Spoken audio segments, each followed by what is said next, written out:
But if you don't, you got to abandon. Yep, the bubblegum chips are $5,000, folks. With like, you give yourself a chance, but you know. Those pink bazooka bubblegum, bubblicious. Bones here in the 1 seat, under the gun, the Cowboys.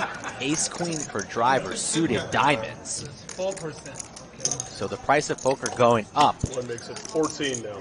1,400 from Bones.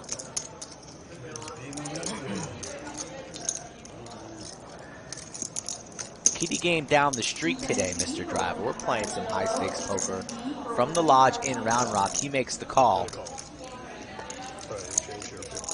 And we have a 3K pot pre-flop. Frank's going to give us 3. Let's see what it is. Driver needs an ace for some diamonds. And how's that for diamonds? Oh, my God. And Bones says, I got the king of diamonds. Not too shabby. An unreal flop for the 6th seat. About as good as it gets. If we are flying Bones Airlines, there's definitely turbulence in the air. Buckle your seatbelts. Diamond here, and we are in trouble, folks.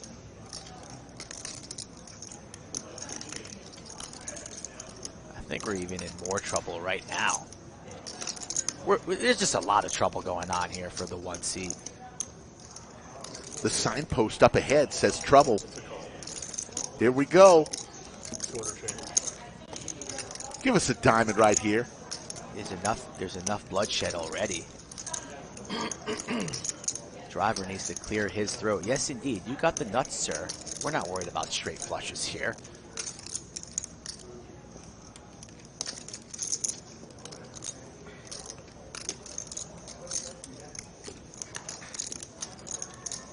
Bones not slowing down here, reaching for some banana chips. Makes it 3K to go.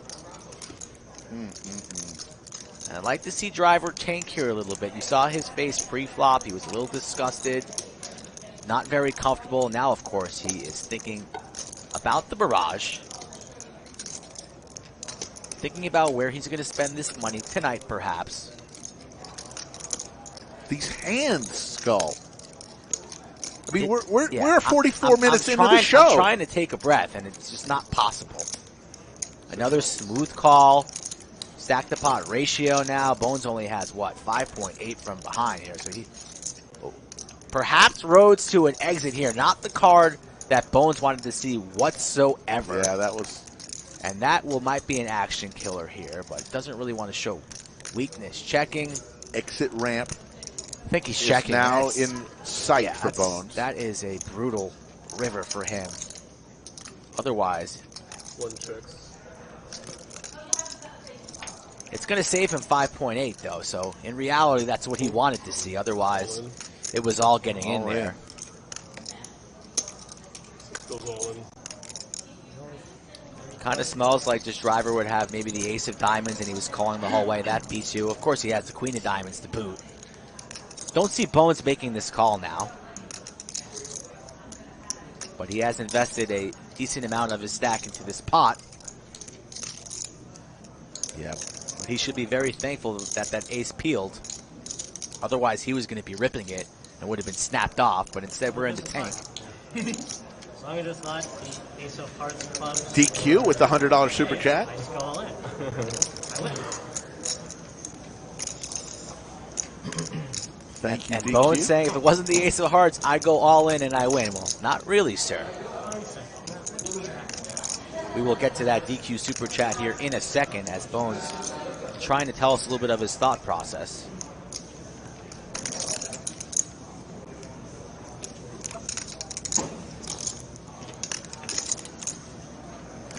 Perhaps randomizing in his head here a little bit. I think he finds the fold button. He was...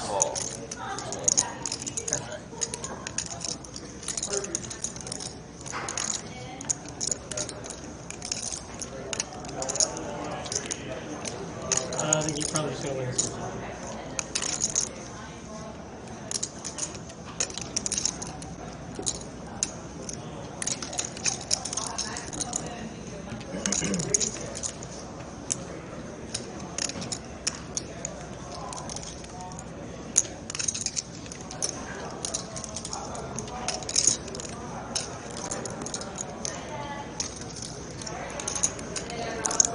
1.4 in the middle.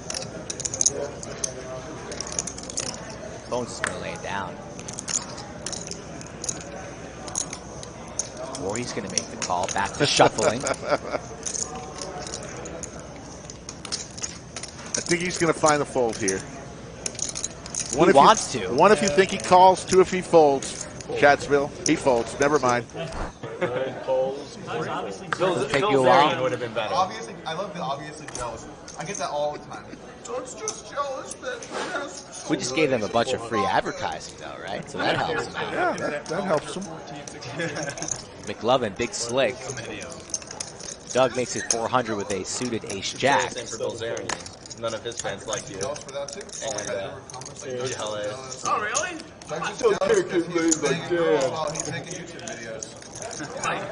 This sounds like a guy who's not made $50 million. That's all I'm. Riz made $50 million. Zarian's made $50 million. I am not a card genius. Here we go. Big slick versus ace jack. Like 5.5, 6. What do we got here? I remember playing against. McLovin 3-bets to 1.6. 7? How about 7? What's funny is I played with Bolzarian on Bovada during that time. He wasn't making as much as he was, but he was fucking murdering everybody. Really? Yeah. So you knew it was going to be. But he didn't make all his money. Doug makes the call I here. side with Doug for sure, but Going to a flop, heads up. The two folks that are losing the most on the stream, this could go a lot to help them. Ooh, both players with an ace, but McLovin, two pair. Having flashbacks from Wednesday on a flop like this. Oh my goodness. Danger Will Robinson. He was like check raising in spots no one was doing. Like low boards, he check raised. Like as a straight up. Yeah, and he just and probably because he had a fuck ton of money. McLovin here taking his time. Just putting the heat on everybody. But yeah, he ran people over back. What type of sizing will he come with here? I like something very small. Makes it 1,000 or less. Yeah, for sure. Makes it 1K. Yep, a good bet. Yeah, people were like, I'll just 3-bet like Keeping Jackson Doug Company in. and Doug cannot exit just yet. And he was Makes the quick call. 2% right now. Equity is Doug. About to be drawing dead. Ugh. Not quite. Boat City. Pick up a king ball for king a chop. Of spades for a chop. The one outer. Ugh. Like to see a check here from McLovin. Play, get a little extra trappy. He says no. He says no. He wants to keep building. Would not mind a check. And he goes somewhat big here. Half pot.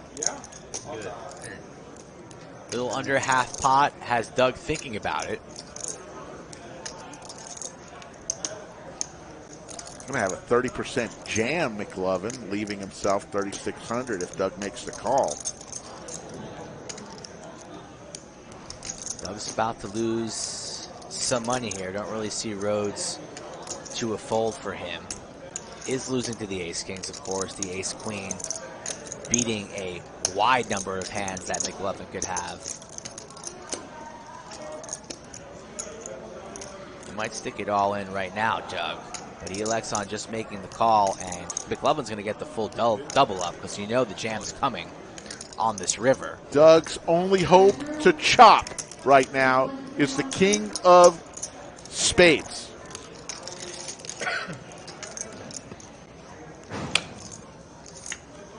Does not come. Boat on the table now for both players, but McLovin. Snap call. Oh. You got an ace? That's a fucking good river for me then. When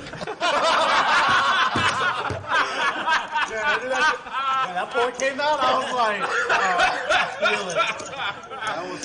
You got an ace, question mark? That's a fucking good river for me, the man says. Pours salt into the wound. That was classic. Cheers. They spill on the table. I'll kill him. You heard me, folks. I'll kill him. They're safe. Pocket nines for Pierre. Queen Jack and a peer for Ming. No, that was coming. Raise. 1,700 total. Oh.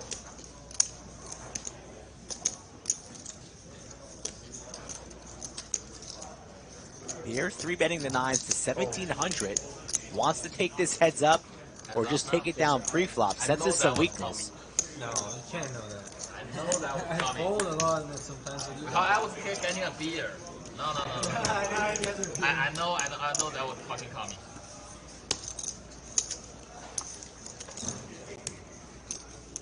Ming here with a lot of chat, a smile. $1,700, a large bet from Pierre. I mean, Ming's got some suited Broadway cards, but you just feel that he's weak after this conversation and table talk with Pierre. But will he make the call in C3?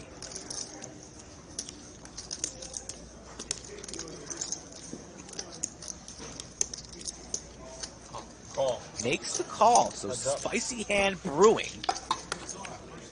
4K in the middle. A flip. Top two for Ming. Pierre with the only diamond. 9 of diamonds. Look at Ming chugging away. Sip, sip, young fella. Sip, sip.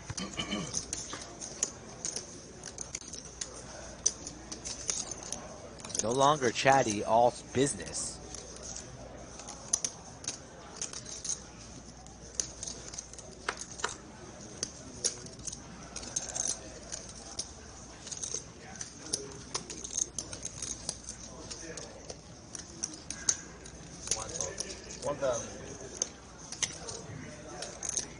$1,000 is the bet. Oh. Snap call from Pierre has multiple outs here, as you see on the top right of your screen. And how's a set sound? Check. Probably hoping for a diamond, and now it's a set of nines for Pierre, and Ming's firing out 3,000.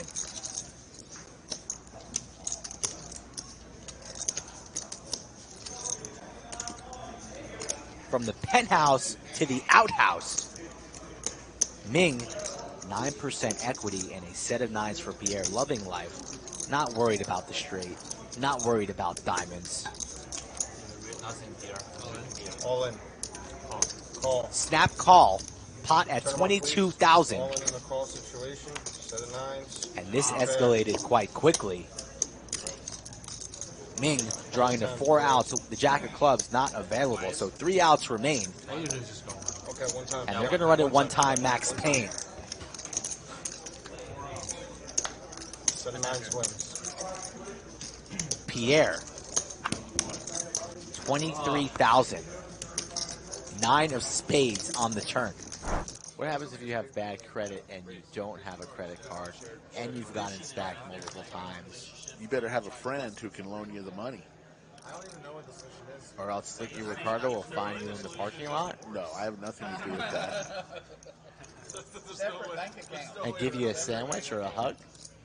Only vouchers allowed. No sandwich bet. Slicky Ricardo's up 1 sandwich. You're up 1,100. You're up 1 each from Brad and Yes, but- myself. You better collect from Brad. Don't let him get off the hook. Oh, I will.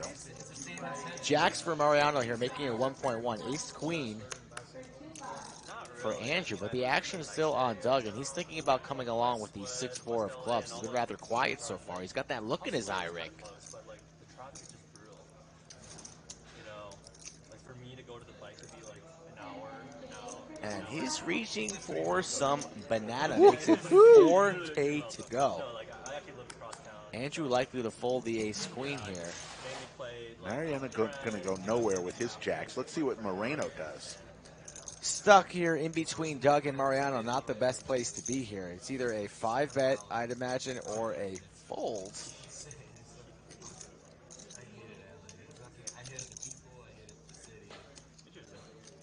Pretty gross spot here for Ace Queen. so I was really interested. Got to respect both of these opponents. It was And he's going to lay it down like I thought he would. And a snap call there from Mariano. So Jacks versus 6-4 of clubs, 8.4 in the middle. Let's see 3 cards. Clayton. very like insufferable people there for sure, but you have to There's a 4 and a 6. And a jack. And a jack. Oh, my God. Danger Will Robinson for Doug Polk here. My goodness gracious. Bought in for heaps. 127,000. Mariano sitting at 47.7. Loving life. It's pretty rare when you flop 2 pair like that and you are practically drawing dead. Negative 1% equity here. Just a smooth call from Mariano. It's over. 8 of diamonds. Might save Doug a little bit. He checks.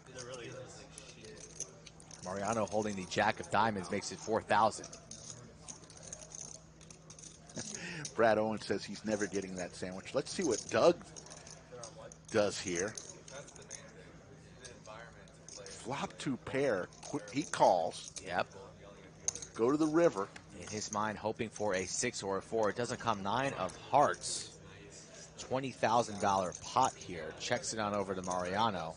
Not worried about the straight. Not worried about the flush. He'll be betting here. The question is how much?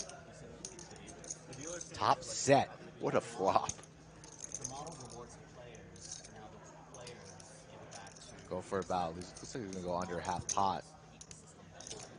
5,500. Yeah, it's a small bet. Doug's never folding 2 pair here for that price.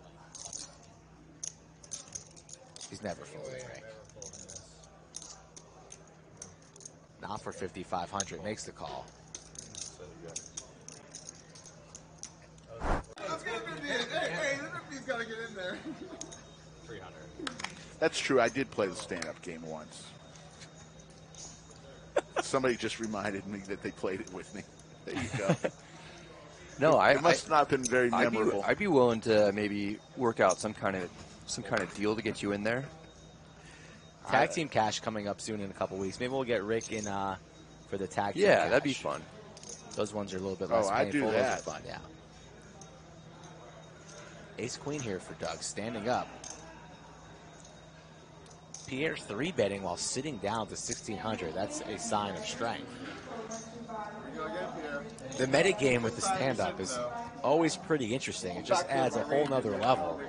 And now you have a player sitting down 3-betting to 1,600. Doug defending, making the call. And it's a jack-high flop.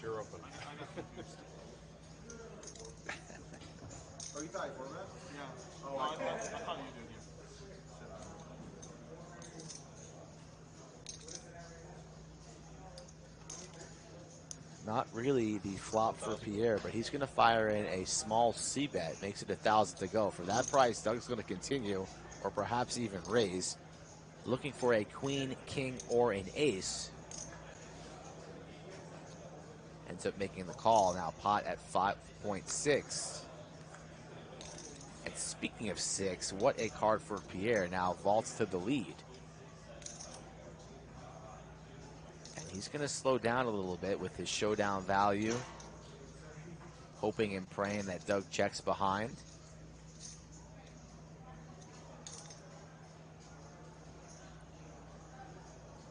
But that's not happening.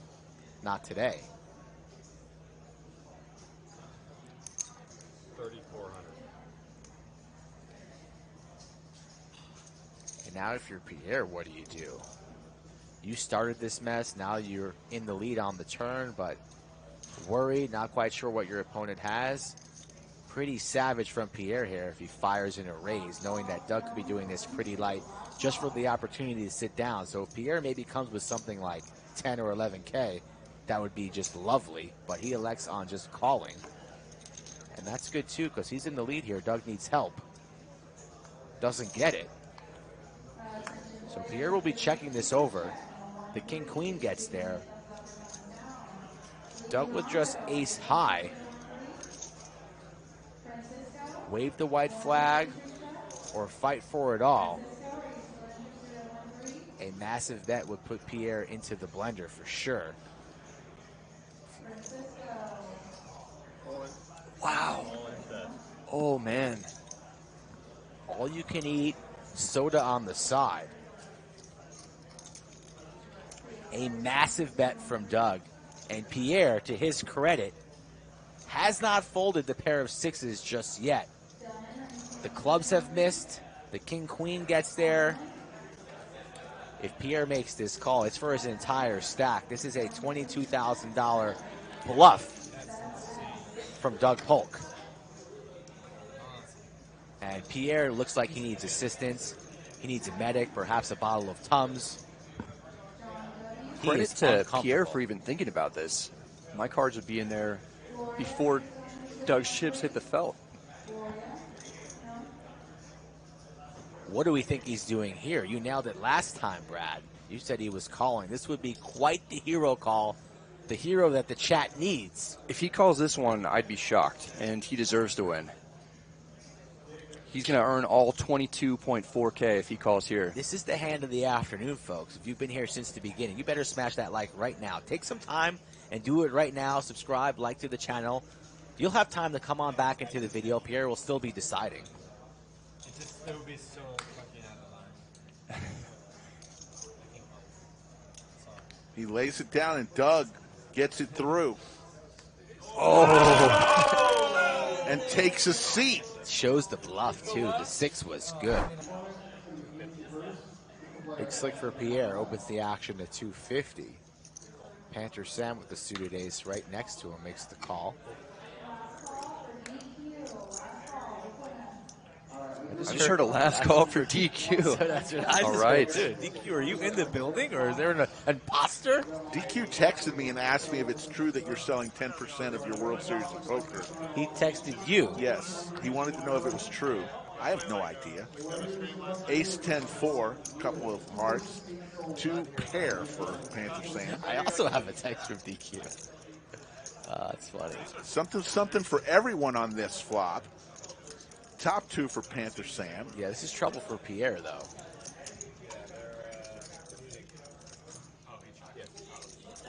I like the classic coloring where it's like red for 5, green 25, black for 100. I hate when it's like, oh, well, let's get fancy. We're gonna have white something, and then we're gonna have some like random blues in the minor one. And like, let's make it throw an orange. It's like, Panther Sam not slow playing anything here.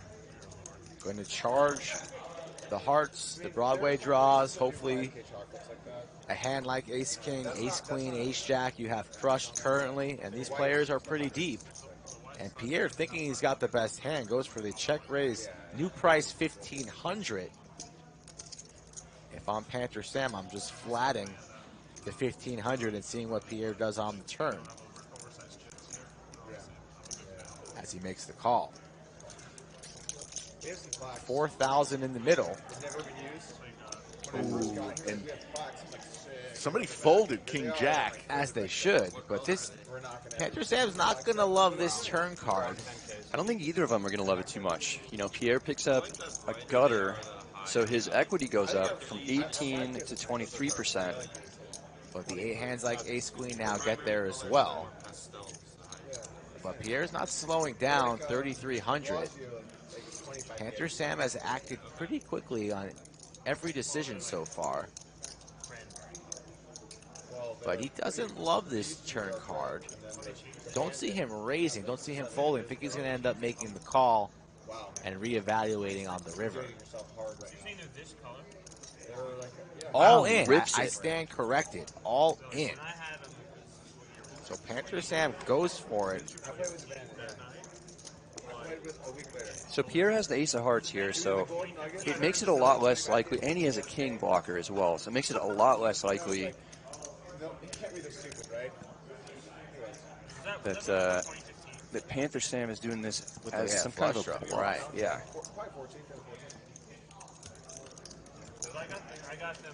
But it makes it tougher for him to have the straight that he has the king blocker.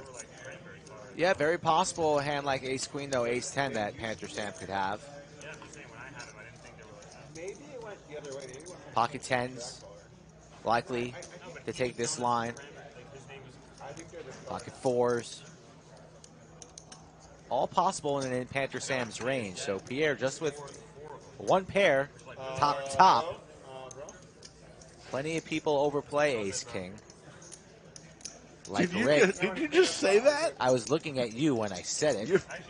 I've been arguing that point for 2 years now. Not always the case, though. Pierre likely to end up sending these cards into the muck.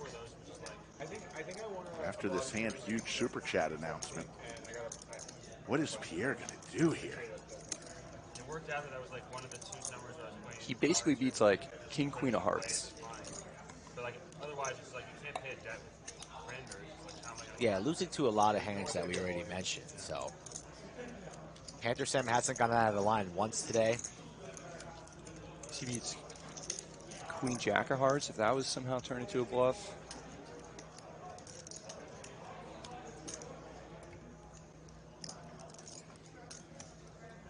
Jack 9 of Hearts. What do you think? Is he calling or folding? Rick? I think he is going to fold. Brad? I think that he's going to call. I think that he's going to call. It's hard when you're stuck and you're in these kind of situations. He's been in some not fun spots the entire day. He didn't get that bluff through against Doug. I think he's going to fold. What do you think, chat? 1 if he calls, 2 if he folds. 1 if he calls, 2 if he folds. He's reaching for chips, and he makes the call. Brad won. Correct one. That's why they pay him the big bucks. That's why he's the WPT latest new ambassador. And Pierre looking for assistance. Will he get it? One-time Max Payne. He's looking for a king, queen, or jack. Looking for paint is Pierre.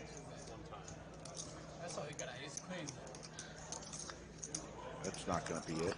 Guarantee. I feel very confident in it. I have some myself personally, my own money. But like, am I going to free roll myself? And just I'm like, not asking you to free roll yourself. I'm just asking you to guarantee. I don't know. I kind of would like him to free roll himself, but No, I don't want him to free roll himself. Is that a euphemism? Are you guys talking euphemisms down here, free rolling yourself? it's a stable coin. It's not like a... now I'm not so sure. When you talk about free rolling yourself, it just feels like it might be talking about something else. Wow. Adam raised it up to, I believe, 1175. It says 1200. Lost Steve and folds a 7-deuce chance. Gabe and Adam are good friends. Gabe thinking he might be full of it, and Doug waiting for the big slick. This is Doug's chance, I believe. Yeah, Doug's going to fire on a 4-bet here. What sizing would he come with here? Out of position, might make it, like 3.8, 4K. I think it's going to be minimum 4K from Doug. Well, action's on Gabe. He makes the call. Now that Gabe's involved, it might even be. What did Gabe do? Did Gabe 4-bet it? He did 7.3 4-bet. No. What is Doug going to do here? All in. Rips it, and now Gabe is disgusting. He put in way too much money. Dominated. In terrible shape. Doug about to be in really good shape. This pot. I'm always finding a try to go this whole bond, like, See how many times they're going to run it. Yeah.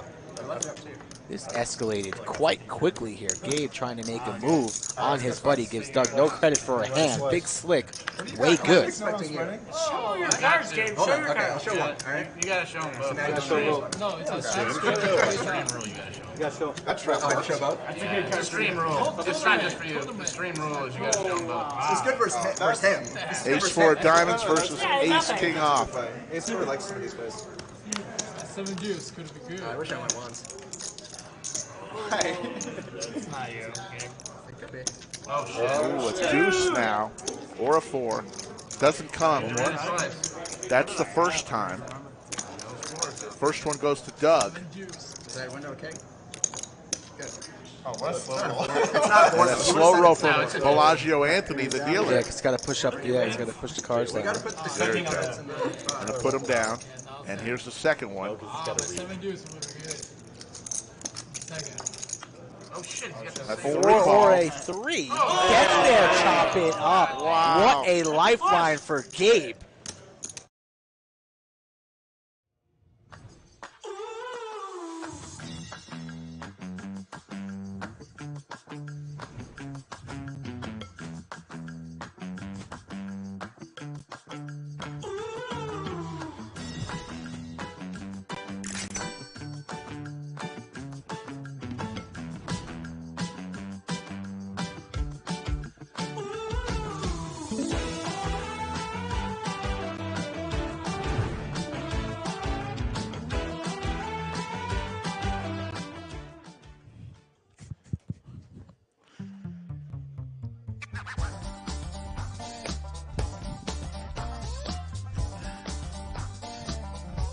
From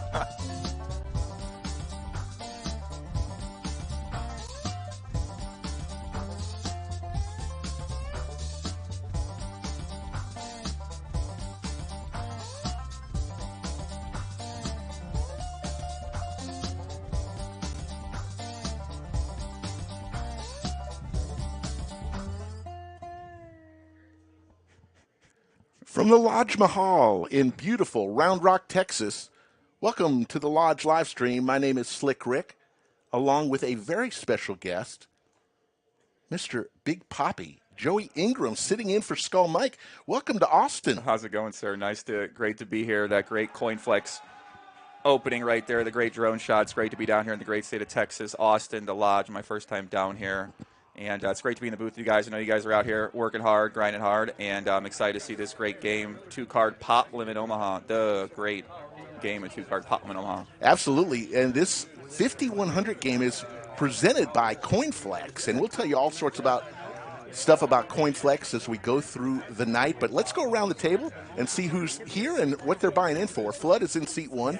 Buying in for $15K. So let me give an intro to these guys, brother. We got Flood and C1, right? So Flood's a big crypto Twitter guy. I don't know if you're on crypto Twitter, but crypto Twitter, it's like their own galaxy of people, personalities, they're memeing. And he said that he's never really revealed his face much because like crypto Twitter, people stay anonymous. So people haven't really seen him before. Some people have, but not most people haven't seen him before. So this is like his first time, his debut coming on here for this great stream today. So that's awesome. How cool is that? And he's in for $15K. Hatter IPOR is in for $20K. And his nickname's NE2. He said he plays the Deuce 7 the same way he plays the Pocket King. So nice. He's an OG crypto native as well too. He's been in crypto for a long time as well. And as we go through around the table in the first hand, there's special chips, folks, and we've got the chip values pinned in the chat as we get used to them. The green ones are going to be $25. The dark purple are 100, light purple are going to be 500. And we'll go through the chip values as we go around the table. Sitting in seat 3, Doug Polk buying in for $100,000. The supreme leader, Douglas K. Polk, the heads up, debatably one of the best heads up no-home players in the world. Doug Polk, seat 3, big time, and everybody buying in for that 100K stack, as you said, with that great suit coat on today, so you know things are going to get serious. Absolutely. Thank you, Daddy Dev, for the $20 super chat. Big stream, under the lights, yes. Let's go. We also got seat 4, Mark Lamb. Mark is the CEO of CoinFLEX, which is one of the sponsors of today's show. He said he doesn't play a ton of poker. I was talking to him yesterday, kind of feeling out a little bit more about his poker experience. So he said he's excited. He's going to be a little nervous. So we're going to see how the CEO of CoinFLEX can perform out here. And, of course, DQ, the legend himself, sitting in seat 5, in for $20,000. And you know DQ.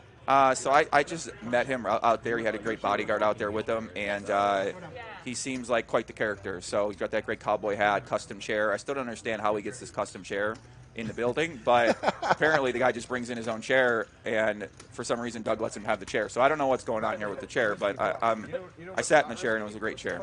And you know this next gentleman, seat 6, Jordi Alexander, who bought in for $40K. Jordi has a great name, Game Theorizing on Twitter, also in crypto, former poker player, used to play a ton of poker, and very serious about his play, so I'm excited to see how he plays here. And then, of course, the wonderful Liv Boeree in seat 7. She's an Austinite. Didn't even know she lives in Austin now.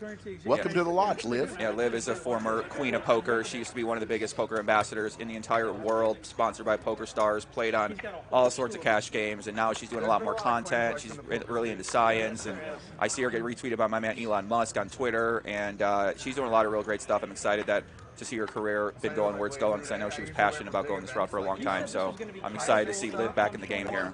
Yeah, Jordi bought in for $40,000. Liv bought in for $10,000. Then, of course, no introduction needed for seat 8. Brad Owen, the man himself, 600,000 subscribers, bought in for $20K. The man. So once again, we haven't really seen Brad play these kind of stakes a little bit. I think he says his 3rd time playing this high, so I had to talk with him yesterday, talk with him today. He seems nervous, but at the same time, right, he's been here before, he knows how to play, and hopefully he starts up strong, because if he gets stuck in this game, you might have those nerves start to kick in a little bit more. It is. And then seat 9, he played on our stream the other day, Kenny Flex, also from CoinFLEX. He's in for 20K. Yes, sir. So Kenny works for CoinFLEX Business Development. We had lunch yesterday. Told me all about CoinFLEX. I still don't quite understand it, but I'm learning more every day. So shout out to my man Kenny. So just getting started here. Once again, I'll give you the chip values one more time. Green chips are 25, dark purples 100, light purples 500, reds are 1,000, and the blues are 5,000. Did he just fold ace-jack suited? What's going on in this game? And then, Joey, when we got something special, and then we're going to listen to a lot of the table chat because we've got all the players mic'd up. But before we do, every hour, we're going to have a special splash/bomb pot where CoinFLEX will actually throw in $2,000 and we'll go straight to the flop, and it'll be kind of a splash pot every hour. Cool. Yeah. CoinFLEX donating money to the player pool, 2K every hour. The action for those pots, I'm imagining, is going to get a little bit out of line. 6 hours. Let's do. What do you think about this? Let's listen to Doug. Let's do a $500 tip. It's going to be this card, your seat number. So ace, 2, 3, 4, 5, 6, 7, 8, 9. The first card to come out this way will pay. What number did I just say? $500 to the dealer for the, and then we have the tip in hand. If you win a big pot and you want to, that's fine, but you're taken care of. Sure. There you it's go. Easier than like first games and stuff. 2,600 in the live chat already. Welcome everybody to a special edition. We'll be on for a long time today. Stream is going to go for about 6 hours today, so sit back, grab a beverage. Get your edibles in there. Get your whiskey. Get your beer. Get your water. Get your Red Bull. We're locked in right now. I'm here 6 hours. I'm excited to be doing it with my man Rick here, man. Absolutely. Love the energy you got here, brother. You're like a, you're super happy. I follow your lead. You bring the energy every time. Me and Skull Mike like to have some fun, and we're glad you're here. The jiggities for Kenny Flex. Let's go. 4. Oh. Congratulations, Mark. You're off to a great That's a set. today. Middle set. Not much else for anybody here. I mean, backdoor flush draw for Hatter, and Hatter doesn't like to fold, so maybe he sticks around one straight. Anyway, so there's a membership fee when you sign up, and then obviously Kenny hoping someone has a hand like King Queen, King 10. Well, recently I haven't been doing any. As you mentioned, so these guys got a rivalry. So I predicted that Hatter is going to try to bluff Kenny. They got a big rivalry here, so I'm really paying attention to this matchup. So Kenny might try to trap him here. 3 on the turn.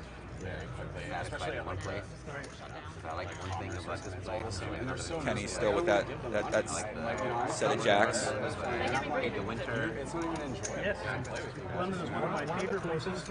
And there's the fold. We want to thank everybody for joining us. All the people of Chatsville, now 2,900 strong. I want to thank Yoda for being the moderator that she is. Jimmy Bluffett's in the house. I saw Skull Mike earlier. Joe Pick, all the moderators. Folks, how's the sound today of both the table and Joey and myself? Always like to know.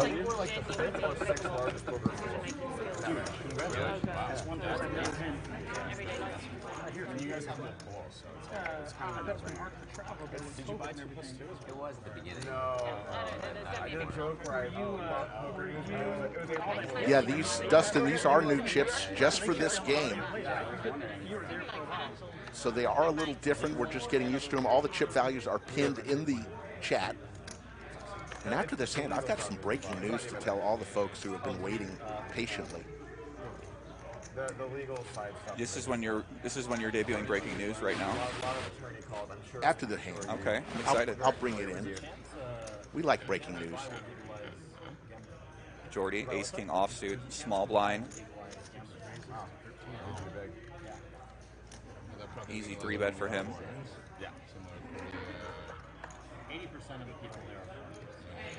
See if Brad decides to set mine, try to win a big pot. They both do call. DQ, a little out of line with that 10-9 offsuit. Does have the button. 7-7-6, couple diamonds. DQ with the gut shot.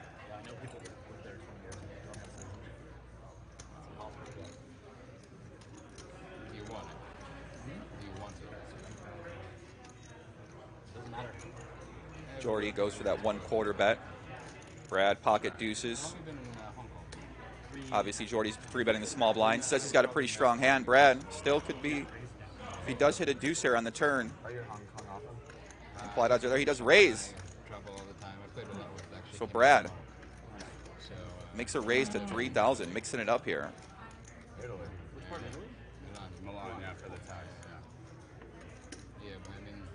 go tax stuff in Milan. Yeah, it's like half that. DQ's going to lay it down. But the U.S. still claims I'm global, so it doesn't matter. So there's no Putting Jordi yeah. in a spot here already. It's obviously what happens sometimes when you go with these real small bets is that you face small raises, kind of put yourself in some unappealing spots. It's strange getting used to Europe when I've never been there. Also, after living in Asia, Asia is much more fast-paced. You speak Italian? Yeah. Really? Fluently. That helps a lot. You have to get by it wherever you need to, right? Exactly. Jordan looks like he doesn't believe him. That was the nice thing in Hong Kong. Didn't have to learn another language. That was the nice thing in Hong Kong. Didn't have to learn a new language. Yeah, he looks confused here, Rick. In the blender. Looks like he's thinking about making maybe a re-raise here. Got to be thinking with Brad. Brad has a 7, so he can always raise here. Sometimes he will. He's going to lay it down. Nice play by Brad Owen. There you go, Brad. Let's go, Brad. The Brad Owen fan club is going crazy. So here's the breaking news, folks. You've asked for it. You've wanted it. Lodge merchandise is now available on the Lodge website. After the show, go over to the website, click on Shop, and get your best Lodge merchandise. You've got some great new stuff. It's finally up, folks. I just ordered something right before the show. It works very user-friendly. If I can do it, anybody can do it, Joey. They didn't just give you a shirt. No. They made you go to the website and order it, huh? I bought it. Jeez. Got to contribute. Yeah, I need to get a Lodge hat. I've been wearing. I always wear a lot of hats on my content on my YouTube channel, so I'd love to have a Lodge Poker Club hat, man. We're gonna fix you up, Joey, before you leave. Represent. Doug with 8 deuce will let it go. Mark Lamb, the CEO of CoinFLEX in seat 4. How does this guy get his own chair? I just don't understand this. Why doesn't everyone have their own chair? It's awesome. Travels around the country with it. That's awesome. I love this guy. That is right. I'm not going to lie. If you're doing well, you're so streaming. We had some pretty wild hats. Oh my god. I pretty small. I had it and I was like, oh, I miss it. It's probably so tired. And then I started. There are a lot of people in chat saying hello to Joey Ingram. What's up, guys? Listen, it's great to be here, man. I'm so happy to see what the boys got going on here down at the Lodge. I was away for a long time, 10 months, so the Lodge kind of got going on there, and I came back, and I was like, oh, the boys got a card room now. So I'm just so excited to see it and get some more PLO games going on down here, some PLO meetup games on stream as well, too. Absolutely. So I'm so excited, man. It's just the room here is incredible. It's like it's wide open. They got free food. I mean, not free food, but they got cheap food, especially compared to Vegas, where I'm from, right? Vegas card rooms. I mean, I just bought a Red Bull. They charge you $11 sometimes. Oh my goodness! Yeah, it's out of line. Yeah, no, free soft drinks here at the Lodge. 82 tables and counting. You know, when we get the middle room, right in the next door, we're building a YouTube studio, and we'll also have additional tables. We're going to be close to 90 tables when it's all said and done. That's sick. Not too shabby. We got to throw the ultimate meetup game, the biggest meetup game in the history of meetup games, and fill up the room. That would be awesome. Yeah, I think we can do it. Doug Polk, the heads-up Nolan player himself, playing full ring. Like, I don't even know what to do with that. It's like see that tweet from Doug the other day? Talked about how he wants people to think he's not good at poker now. Exactly. And, you know, I think he messed that up when he beat Dan Negreanu for $1.2 million and then started the biggest training site. I think he throws off the whole like, hey, I'm a fish sort of logic he's trying to get out there, but. Absolutely. Had a good match with Jungle Man too last week. Yeah, how'd that go? Can you tell? Yeah, he won $53,000 off Jungle Man. All over again. Pair of 7s though for Kenny Flex. Yeah. Great board for Doug here. This is very helpful for the Flex family. That would have been a great clip, though. Doug goes to the big bet here. Let's put a lot of pressure on these type of hands. The 7, the weaker queens, depending from the big blind. 3,400 in the live chat. Let us know where you are watching from. We always like to do a little roll call. Where are you watching from around the world? My audience is all I'm always shocked. They're like in India, Australia, New Zealand. Is it the same? Do you find the same with the Lodge? Are we from all over? Sweden, we are Norway. 45% of the viewers are from the United States. Everyone else from around the world. Huge in Australia, huge in the Netherlands. Cool. Yeah, that's similar demographic for mine. Is 45% USA, and then Canada, UK, Germany. Germany. Germany's a big one too. Speaking your language. Yeah, I know. I thought somebody Here's Mark Lamb, the CEO of CoinFLEX, with the ladies. Pocket Queens, Kitty Qua. So sometimes I'll play like every day for a week. I was just making fun of you. Yeah, he's in there. I make poker vlogs, so sometimes I'm just focusing on the content. That's featherweight. Yeah. Jordi, looks like he really wants to play a pot with Mark Lamb here with that King 6 suited. That great King 6, a great heads-up hand to 4-bet with. Kenny Flex thinking about a raise here in the small blind. Ace Queen of clubs. First hand we've seen Mark play so far, I believe. Yes. He knows Jordi might be calling a little bit wide. Ace Queen suited, beautiful hand. 1,800 is the raise. Let's see how Mark Lamb, he might just jam it all in here with that pocket queens, those ladies. All right, you got 2 points. CoinFLEX on CoinFLEX. Yeah, let's go. He just calls. Flex on flex. Flex on flex. Let's go, Kenny. I'll just be a little innocent bystander over here. I'm taking flex coin for you. Look at that new felt we got just for today. Is this like leverage yield farming? Looking sharp. Leverage yield farming. This is like W memo on steroids. Did you guys open up a fruit farm? There's like 5 people in the stream that are not understand what I just said. Travis is in the box today. We good? He and Clayton are the tallest dealers in the country. What? Is that true? Travis goes. You about verified? 6'8". Is this? I can't be spreading around this propaganda like that without you verifying every dealer's height, buddy. It may or may not be true. So the graphics are gone, but we know what that people have. Ace Queen suited for Kenny, pocket queens for Mark Lamb, Jordi with the King 6 suited. DQ somehow got a hand as well. DQ's got 6-4 offsuit. What's going on here? 10-5-4 Skittles. Who's active? 6-4 offsuit, huh? I like that hand. Bottom pair, backdoor straight draw for DQ.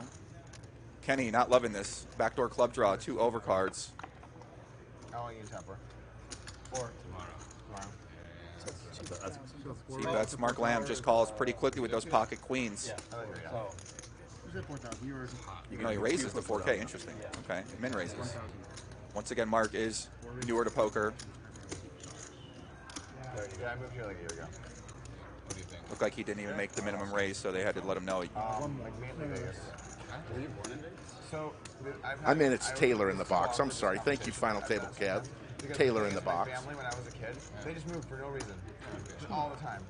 So then they're like, "So where are you from, Maine?" And I'm like, "Well, it's a long story." And then I have to go through like I was born in Pasadena, and then I moved to, and then so I've been mainly West Coast, mainly Las Vegas. No, he announced Well, 4, it was pretty but bad. he put in 4 chips. Mark Lamb. And so they The called big it bet. the 4,000 into He min raised here, so Kenny continuation bet for 2K. Mark, I think Mark didn't know if he was raising or not. I'm not sure if he knew if he was raising or not. He shows the ladies. He admittedly says he's not the biggest of poker players,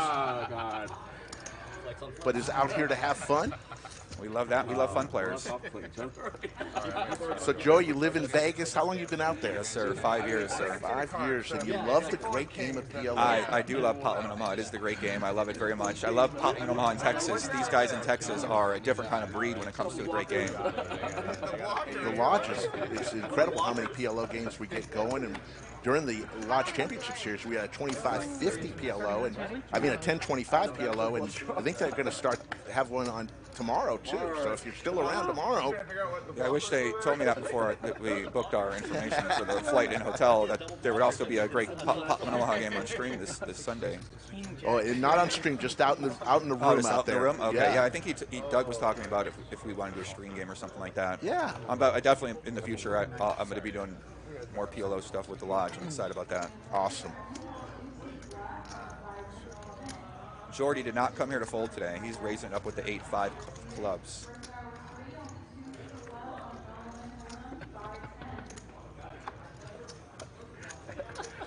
You taught me well, buddy. Trips now for Jordi. That's what he's thinking. I learned everything I learned about poker from this guy. It's over. Flood just doesn't know it yet. He's going to bet, though. I'm so thankful. Jordi sets the trap on the flop, checks it back. That's the cost of tuition right there. What were you going to do? Huh? This was a snap call, dude. No, you mean Snap re-raise. Jordi. There's a straight now. Grooves on the river. Didn't need that 6. Yeah. You put me as such a loose player. I'm a nit. See what size he goes with here. Maybe try to get called by a 9.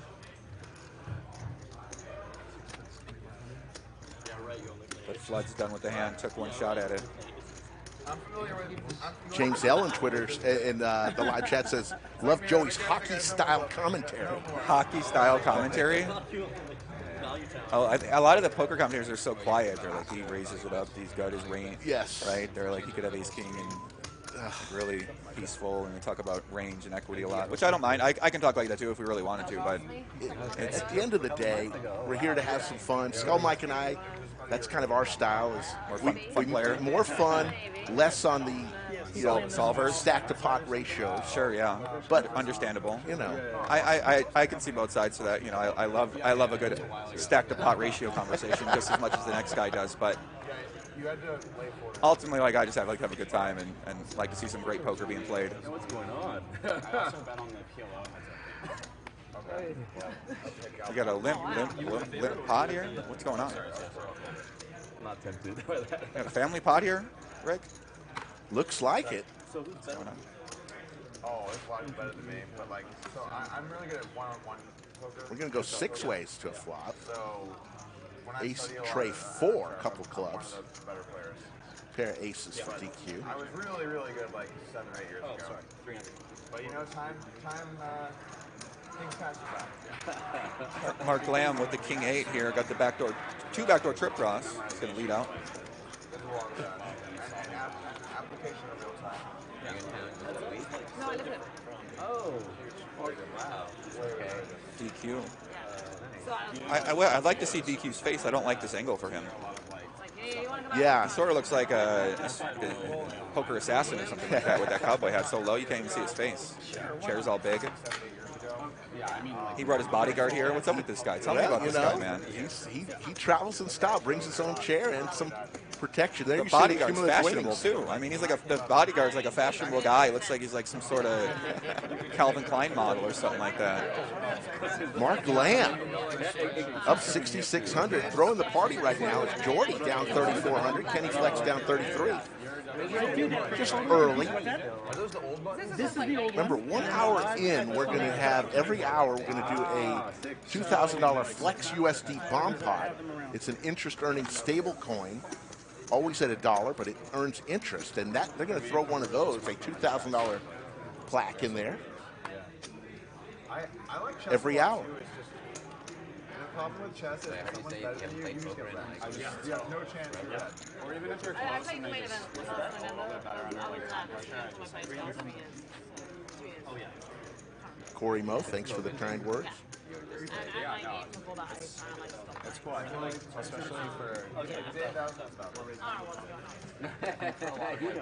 So 3-bet to 1,000 with the Gretzky hand for Mark Lamb. PQ. Ace 10 of diamonds, beautiful hand. He limp called the 3-bet. Limp 4 bets. Interesting. It's a home game. Anytime you want to see it, you're not. Ace 10 of diamonds. Mark Lamb, pocket 9s. Obviously pretty scary when your opponent limps under the gun and then 4 bets. It's not a. Usually telling me they got aces. That's what he says. Oh, I'll let you see it. Don't do that. Don't worry.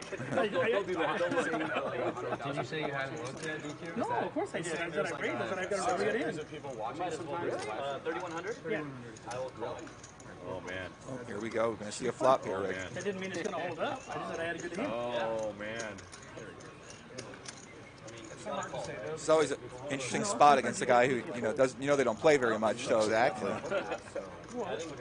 Good flop for Mark. I should have listened to Kenny. Mark seems a little nervous here. Games like that. Yeah. I played with some of the, And he leads. players in that kind of circuit, I guess. But Don't listen to me. And a snap call from DQ. you want to be that. It's an ace or a 10. For you, it's a different story because you're DQ just looking at Mark Lamb, not even looking at the board. kind of all in. 5,000. I'm here for the experience. I was like, am I really not? DQ taking this to the streets. I told you I had a good hand pre-flop. You're Why already. didn't you tell me it was that good of a hand? I tried to show you.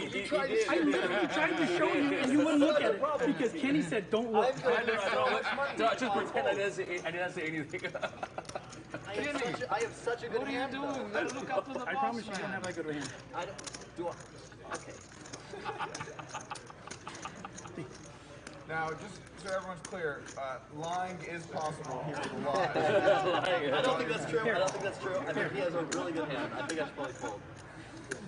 You want me to do better and just show you see one of them first? No. What? Are you serious? Yeah. Tell me which one you want. way. Tell me which one you want. Tell me. Is this allowed? Yeah, do whatever I want. Tell me. Sure, I'll see the left one.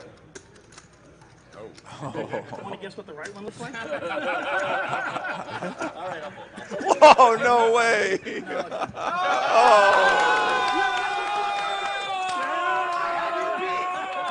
There you go, folks.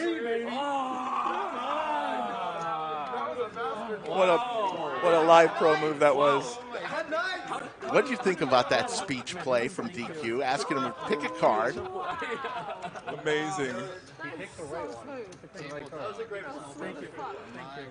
There you go, 4,100 in the live chat. We appreciate everybody joining us today.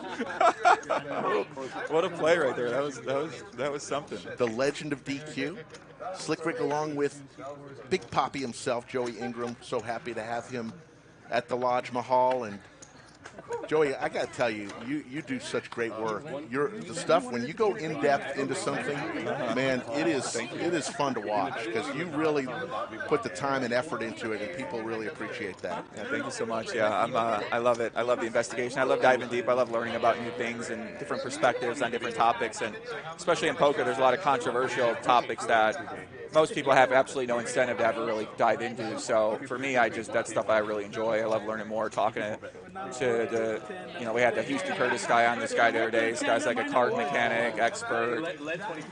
I heard about that. I haven't seen that one yet, but you and Doug seem to be like the go-to guys when something's wrong in the poker world. Get Ingram and Polk on it, and you're going to find out what went on. Yeah, Doug's busy now. He's busy with the lodge. You know what I'm saying? He's grinding every day in the live streets and building the lodge up too, and he's also spending time investigating those things as well. So, yeah, I mean, I think it's great having Doug around too, and it definitely empowers me, right, to want to dive deeper on certain things, right, knowing that someone else is also going to potentially be able to dive deep on it or at least talk about it, support it, and Doug's got such a powerful voice in poker as well, and people respect his opinion and listen to his opinion as well. So, yeah, it's great having him around, I think, for the community in general. I got a queen and a deuce. I'm going to hold. There's no bluff on a queen deuce. Mark's going to get a little bit of his money back from the bluff of last hand with DQ. You got a rivalry building up here with Mark Lamb and DQ, it looks like. Exactly. So how did you get your start? Where are you from originally? I'm from Chicago. I basically grew up in Chicago, and I watched poker on ESPN all the time back in, 2006. Just watched it all the time. It was always on ESPN, Poker After Dark. I was like, oh, this is like the coolest thing I've ever seen in my life. You got all the legends, Phil Ivey, Dan Negreanu, always being shown on TV, and there were always these big tournaments, and it seemed like everyone was so into poker. And then I started playing at the casino, Majestic Star in Indiana, go there, lose all my money. And just keep doing it, right? And then I found online poker. I found about bankroll management. Turns out if you got $400, you shouldn't go play the 1-2 at the Majestic Star. You should probably play lower stakes online at the time. So I started doing that. I found the poker forums and joined up and started posting every day. And then just kept posting every day. Basically, right? I joined 2007, just kept posting all the time, and just basically got obsessed with it. Quit my job and just started grinding poker every single day for 4 or 5 years. Start my career and just moved up the stakes and met a lot of friends and became friends with Doug back in 2008. Did a lot of prop bets. I was always doing a lot of prop bets, these challenges, and yeah. There's the monthly monster. Bam, that graphic. We do 10 of these this year. It's a $500K guarantee. It's $600 buy-in, Joey, and somebody's going to win. Up top, it's usually about $100K. We've done it 4 times already this year. We'll do it 6 more times, and it's great value. 2 of the times we've gotten over $1 million in the prize pool, and that's June 22nd through the 26th, 4-day you have 2 flights on Wednesday, Thursday, Friday, and Saturday, and then it all finishes up on Sunday the 26th. Cool. So people are loving that big series. I mean, that's a pretty good value deal. It seems like It is. 600 to win 100K. Yeah, it's a great value. And then, of course, we just finished our Lodge Championship Series, which was $5 million in guarantee over a series of 3 weeks. And a lot of tournaments here. When you have a big room, Joey, you can do some of these big tournaments. Yeah, that's the kind of thing I noticed the last card room I came down in Texas. They had a tournament. The room just really wasn't that. It was a big room, but it didn't necessarily have that size that you really want to be able to maybe put on some of these big guarantees consistently. So, whereas the Lodge, I mean, this place seems pretty huge. Yeah. And also, you guys are expanding, building out more. Queen, Queen 10, 2 pair for Mark, as well as Jordi. We're a private club with members. Yeah, you've been around poker a long time, Rick? I have. Well, I've played. I'm a poker enthusiast. I'm not an expert. Uh-huh. I love the game. I've been playing for about 30 years, and I've tried everything but practice and lessons. Yeah? We should do some. Should we do some lessons? What do you think? Exactly. I mean, I'll do some with you. I'll Awesome. teach you some of the new ways of thinking about the game. Absolutely. Oh, interesting turn there. Both players improve their hand. Ace King for Hatter. He's obviously a little bit scared of hands like Jack 9, maybe a Queen. It's too good, man. Mark Lamb not scared at all. He's going to bet his King. That 10 is now counterfeited. That was performative art. Magician, It was incredible. Makes a small bet. I mean, what did he bet 500 into? Hey, you want to guess what the 4K. other one looks like? Oh, that was just incredible. That was incredible. Mark Lamb involved in a lot of hands early. So Hatter's going to lead this river for value, hoping to get called by a King, maybe a 10. Or he's looking to do something strange. If it's 100, is that 100? Yeah. Well, the dark purple. See, it's very hard for us to see. It looks like he raised to 1,200. Okay. Yeah. Let's loosen the game up a little bit. If Doug drinks, I'll drink. What do they got? Oh no. Some sort of alcohol. What's happening now? Uh-oh. Lock in, boys. The game's about to heat up. That big alcoholic energy in here. There we go. Nice. That's an awfully. Oh, that's awesome. Yeah. The hand. No one cares about the hand anymore. It's all about the alcohol. Maestro Matt Sweeney looks like Hatter IPOR took that one down with a raise. So there's Anthony Chester, the gentleman in the blue shirt, the tournament director of the Lodge. DQ's famous chair. Why do you think Doug invited me? When he called me 2 months ago, it was like, hey. Lodge Live is on every Monday, Wednesday, Friday, and Saturday. Mondays we usually have 2 5-10 streams. Wednesdays we do a 5-10-20. And then Friday and Saturday is reserved for a little bit higher stakes. Today is 5,100. Last night was 2,550. Always at 3 p.m. Central Time. Might be loosening this game up a little bit. Shots of what is it? I don't know what kind of alcohol Is that it was. tequila? Is it a mezcal? What is that?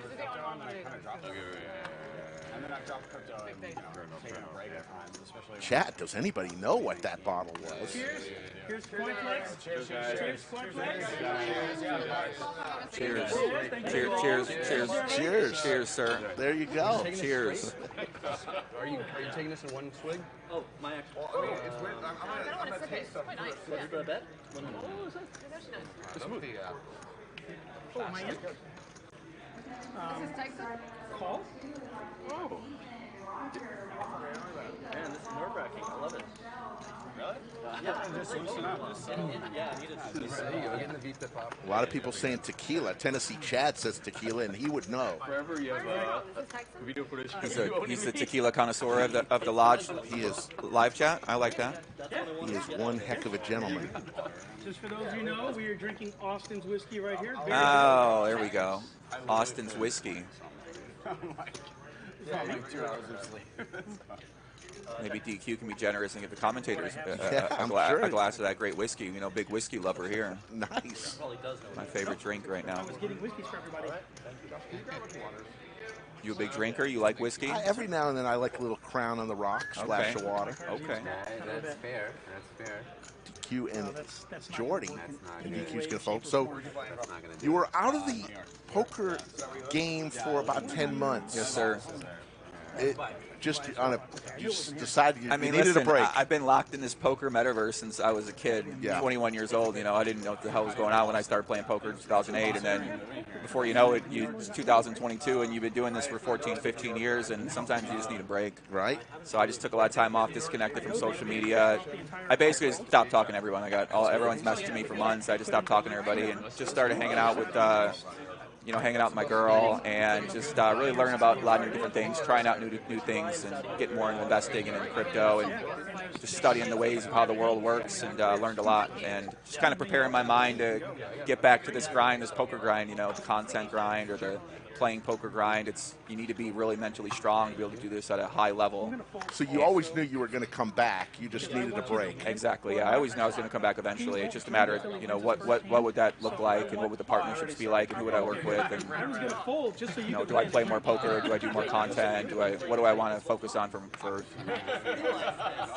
the business? So Brad calls 200 with 9-10 suited. These people in poker are crazy, bro. I mean, I've known all these guys for so long. They're all just nuts. I don't know what to say, right? Like, Brad Owen's the only normal sane guy in poker, I think. Just a nice guy, works hard and likes to, do right by people. But that's not common in poker. Right. So if you're going into a hand where DQ, you probably want to. Brad, interesting hand here. A couple backdoor draws. Just something to be aware of. Thought about something, decides not to do it. You're winning number 2. No. Oh, most hands? Oh, yes, you are. So far, you're probably number 1. Yeah, you're probably number 1. Yes. Great turn card for Flood. Picks up top pair. Kenny turns that backdoor flush draw. Exactly. Yes. That was the purpose, right? Yes. So, yeah. I hold the torch on a lot of our streams. I might lose this, and I'm sure you've seen some hands. But the thing is, I'll go for a paltry 35. Flood goes to the big bet. Kenny might be thinking he has the implied odds here to call. If he does end up hitting that flush, obviously out of position, scared of it to go and check if he does hit the flush. It's a pretty big margin. Hey, you think there's any chance that Jungleman's watching this stream? No. There it is. Backdoor flush comes in for Kenny. Let's see if he ends up getting value here. Flood just checks it back. We put a little bow on the back of the hat so that when you sit on the live stream with Doug, you don't wear it like that. Because we all knew it was backwards, and you did not. That's what happened. Check raise. Little thing means it goes in the back. There you go, Jungle Man. Kenny Flex is going to take it down. Runner club. That's the problem with the implied odds conversation on that board is that often it might just go check against maybe someone a little bit with less experience. We'll figure it out. That's funny. Whereas professionals they might go for that value bet with an ace queen. They might have ace king to go for value bet, whereas some recreationals, they're scared of that backdoor flush, so they just check it back and end up not actually getting any value, even though you think the implied odds are there. Right. But it's unique to against certain kind of players. But something to consider. Live poker, you see that a lot more. 3 or 4 streams I've ever seen. The thing is, real straddle though. Looks like we've got a double straddle by Doug. Remember, we're playing 5100. Enjoy your straddle. A straddle. Here we go. Straddle. Double straddle? Yep. Double straddle to 400. Mark calls with these. They love people when you play these live games. For some reason, they just love straddling. They love it. They love no matter what it is. Like we were playing the other day in the King's Lounge at WSOP, and they always it's already 5-10, right? They want 5-10, 25. They want 5-10, 25, 50. 5-10, 25, 100. Like they keep wanting to kick it up. And you're just like, I just want, I'm here for peace. And they don't get peace. Liv Boeree waking up with the 7-4 suited. Interesting. Supreme leader posturing here with that 9-7 of diamonds. Nice check back. What's this guy doing? But I think you're calling. Well, I don't know what you have. Yeah. Oh, I think it's an open. Is it an open raise? Because it's straddle on it, maybe. Sneaky backdoor. What can he do? You want to? No. Liv with 4-7 suited. I'm gonna mess something up. Just my luck. Okay. Interesting flop. Liv picks up one of the best flops she's going to see with the 7 high here. Yeah. Open-ended straight draw. Doug's got backdoor flush draw and a gutter, 2 overs. Mark Lamb, a bunch of dog. Liv thinking, how did I end up here with the 7 high? 7K behind, 5.5K in the pot. What's she going to do?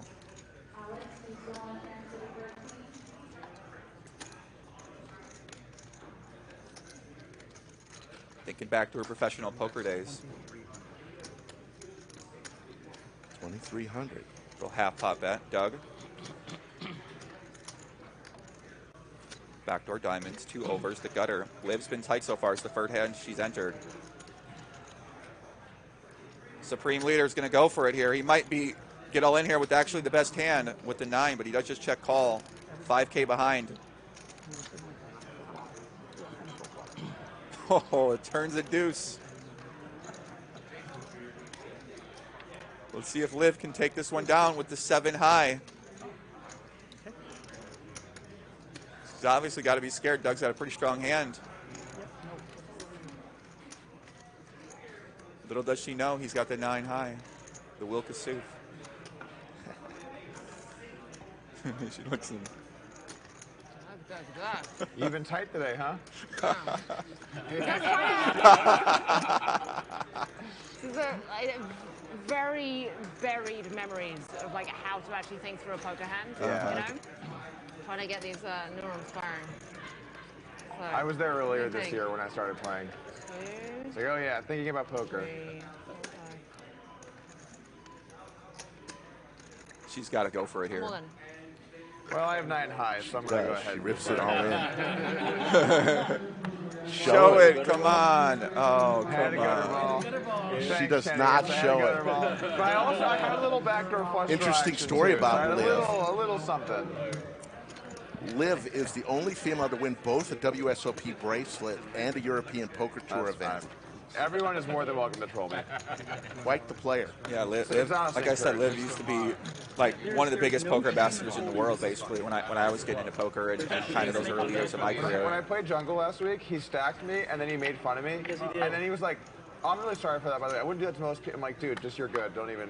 I think I was like, wow, I'm very upset that Jungle made fun of me. I'm very upset about that. I'd love to see Jungle Man and Doug in like a cage fight. Oh, it was so fun last week. Yeah. We should put him in a real fight, like a cage fight. With both of those two, that'd be fun. Gotta hand it to Jungleman. He remained in character the whole 6 hours. He came as a cowboy, and he left as a cowboy. And kind of weird. Yes. You know, weird. Whatever. Everyone's got their thing. Jungleman considers himself a performance artist, so understandable. You might remember that music video he shot with all the naked ladies in Eastern Europe. So, it's a big enough line where you get like a very good. yes, that was fun. The lodge is hopping with people just watching. I know. The people are fired up. Brad Owen mixing it up, going after Liv here with that King 9 suited. Liv obviously just won that big pot. The adrenaline might be pumping a little bit, so Brad might be trying to get one through here. Obviously King 9 suited, a nice hand. There's nothing better than stacking. And he does get it through. I think Brad gets a lot of respect at the table with when he makes plays. Yeah, which is great because then you can do things like that, take down a few pots sometime, every hour or two, kind of mixing a light 3-bet like that. Exactly. So knowing how to use that tight image is important as well. So you mentioned you were out at the World Series early. I haven't been out there yet. Thoughts on the move to Bally's? Loving it, man. I mean, listen, I think that Bally's room is beautiful. Like kind of the convention center, the big room leading into it. I think it's great. I think they could do a lot more with the hallway. I was meeting with them the other day, kind of about maybe doing a show in the hallway that might be taking place here. But I feel like the booths, I mean, in the past, we've had issues with the booths, right? These vendors in there are just like real weird, strange people. They're strange people. They get like these really shoddy-looking products or anything like that. We don't have those this year in the hallway. But I think that the room is so great. I wish the cash game area was a little bit better labeled. You could see it. But the place is rocking. It's hopping. Everyone's excited. The Bally's room it's pretty cool in the Bally's room, too. The main area, they got 5 main streams this year for later on as the summer goes along. You know, people have been saying maybe it's a little hot, but there's always going to be issues. But overall, I think that the fields are going to be bigger than ever, and I'm so excited to see what develops. But so awesome. You got to go out there, yeah. Yeah. 2 pair for Doug. Yeah, we're not allowed to play. Yeah, Doug with that hidden 2 pair, the Jack 4. Because in the UK, like, it's There should be a term for This is a social club, so people are allowed to bring their own alcohol. this is a member too. Yeah, we don't have a liquor license, but we are looking into getting a beer. Doug shows the cards, 2 pairs. I'm curious if anybody in the chat's been out to the series so far. I know there was a record field for the $500 homecoming, over 20,000 entries played in that. I was there. The hallways were just rocking, man. It was great to see. It really is, man. I love the World Series. I feel like it brings the whole of the community together. All the Euros come to town, Brazilians come to town, the Australians come to town. Yes, so everybody. The Canadians stay home because the rate that they got to pay is too high. But Andrew Neamy joins Chatsville. Hello, Andrew. My man, Andrew Neamy, the legend. Where's Andrew? Why is he not in this game? Yeah, you know, these guys are so busy. You're busy. You know, I know, we're lucky yeah. to have you. Yeah, I mean, I should have played the. I agreed to do this, and then I was like, started getting FOMO about the World Series, and then I checked the 25K PLO date, and it was the same date as me coming here. I was like, well, I was like, let's make this trip great. So it's been so fun down here, though. That's commitment. It's like they don't know. Yeah, you know, that's what you got to do. Whoever's talking to your ear. As far as I know. Yeah, I would have loved to see Andrew in this game. No, that's in Like me? Yeah. Like 23. Maybe? Okay. So Brad kicking it up with the ace-9 of diamonds. Doug Polk with that 6-5 of clubs. I don't think we've ever used this chip set before on stream, so It's so weird. I want to look at my cards, Brad, but 2 people have already called, and Liv looks like she wants to call. You might as well just call. Okay, yeah, that's what I do. DQ playing flying blind here. He likes to do that every now and then. He goes little commando style. You want to be Brad had the best hand, but now against 5 people. Big pot here, Rick. 3.7K in the middle. Good. 6 players, 7 deuce 4. Doug with the open-ended straight draw. No one has a pair, it looks like here. Pair of ducks for Hatter. Oh yeah, ace deuce. That little hidden 8 deuce. 3,000? So Liv is gonna lead here. She's got the backdoor nut flush draw in the gutter and 1 overcard. Interesting lead. Doug Polk, obviously in a little spot here, open-ended straight draw. Liv, when she bets out here, she says she's got a pretty strong hand. Could equate to some type of strong flush draw, maybe a strong 7. Maybe a hand like a pocket 4s, so she decided to limp with pre-flop. You have good cards this time, DQ? I had cards that I would have called, right? You know, and so, you know, I don't have my normal DQ cards. Queen of Hearts. That's what sucks. Scary card here on the turn. Obviously, Liv's got to be worried about Doug having a flush draw. I thought it was you. Nope, so did I. Nope, not at all. She could just have the ace high. She could go check back here and then try to bet the river to take it down if Doug does not bluff himself.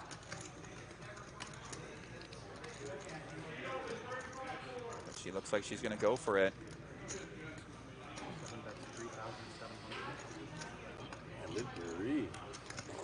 Firing away. Straight draw. 6-5 of clubs. She takes it down. Liv, nice hand. Once again, bluffs the supreme leader, Doug Polk. Such a good feeling, Rick, when you come back to poker. You haven't played in a long time. You know, your nerves are got rocked in. You can't quite remember what size you might have gone when you're in your prime, and you start off winning. You get a couple bluffs through. The confidence starts coming back, and then they give you kings versus aces, and you lose all your stuff. And that's how it goes sometimes. So when you were off for 10 months, did you not play any poker? I basically, I mean, I study every day. Yeah. But I played some online, but I was mainly just studying against because there's really good programs these days where you really don't need to play other people to get better at poker. You can just play against the GTO bots all day long. Right. So that's what I do. I just play against those all day. How did the main event go? Did you cash in? I fucking bubbled. Yeah. Like, not straight bubble, but like 20 spots away. But I find that when you reset your mind, you actually end up in a better place, poker-wise. Like sometimes your mindset's all fucked up. You're not confident. You don't believe in yourself that you can win. You don't even, it's like. And then when you go out and you play in that condition, you're oftentimes not going to be making the best decisions consistently. And this is all a math problem game anyway. So that's going to be very important to have your mind clear and your mind thinking straight. So. A lot of people don't take enough time off in any of their job, right? Just because they just keep going and going and going and going and going, and just get so frazzled, and their performance is going to suffer. That's a good point. DQ taking that one down. I think we probably had Bitcoin, but there was no like networks. Like, there was Tobias Grinder says, "Yo, Poppy." We got a lot of Joey Ingram fans as we thought we would. What's up, Tobias? Yeah, man. Listen, the Legion, my audience, these guys are crazy. They're hardcores on. Liv Boeree, look at Liv. Up 9,900. DQ's up 4,800. Throwing the party right now is the host, Doug Polk, down 6,300. It's early. Is that what it's called when you lose the most money? And you okay? We call it throwing the party. Oh, okay. I like that. Maybe you'll use that in one of your upcoming episodes. I like what you said earlier, rainbow. Yeah, or Skittles. Yeah, That was Skittles. good. That was Skittles. Yeah, that was a good one. Shout out to Skull Mike. He likes to say Skittles. We say a lot of funny things. Some people think it's not so funny. Whatever. When he's grabbing red chips. Doug Polk, 8-4 diamonds. Easy 3-bet for him. It's called a reflex. It's a reflex. Kenny has a nice hand to 4-bet with here. The ace-5 suited. My reflexes. But he's scared off by the spring leader 3-bet.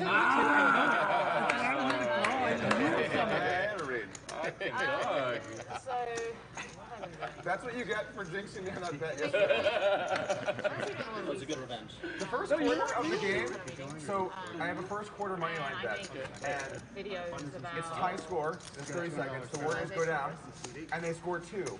And he's like, "This is great for you. They just scored." Like MKO with the $20 super chat. Thank you very much. Really appreciate it. Jimmy Bluffett, Seti Maggette. Absolutely. That's what I used to like to say. People are donating to the lodge. They donate to super chats. Go to the commentators. So it's one way that folks can give like a little tip to say, "Hey, you guys are doing a fine job." DQ's a legend of super chats. He's given Skull and I a lot over the year, the last 2 years. Damn. All right. And I want to get to like a mode like Mark Lamb with pocket 7s. So good at shutting up. Yeah. I actually want to pick his brain. No, it's easier to just count your red chips.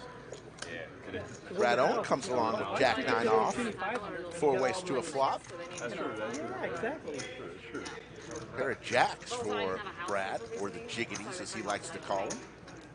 Isn't that just pocket jacks? Yeah, that is. Jiggities is pocket jacks. Watering down the Jiggities brand.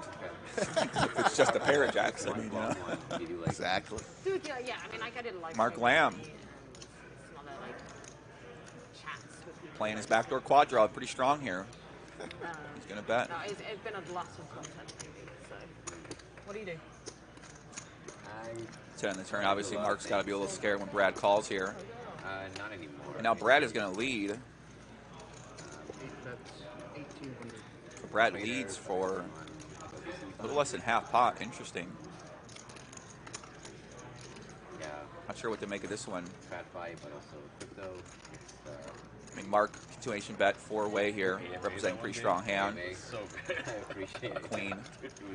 It was Sometimes a 10. Ace king, aces, kings. It was not. It was functional truth. Mark will lay it down But and he gets it through. It's like Brad, X-ray vision over there. Although maybe you would have played a different way if you knew he had pocket 7s. So this game is presented by CoinFLEX, and we're going to be visiting a little later on with Mark Lamb in seat 4, the CEO of CoinFLEX. He's going to come into the bunker later on and chat with him, get to know a little bit more about that company. Yeah, it was. We had a great CoinFLEX dinner, drinks last night. Shout out to them for throwing out a great event out here. There's a big consensus crypto event going on, so a lot of crypto people are in town. And I talked with him for a while, just kind of getting to hear how his mind works and how he came up with the idea of CoinFLEX was quite fascinating. Very unique perspective that the founders of the companies usually view the company much differently than the ambassadors do or the business development people do whenever you kind of go meet with these companies about investing or advising or about working together with them, or they just want to tell you more about their projects. So anytime you can talk to the founders of some of these crypto companies, they have such a different vision and view of how the financial system is and how the banking system works and how legacy traditional finance is and how crypto could solve new issues and reduce fees. And so it's always just, hard to tell what's true, what's a food, what's not a food. But you know, there's a lot of people out there doing a lot of scandalous things. You think poker has their own investigation? You should see what crypto's going on out there. Yeah, exactly. So Flood's going to lay it down, and Jordi's going to take down the pot with his snowmen. Multi-counting, little RTA, all that kind of stuff. You know. I'm excited for our first CoinFLEX bomb pot where they're going to add 2,000 into the pot. Yeah, that should be coming up here in the next few minutes, every hour. Cool. Lodge Mahal is located in Round Rock, Texas, folks. Open 24 hours a day, 7 days a week. It's a social club. You've got to become a member. Weekly, monthly, or annual membership fee. And then once you're a member, cash games are $10 an hour. No rate, just $10 an hour. Tournaments, depends on the tournament, what the buy-in is. You don't pay an hourly fee there. You just pay the door fee and the tournament buy-in, and you're in. Guys, for real. Also, Dan Bilzerian, poker players are fucking nerds. Hey, this guy Dan Bilzerian came out with an interview recently. Where are we at in the Venn diagram here? He said poker players are nerds. I was like, water's wet, right? Like, no shit, buddy, right? Like some poker players are nerds. A lot of people are nerds, right? Any classification of most people, there's going to be a lot of nerds in there. It feels like whenever this guy Dan Bilzerian talks about poker, it's just in a negative way, right? I mean, he's been saying the same thing for 10 years. You know, I think like, all right, we get it. You know, you don't like poker players. You think they're dorks. They don't like you. You know, I feel like we haven't really gotten any new information out of that guy when it comes to poker in a long time, and people still really seem to.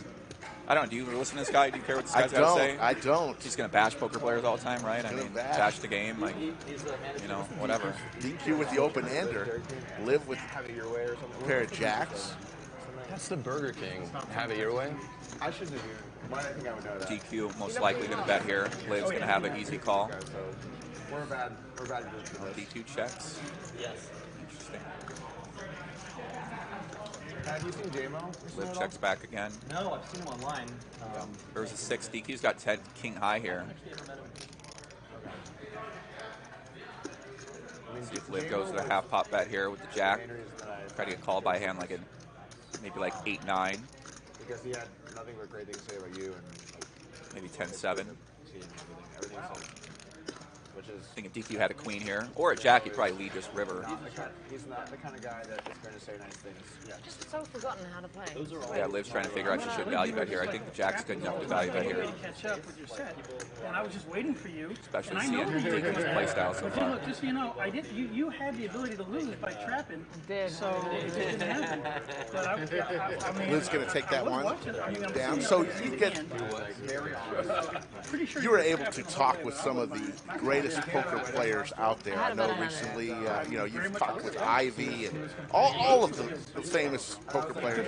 Is there one interview that you've ever done that sticks out above all others? I mean, like, you know, the first Bill Perkins interview I ever did with him, where we had a conversation, that blew my mind because I've really never talked to someone who had a mindset like that. Whereas, like, you could say a lot of the things he said now are much more common because there's so many more podcasts. But back in 2016, there really wasn't that many podcasts out there in general where people were like sort of, I don't know how I would describe, like sharper business intellect, like different ways to frame these situations and very like in-depth psychological sort of breakdown of these different topics and why we struggle with things. And so that one really blew me, and I think it blew a lot of people in the poker community away. Also because they also thought he was a big donk, and they were like, oh, how's this big donk poker player? Like, what does this guy think about? And turns out the guy is obviously crushing it at what he does, and he's crushing it at life. So that one always stands out to me. And obviously the Phil Ivey one I did last year, that was just, you know, that's like a podcast dream come true, right? To get the legend. We had Tom Dwan on as well, and but yeah, that Phil Ivey one, that was just surreal because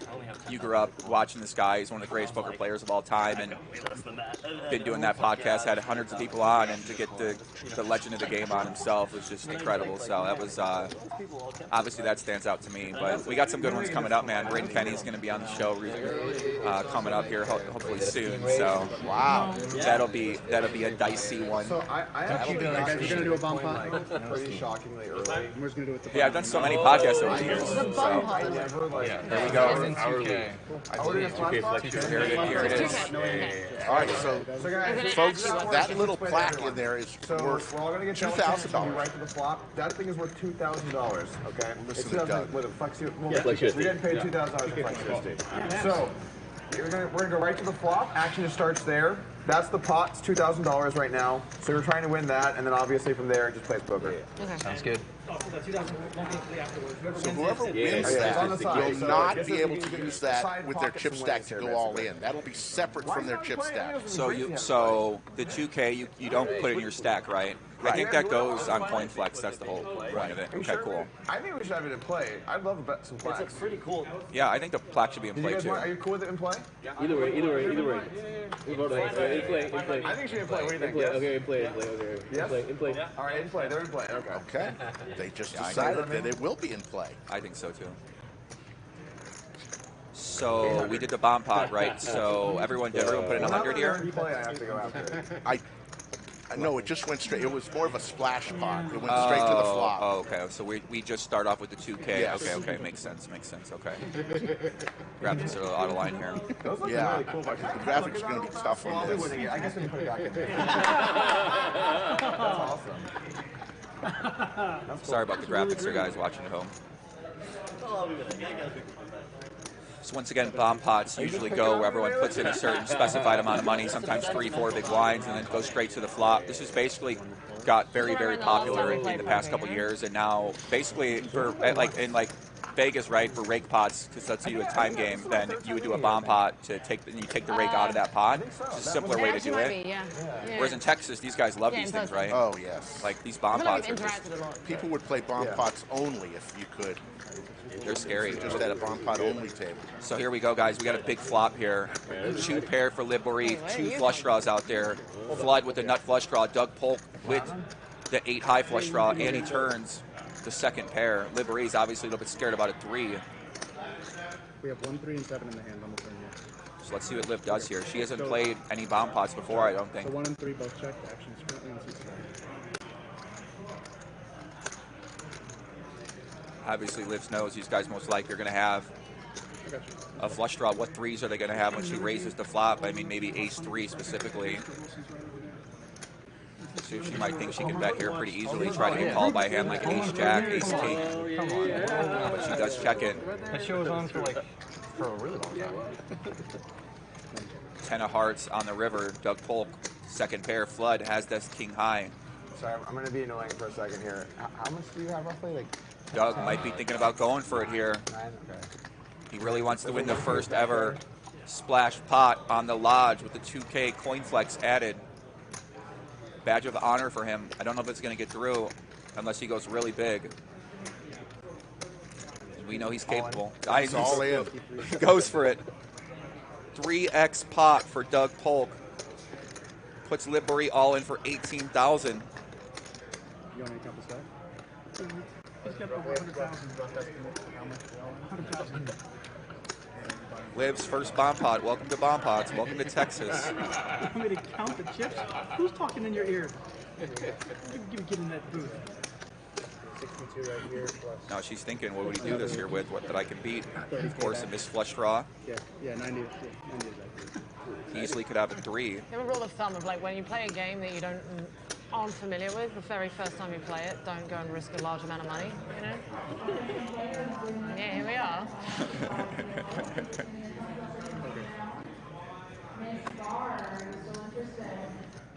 Okay, you just wanted to process every time. In the blender. This is what it feels like. Absolutely. It's earning interest right now. This is earning interest. This is literally earning about interest. 9%. It's 2,010 now. Unlike your bank account, that is. This guy, Doug, this guy's a crazy guy, man. The 92K all in here. What do you do here, Rick? Well, like you said, you got to worry about the 3. Doug could easily have 3 in his hand. I mean, maybe, right? Like what he bet and called a raise, right? What is he going to bet this multi-way? 4-3? I don't think so. Ace 3? Right. I don't think so as well. 3-5 would be the 3 to me that he would bet with here. To me, it looks like he's got What's in the pot? Sorry. a missed flush draw. 9. I mean, maybe. That's 2K, right? 4, 6, 7, 8. 8. Okay. The clock is 2 cents on. I said yeah.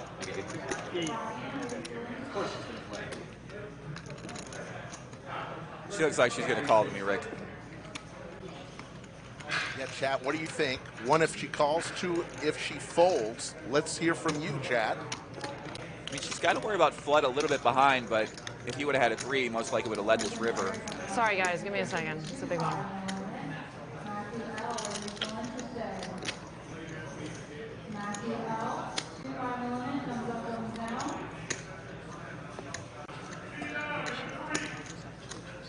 Yeah. Getting a lot of 1s. Oh. Fuck! No! No!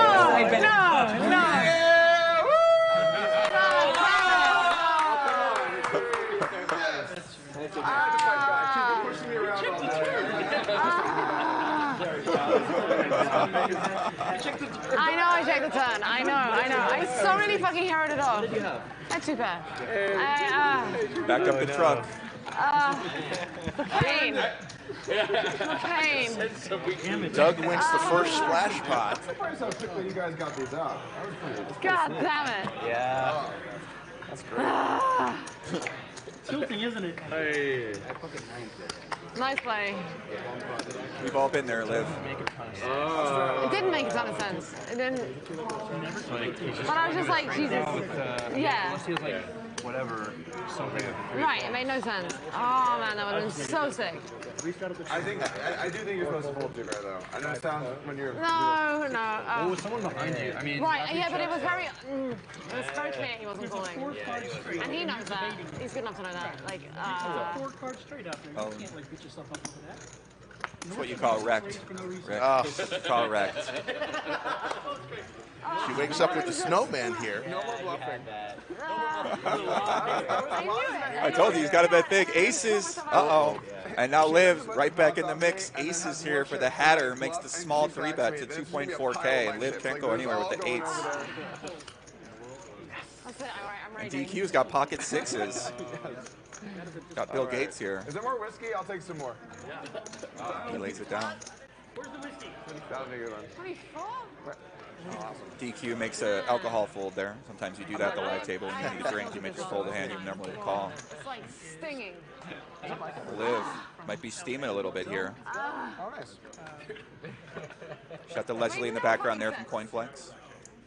Jack 9-5. Ace is still way in the lead. Hatter checks the flop. Yeah, they're giving us a little break. TC is being like a fucking wrong. He's going to induce a bet here from Liv. Where's this one? 28.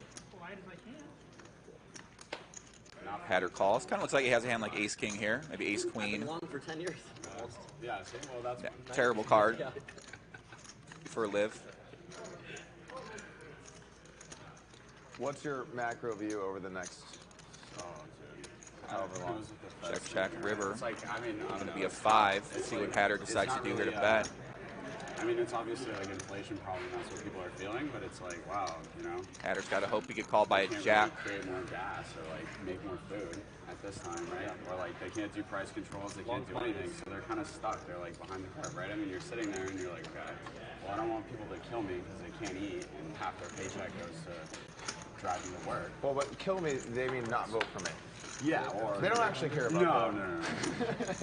Liv lays it down. Not to get too political. Hatter wins with the aces. On to the next hand. Slick Rick along with Joey Ingram. Poppy GTO. His first time ever to the Austin Round Rock area. And I think he's going to be back. Yes, sir. Some early indications. All right, it's not. No, it's not. Liv is leaning back saying there's a reason why I don't play poker anymore.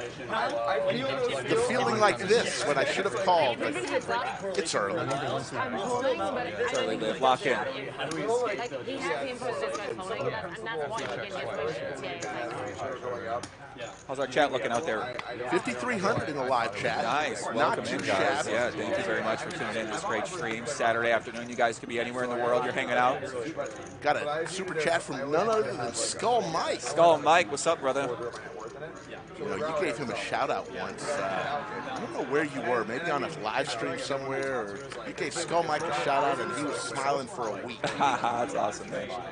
That's great. I mean, he's been so nice to me. Every interaction I've had online with him. So he's a good guy. Yeah, man. He seems partner like since the beginning. That's cool. Aces for Doug. There's Oh a king. no! Oh my God! 2 pair for Hatter. Oh no! What? The hidden top 2. Doug Polk pocket aces. This could get dicey. Please tell me he check raises. No. No, he just check calls. Oh, Boat City for Hatter. Problem is now it kind of looks like he's going to have a hand like a 7 check call on the flop with. Doug checks back. Oh, my goodness! No. The ace no. from space. No. You live in New York. You just can't. Oh no! What's Doug going to do here? Okay. I stay away from. Is he going to ship it in? It's so cool. 30,000 all in, $1,400 bet here from Hatter with the full house. Doug Polk You don't really say no, right? with the owner river here, the ace. I think he's going to go all in here, Rick.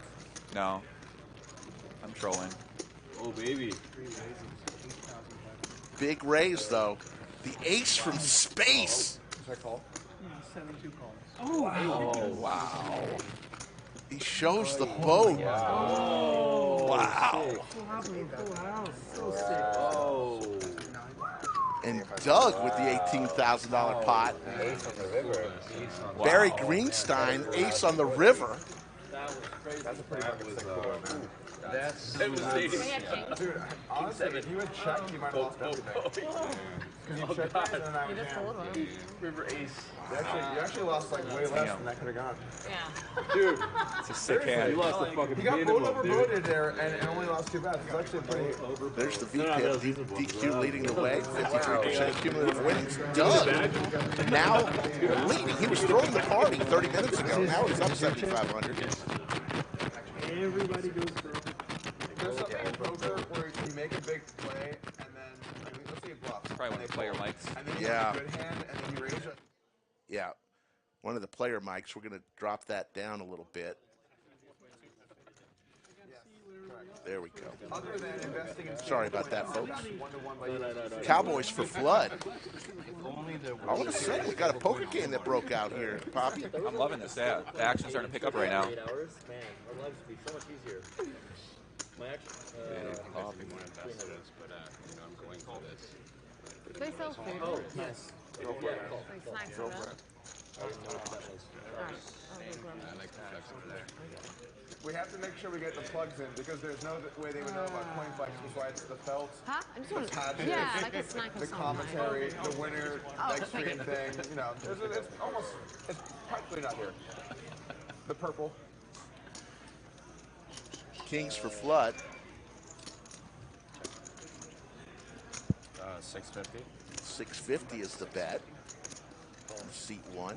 Bow over bow. Doug, do you know how we're doing viewership-wise? Mark comes I along. think it was like 4-ish. Build up. But it had just started, so it'll work. Great turn card there for Mark Lamb. Turns 2 pair. Flood pocket kings. Obviously not loving that turn. Although Mark's been pretty loose here. So it doesn't necessarily mean he's always going to have a strong hand. So you typically Means he could have a jack or a queen, a weaker jack, weaker queen. oh yeah, it's Pair ace jack. About 2,000. But it does get some value there. I'm quite happy with CEO Mark Lamb. No, I mean, like, that's one of those hands where it's like, when you have the higher vote, you almost feel bad because you're like, I really feel like I should have won more money. Who's been your favorite player to see here on the stream, Rick? You've seen a lot of players come to town. You've seen some vloggers. You've seen some poker celebrities. You've seen some maybe local players. Who's got your eye? Who are we watching out for? Really good. Well, DQ's a favorite of mine, but we've got so many great players that we've got a group of players that are in Austin, and we mix in others that come in from out of town. So now I like watching DQ a lot. I like watching Boots. There's a guy that plays a lot here in town. Coins, another gentleman. So we've got a lot of nicknames. We like nicknames here in Texas. Listen, I'm all about the nicknames, brother. I mean, I'm the nickname king. I love giving out nicknames. You know, Doug Polk got a few nicknames I've given him, right? Yeah, Do you know about any of those? The Supreme Leader. Did you give that to him? I did. You know any other ones I've given him? I don't. Oh, okay. A little more out of line, but you know, all great nicknames to have nonetheless. He doesn't like the nicknames. We've tried, but we're big into nicknames. Skull Mike and Slick Rick and Slick Rick and Skull Mike. We named the guy Cinnabon last week because he was so sticky. So he's now Cinnabon. I started to feel in that hand like you were going to suss it out. Cinnabon. Yeah, like a sticky sweet roll. Okay, I mean, yeah. Uh-oh. We got my man in the bunker. My man, the mixed game god himself, Jacob Dalla. The mixed game legend steps in with a bottle of peanut butter whiskey. This guy is honestly reading my mind right now. Thank you, sir. Jake, you want to grab a headset or you want to? I actually missed the sensation. I like the poker Let me stick. throw this on my IG story, a little BTS. Just to feel alive. Right? He's got two See? Pain. All right, behind the booth. Show that whiskey. Bam, look at that. No. Oh, you can't drink it. He's pouring out one for us here. There's no reason. A little behind the scenes. If you guys want to check it out on my Instagram, PoppyGTO. Thank you, sir. There you go. Are you having one? I'll have one later. Okay. Let me put you on here, Jake. Joining us in the bunker, Jacob Dalla. How are you? One of the owners of the Lodge Mahal. Oh, I'm good. I'm good. Excited about this event. How much is it? I'm probably calling. Good time out there. I got a little piece of Brad Owen.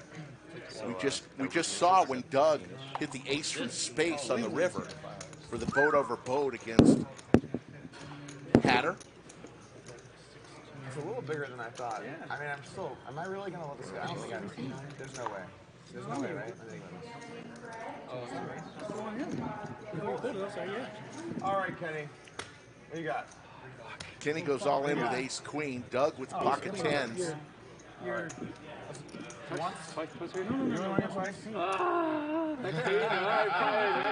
better for the stream to go once. One time. They're just going to go once. The viewers want blood. Want blood or... The viewers want queens. Well, some viewers. You're ahead by what percentage? A little bit. Queen No, by I'm deuce. safely ahead. Well, not safely. Come on, ace or queen. Doug. Killing it right now. A $35,000 pot. All right, Kenny, whatever you need, we'll figure out if you need more, okay? How many lines was that? Jake, what do you think of these new chips we got just for this show? They're different. They're different. They're all special. Nice and Non-cash home game chips. They are. Jake, I'm in pain. Hey guys, I want to welcome Jacob Dalla to the booth here with us. Jake, one of the partners of the Lodge, also one of the best poker players of all time, one of the best mixed game players. Stop it, first of all.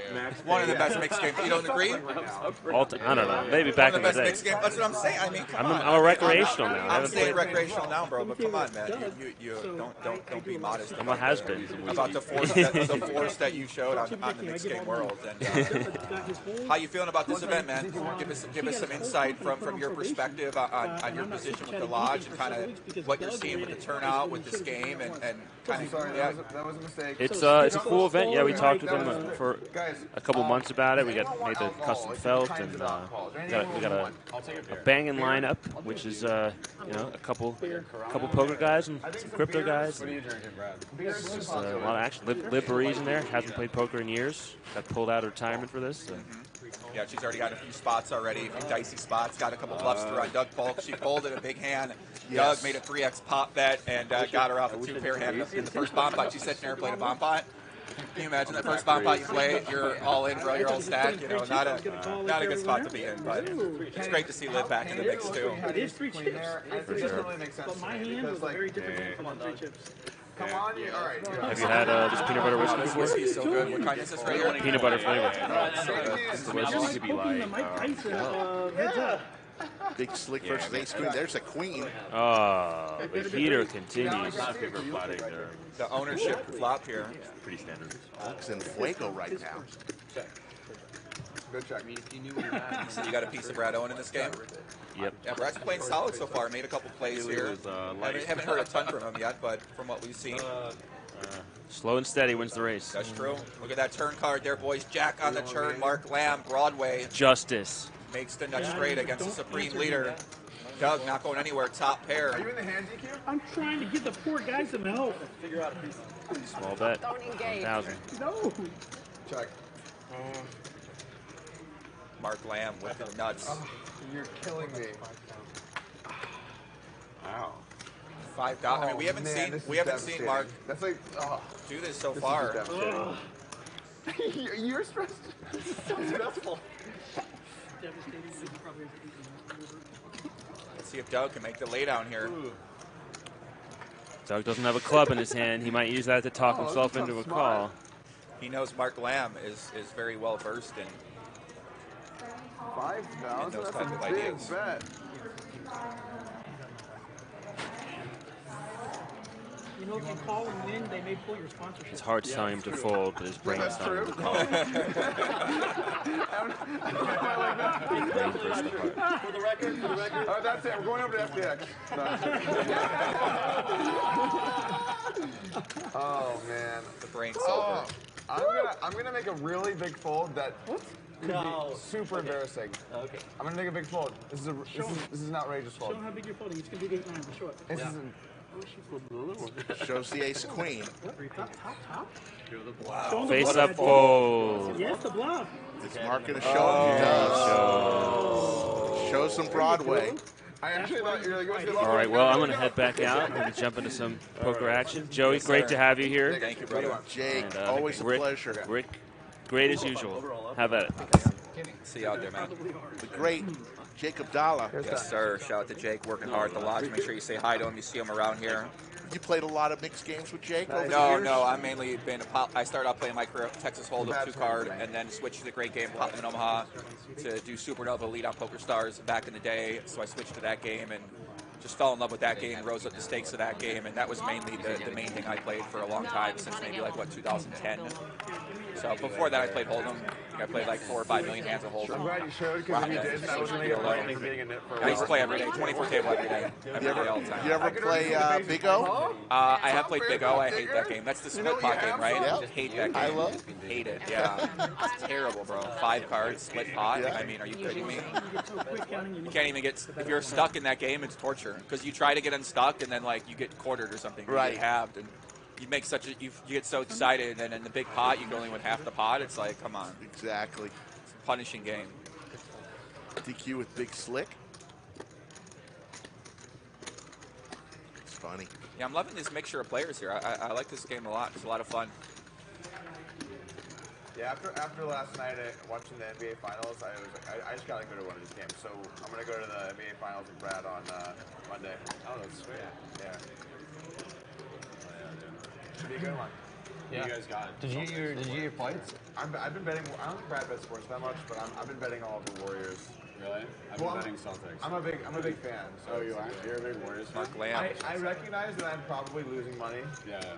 But I love the story so much. Like the old guys, they got injured. They lost their like all-star MVP guy, but they're back and they're scrapping it out. And like the Celtics are clearly way more athletic. Yeah. And they're clearly younger. They're better basketball. It's just like, but you know, does the old guy still got it? I don't know. Oh my. He did last night. Doug Polk's projected a little bit here with that breakdown of the NBA Finals. That was quite a game last night. Yeah, it was a game we were all watching at a party. It was a lot of fun. Steph Curry was heating up. Oh, it's unstoppable. Yeah. Mark Lamb might not even know it's on him right now. You're exactly right. Yeah, I was like, I think he doesn't know what's happening. He's like counting his chips in I don't know what raise is going to be. He's literally counting. Just stuck the right, like the $5,000 Actually, that's so funny. Reminds me of high stakes poker back in the day. There was this one great scene where he doesn't even know it's on him. I can't remember who was the player in that hand. All right, well, absolutely. I think like Ellie Lesero was in that hand. Who was in that hand, Chad? Who was in that hand? That famous high stakes poker hand where the guy's like, everyone thinks looking at him, they think he's in like 3-bet or something, and he's like, oh, I didn't even know it was on me. Like I was sleeping, basically. Dynamic. yeah, let's do it. And I remember Moneymaker did that. Oh, it was Moneymaker, right? Johnny it was during Chan in the WSOP 2003, right? Yeah, okay. Johnny Chan says, you know it's on you, don't you? Yeah. He goes, oh, I didn't even realize. Yeah. Yeah, that was the end. It was 2003 World Series. So Mark turns top pair. Looking to go for some value here. And he gets called pretty quick. Oh. Wait, what? Oh, he really had. Okay, cool. Mark Lamb on a heater. CoinFLEX CEO crushing it right now. So on the turn when he asked you if you got it, what went through your head? Like you're like, I'm gonna be honest here. Yeah, I was like, I'll tell him. He was I actually not thought, honest with me. No, So you, when you were down in Mexico, So when I just flipped it did up, you have it's the King of Hearts. you have a place down there? Or you just rented a place? Or what It's, did you know, it turns out in Cabo, the places are so cheap that you can basically go on Airbnb and get a really sick place right near downtown Cabo where you can just walk down there, walk on the beach, walk on the pier, all the Mexican restaurants, the clubs are there. You can get that for like $30 a day. So I basically found this really great place, and then I also met some friends down there from poker. So it turns out when you're like, for me, any city I go to, I just end up knowing a bunch of people that I can hang out with. And so I went out with them a lot. We got a lot of, they took me to all their favorite places. They lived down the street in a beautiful condo. They had their own car out there. So I was hanging out with them. And then, you know, I ended up making some friends. You know, I made some friends down there, right? Some locals and some of the ladies. So yeah, I was just kind of spending different time in a few different places. I stayed in a bunch of places and drank a lot of tequila. Got way too blacked out a lot of times, and I really embraced the Mexican experience. It was fun, man. I heard that's awesome down there. You been to Cabo before? Never Cabo. Yeah, you I've love been it. to It's beautiful. you know, Cancun and Cozumel areas, but not Cabo. Yeah, Cabo is so great. I'd recommend that to anybody that's looking for some fun. It's all pretty small, you know, kind of all in one place. You don't really venture outside the downtown area or the beaches or the restaurants very much, so very concentrated. You could kind of just get an all-inclusive resort if you want it. More people like resorts. They don't want to do Airbnb. It's kind of, it could be kind of sketch, right? Some of these areas of town, you know, you don't, so most people don't feel safe walking around a lot of them. I was with a girl who was from there, so she was taking me all these places. I never, you know, I wouldn't go there probably by myself, but yeah, it was a lot of fun. It's awesome. Yeah, I'm excited to go back. Yeah, for sure. What's Kilo again? Kilo is another kind of poker game. It's like you get 4 cards instead of 2. And 5,300 in the live chat. We appreciate everybody joining us. Oh yeah, thank you guys so much for watching. On this, I mean, it's like a Saturday in June, right? You know, exactly. It tends to be pretty gambly. Actually, we have a PLO game going on here which for is which. like 1025 PLO game. So a little bit lower, bro. It's got to be. Okay, so what should we do? Should that be Mr. What do you want to accept? Damn, I'm gonna play that game. No, I don't know. It's unclear because I just grabbed them. We're good. Okay, cool. So you can pull it in. You got a family down here, Rick? Oh yeah, You're a family man. Married. My son just graduated from the University of Texas, and now he's off doing his own thing. So cool. What's he doing? What's he up to? He works in the advertising world. He's an account executive for a UK-based advertising firm. Cool. Where's he living at? Is he living around here? He was in Austin, but he and his girlfriend work remote, so they decided to go to a different city every 3 months. He's never been out of Austin, so they're in Boulder right now. Cool, yeah. Colorado's a pretty great place for a lot of work-from-home people. Yeah. I mean, that's the new thing nowadays. A lot of times you can work for these international companies. Like, think about the companies I work with are all mostly international companies in the poker world, so you can kind of do it from anywhere, especially when you're playing poker, if you're making content, like if you're doing like marketing, like influencer marketing or advertising like you're talking about, you can just do it from your laptop. You don't need to be in the office anymore. Exactly. Even though you are in the office, right? But you get to make your own office. I could never have done that when I was starting years ago. What kind of jobs are you doing? I own my own company, a little media company revolving around Austin area high school football. So cool. Okay. Magazine, radio show. So that makes sense why you're such a professional. Now it makes, and now I was kind of wondering, like, makes all sorts of sense. Now it makes a lot more sense, yeah. Kenny Flex with the big slick. Liv Foltz and 4 bets takes it down. Nice smile from Kenny Flex. So you know all like the high school information around here for high school football. You're like the man in that world and stuff.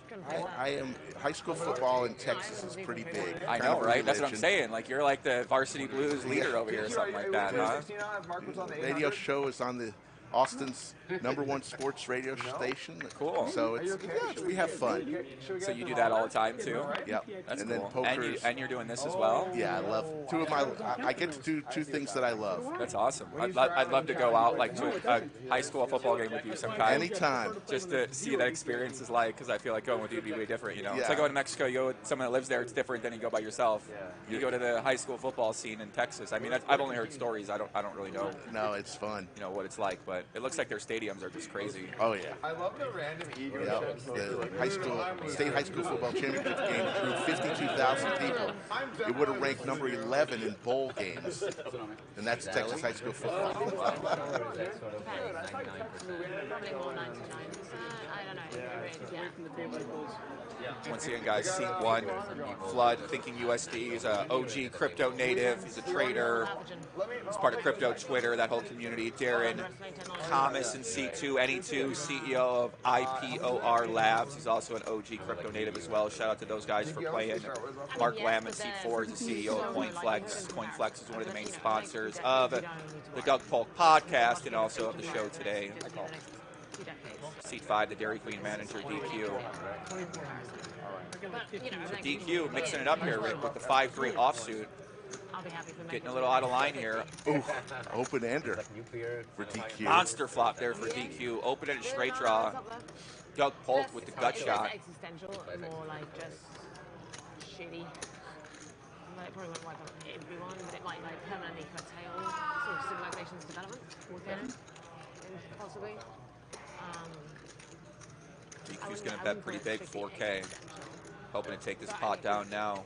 One I'm really curious about that actually kind of falls in your field. I read about how sometimes when they're about to do like some new hadron collider, some new experiment, there's some small chance they're just gonna like vacuum decay or something, or we'll just end up in a black Doug hole. does not look like he wants to go away from this one. It's hard to 4K bet for DK, DQ, 10K behind. This is all you see just they're now playing with energies that really. Owen? Doug goes for it. He gets snap call. Doug actually has the best hand here, 73% favorite to take this one down. He's going to be shocked when he sees these hands. It's a bit of a Pascal's wager. Absolutely. Wow. So Doug gets it all in here with ace high. A kamikaze play debatably ends up in a pretty good spot, 73% to win. Well, I'm glad I got the Snap call by DQ, by the And you way. have the best hand. I mean, it's a shocking revelation. If you're Doug Polk and you see this. Oh my God. Wow. Wow. And the reason why you win at one time is because you can only get lucky once. Wow. Just like that, Doug Polk loses $33,000 pot versus the 5-3 offsuit. DQ has done that so many times on this stream. Andrew Nemi, if he's still in the chat, remembers DQ doing something to him on a stream that caused a large pot. I Was think that it was the a Ace King 2-outer. versus Kings or something like that? That was a sick hand. Wasn't that the flop Ace King or something like that? Andrew had pocket kings and he had Ace King. That was a brutal hand. It was. And DQ vaults to the lead, up 13-5. Doug up 6,600. Kenny Flex is throwing the party down 18,000. See where Liv is. Liv is up 1,100. Not bad. Not too shabby. Yeah, I remember I saw that hand on Twitter. That's what I like about when you guys post the hands on Twitter, because like I'm not watching the 7-hour stream, 6-hour streams, but I loved it. I love being able to see the moments, like especially Andrew. I felt so bad for Andrew because I know you don't normally play that high stakes, and you get your money in so good, and then you get brutalized, especially against the guy with his own chair. You know, it's always tilting when the guy's got his own chair. I'm not alive, bro. But that said, I don't know. It sounds like it's like an essentially vanishing Look at all those chips. The pain was delivered, Doug says, but Doug has played on a lot of these streams, obviously, and win or lose, he's always the same. He doesn't. If you had $30 million, you'd probably be happy too, no matter what. Right? Point taken. If you were taking money out of every pot that a player had, I mean, I'd be in a good mood too, Rick. You know what I'm saying? actually Can't say anything to that. high energy collisions that have created like novel particles, basically. Okay. And then it goes. But yeah, I mean, obviously you're right. Like a lot of people could, learn from that attitude. Treat players with respect and win or lose, right? Always with a smile and great for the game and great player that people feel comfortable around playing. And we've seen so many people that are assholes at the table who, when they're losing, they get, they're throwing cards at people. They're disrespectful to the dealer, disrespectful to the players, and just overall negative, bad attitude to be around, which is fine, right? Everyone's entitled to act how they want to act at the table, but I think Doug's a great example for other players out there of how to carry yourself. Guys got 100,000 here. I'm not worried about the little 30,000 here. Are you still blind? You're still blind or no? DQ is blind hand as he's still stacking chips. Because, as you said, it's like hate when that happens. Hate when that happens. When a big pot. You back all over the 5-5. I mean, definitely, if we were, we knew that like in 100 years, unless we discover something, we will anyways perish. Then you might as well just take these. It would be nicer if they just built something in space. They all certainly. So our man Brad Owen's in the pot here. 3-bets ace king against the recreational Mark Lamb. Something like that. Brad been cruising so far. 10 to 12 actually. Which are higher energy collisions, so like technically have been seen in space. Jake Abdallah out there once again bringing in some great beverages for players. He's such a nice guy, Jake. Jake, I know, yeah, he's awesome. When you're dealing with something like that, it starts getting into kind of like. He's always been like that, super nice man. So chill. Yeah. I'll do one of the ranch things. You almost have to start invoking the existence of. So it looks like Mark Lamb led here after calling the 3-bet out of position. Brad Owen calls, turn is the queen. Brad ace high. Not loving his spot right now. Have you read any Infinite Ethics? Flush draw comes on the turn. Obviously, Mark's not loving his spot either. Infinite Ethics. Yeah, so it's like dealing with the ethics of infinities, which is kind of arguably the ethics of infinities. That is a conversation I would not last long in. A topic I'm always thinking about, the ethics of infinities. Really, really interesting. Brad. Nice bet on the turn, takes it down. Brad stacking those chips up to about 28K in that stack. Not bad for the fan favorite, Mr. Brad Owen, Lodge partner as well. I'm more concerned that it would be like some kind of cascade effect. Whenever I meet people that don't really play much poker and they go, oh, what content should I watch? I essentially never recommend mine. I always recommend the vlogs, because like Brad or Andrew, because mine is like more, I think my content, most of it's for more like people that kind of know what's happening. Right. And, kind of in the scene and know a little bit more about the dynamics, the investigations, the players. The vlogs that those guys have are just easy to follow for anybody. You can just sit it down, watch it, straightforward. You go to a casino, play some hands, and I think those are real good for beginners to kind of get a feel for poker. I'm sure a lot of those guys come here too. A lot of those girls, guys that are watching the vlogs, they want to come to the lodge. It's the place that they want to come play. You mentioned you growing up watching high stakes poker and that's how you grew up. That, to me, that was the growth of poker back then. The growth of poker right now is with the vloggers and with the live streams that are out there. I truly believe that. Yes, sir. Yeah, I think for me, right, so my inspiration was to be a high stakes player because I watched high stakes poker. Right. So when I started playing online, I was like, I want to be a red player. I want to be a sponsor player. I want to be the guy playing the high stakes at the table. So that's what always drove me. Whereas now, I think the motivation could be to play on a stream or to go make a vlog. That's why you see a lot of vloggers. And it actually is a poker dream because you could make a vlog and you could be sponsored. Like Brad's got to deal with WPT Global, so now they're paying him to go travel around the world, go to these events. I mean, that's a poker dream right there, to be able to build a career for yourself. And I think that's a feasible option for a lot of people out there too. And there's more and more companies doing things in the industry, which means that they're going to want to spend money on partnering with different players to kind of bring them in as ambassadors. So there is a lot of opportunity out there for people who are making content and doing vlogs, and I think those guys are such a great example of what that could be like, and they're building out a nice community of people as well. Versus like the high stakes community, there's a lot of these degenerates that are, we've seen what's going on with these guys, right? Like they're just doing a bunch of shit. But here we go. We got to see a big two hand pair here. for both players. Here we go. This lock-in, guys, could be a big pot. Top two for Jordi. You hit the 10? The dead 2 for DQ, the 10-8, the hidden 2 pair. I'm not going to tell you what I have. Obviously, Jordi knows this guy's been playing pretty crazy. They are deep stacked, though.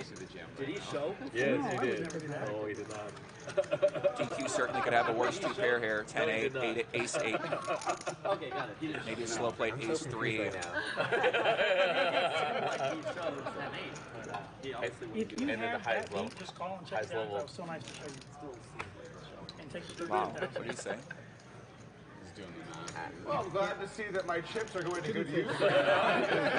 Hey, those are my chips. At least they didn't get locked up, you know? No, those are my chips. I paid for them. If you can beat 2 pairs, just put the 10,000 in. This is getting me back for jinxing. No, I just thought it was really nice. What if we could both win depending on what the river is? Which is very possible, right? I understand that. I promise you, like, we can both win depending on what the river is. My God, he showed him his hand. Are you kidding me? This guy's crazy. So showed him the hand. What do you do here? You got Ace 10. He's all in. Oh my God. Let me interpret this. He has pocket aces. I do not have pocket aces. But... Sure you do. I'll fold. Oh, you have ace 10. Yeah, and the other one. Come on. Thank you. Jordi shows ace 10. Skull Mike with the $4.99 super chat. After party at Slick Rick's house. That could happen. Who knows? Yeah, we going to a nightclub. They're going to, we going to club tonight. You got to go to. I somehow found the only nightclub in Austin the other night on 6th Street at the Mayfair. Shout out to Mayfair. There you go. That was pretty fun. Downtown Austin's a fun place. It's kind of messed up for you there. Cumulative winnings. There you go, Jordi, with that win, that last hand. It's at 13-5. I make him play river. So you play the river. All right, now let's play river. We all know your hand. What do I have? If I'm going to make the overbet, and he's going to call, thought through that and then he's going to raise, he has to have That was Liz. She is helping us out. I want to give a big shout out to Liz, Brian, Josh, and Maestro Matt Sweeney for doing all the heavy lifting in the production room today.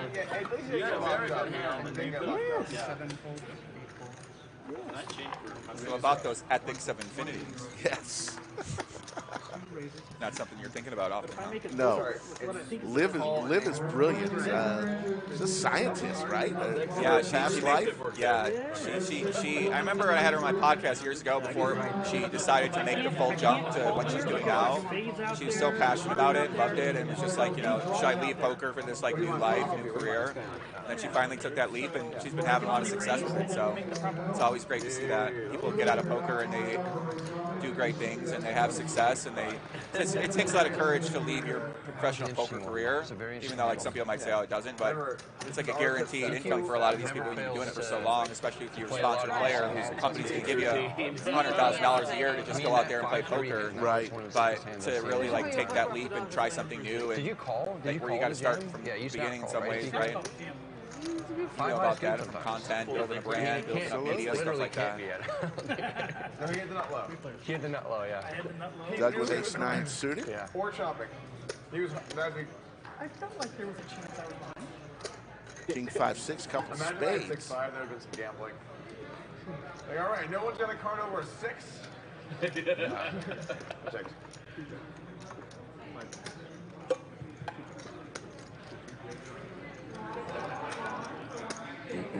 What's the chat saying up there? Thomas says, loving the games, guys. Big ups to the lodge. Thank you.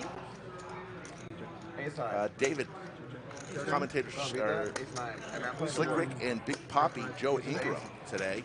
Skull Mike is on assignment. Like it mattered. Can't be names. Doug will take that one down. So when you go out to play your great game of PLO, where are you going in Vegas? What is your go-to spot? Yelling. No, normally I go to the Win. I mean, there's not many places for PLO games outside of the series. Uh-oh, people are going crazy out there.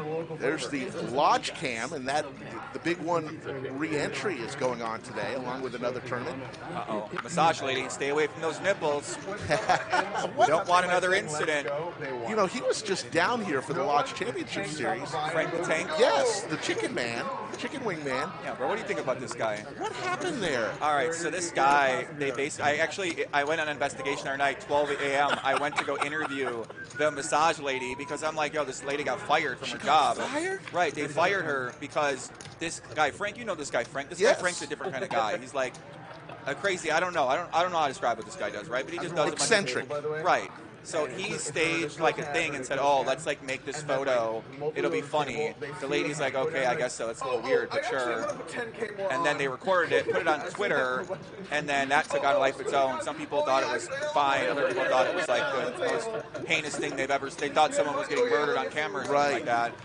And I don't know what happened. Right? It ends up getting back to someone ends up firing her. Whether it's the boss of the massage company, whether it's the World Series of Poker sending down a directive, but. Now she's a single mom, 2 kids, takes care of her family, and now she's out of her World Series of Poker job for the summer, and that's how they make their money. Oh my God. So now, right, all because this guy Frank wanted to put on, the stunt, which is fine, right? Of course, people can do things like that, but the person that really loses here is this woman, and Cynthia's her name, and so I don't know if she's going to get rehired. I mean, I think firing's so severe, it's hard. Yes. That was awesome. I wouldn't do that to my employee and such making a living for her children, but 1000% the right choice. Set for Liv. Yeah, Liv here, feeling good. A couple flush draws out there. My goodness, I didn't realize she got fired. Yeah, man, they gave her the axe. And she also worked World Series of Poker events on the East Coast, and I think she's fired from that too. So basically, she lost her entire livelihood. She lost the entire income and livelihood due to this video, this 20-second video. So that's why I went to go investigate. I'm like, what? Like, is this? Like, what happened here, right? Like, because some people are blaming people on Twitter. You know, I don't blame anyone for their reaction. It was, in some ways, like weird. You know, I'll see that video. It was weird, but yeah, in the grand scheme of things, yeah. Should the lady be fired? I don't to me, I don't think so. But other people, you know, they got their opinion. It isn't my company, so it isn't your company. Right. It did. All we can do is voice our opinion on it. So how did you find her? You knew a guy. You knew a guy. Hit her up on Twitter, man. I said, yo, let's chat. Let me get your story. How often are you in a hand and then someone shows you their card and now you have to think about what to do? And there's like, that's like it's pretty messed up. You broke your API, dude. Like, Frank must feel horrible. I don't know. That's another part of the story. Right? Yeah. He didn't obviously mean for anybody to get fired. Right. Just having some fun. Yeah, I mean that's what the series is about. It's the customer service business. You're massaging. You're serving the customers. Of course, you know they're going to ask you for things. You're not always going to do the things, but I actually wasn't sure. I don't think she thought she's doing anything wrong. He had the best hand. I thought he had ace king at first. Like, No, maybe when this is a bluff somehow. When he went all in, it's actually a pretty sick small spot. It's a 6 spot in general, it to is, be but it honest. takes a special person. Doug kicking it up here. I was like, you did a couple There's no way in the moment I would just. I didn't know he had it. I think if I call and a draw comes out, like a flush or But something. you still know that you. Typically, but I when showed it you shows, my and card, then so you would still do that, but it could be. Hatter's going to call here, 6-3 suited out of position. Like maybe fold. I've worked in similar spots before. Check here. The good news is that you don't play poker for a Turns a living. 4, gut shot for Hatter. Because if you did, then you would have the rest of us on the river. Goes check. Maybe. Because if you had calls, remember, there was 2 spades, 2 hearts. River's a jack. Doug might go for a little bit of value here. But what if the Try to call by a hand like a 7, maybe a worse pair than 8s. Sometimes ace high. Actually, I don't think what you did was bad at all. Takes it down, nice hand, You Doug. could think that, okay. Exactly. I think it's He actually is loving it. He is loving it. It's the right thing to do. It's not terrible. I'm serious. I actually thought you were going to call. We're doing the cutting edge poker. No, hear me out. Maybe it's not bad to show your opponent your exact. You want to play on the Lodge Live? That's how you do it. Go to lodgepokerclub.com/livestream, fill out the questionnaire, or contact Skull Mike directly on his Instagram or Twitter. Then, of course, the monthly monster. We're doing 10 of these this year. This is, I think, number 5, June 22nd through the 26th. $600 buy-in, $500K guarantee. 2 flights on Wednesday, Thursday, Friday, and Saturday, and then it'll all end on Sunday, the 26th. Get here to the Lodge. What a value it is, $600. Up top, usually about $100K. It is kind of weird where, if, like, let's just say DQ has shown people his hand a lot in hands he's played, which I imagine he's done it more than the rest of us all combined because he's done it once. But we can assume it's been more than that. Maybe we safe to say. Grado and ace He queen probably suited here. knows how people respond to that. Yes. So, it actually, he takes you kind of his neck of the woods there. You know? Like, how often you've never been in that spot, but he probably has seen it a bunch. He took you to his neck of the woods. I'm just saying. Yeah, it makes Still sense. bad. It makes sense. It makes sense. Brad, Yeah, that makes sense. ace queen You might suited, make an 3 error bets here. because you, I don't know, that's a weird spot. Been pretty tight so far. It's one How of the, maybe the simple 4th pot he's played. Slow play, calling rivers an 8. Takes it down. Had a good hand. Good hand. Brad chipping up nicely here. Oh my god, imagine there was an 8. 52 in the live chat. We got about 930 likes. We really appreciate those who smashed the like button. If you haven't had a chance to do that yet and you're enjoying today's content, we would appreciate it. It helps us out. We are coming up on 70,000 subscribers for our channel. 70,000. Yeah. I did. I would think they were bluffing. You were in that spot? Did you see? And I folded immediately because I put We had, on March 1st last year, we had 1,000 subscribers, Joey. Damn. And of course, Brad, Andrew, and Doug helped tremendously. Of course, yeah. But not too shabby for the little stream that could. Not at all, yeah. Yeah, I haven't really like thought about subscribers on YouTube in so long. You're underplaying how sick that would be. Like a lot of people grind YouTube to get subscribers. Right. I've always just made YouTube videos just to kind of make them. Right. So I don't even know how I have so many subscribers. I have 145K. I don't even know how I have that many. 6, 7, 8, couple clubs. I probably should have more, thinking about how long I've been doing this for. I've never really like. I just do these like really long videos, and I'm like, whatever, you know. I guess, you know, debatable if that's GTO or not, but. Good card on the turn here. Like both players pick up top pair. DQ's got the flush draw in the gutter. Got a gut shot to Mexico. I think that all things considered, because you would have raised no matter what. See how our man Brad Owen plays his hand top pair, 4 kicker. Underestimate the YouTube hero I can see. Yeah. So valuable to be able to like, Looks like he might be thinking about spicing it up here a little bit. Looks like DQ's on some type of draw or weak pair. He lays it down. Interesting. So Brad Owen folds the top pair. and then you see the win. All the things that can happen there. 7 on the river. You just have to be more certain that they're bluffing for like the story. The point that they have is Mark going for a huge overbet. I had the queen 4 of spades, so I either had the flush or I had a straight, but I missed it all. Easy for me. So Mark Lamb, The CEO who'll be joining us in the bunker.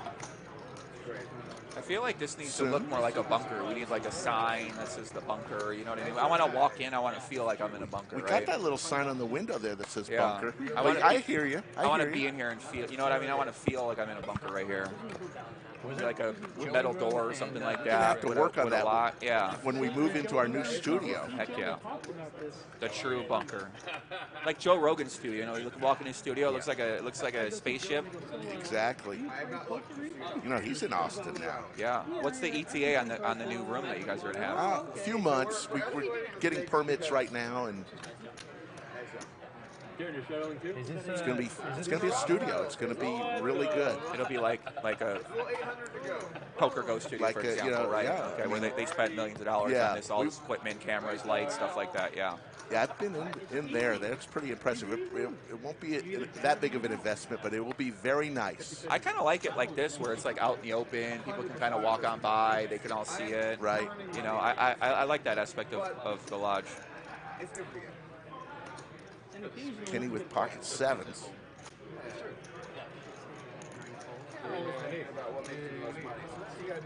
Should be almost time for another He's got a great hand. splash pot. If he has nothing, he gets to at least 3 cards. Now it's positive EV. See, now it's positive EV. 2 callers. 3 ways to a flop.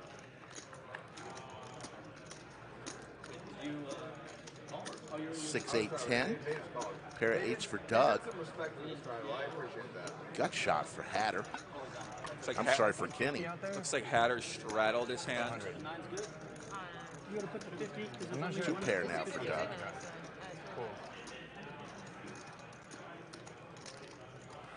Kenny with the sevens. Looks like he's thinking about making a bet here. We've got like a little coffee station, but it's Interesting bet. He bets 1,500.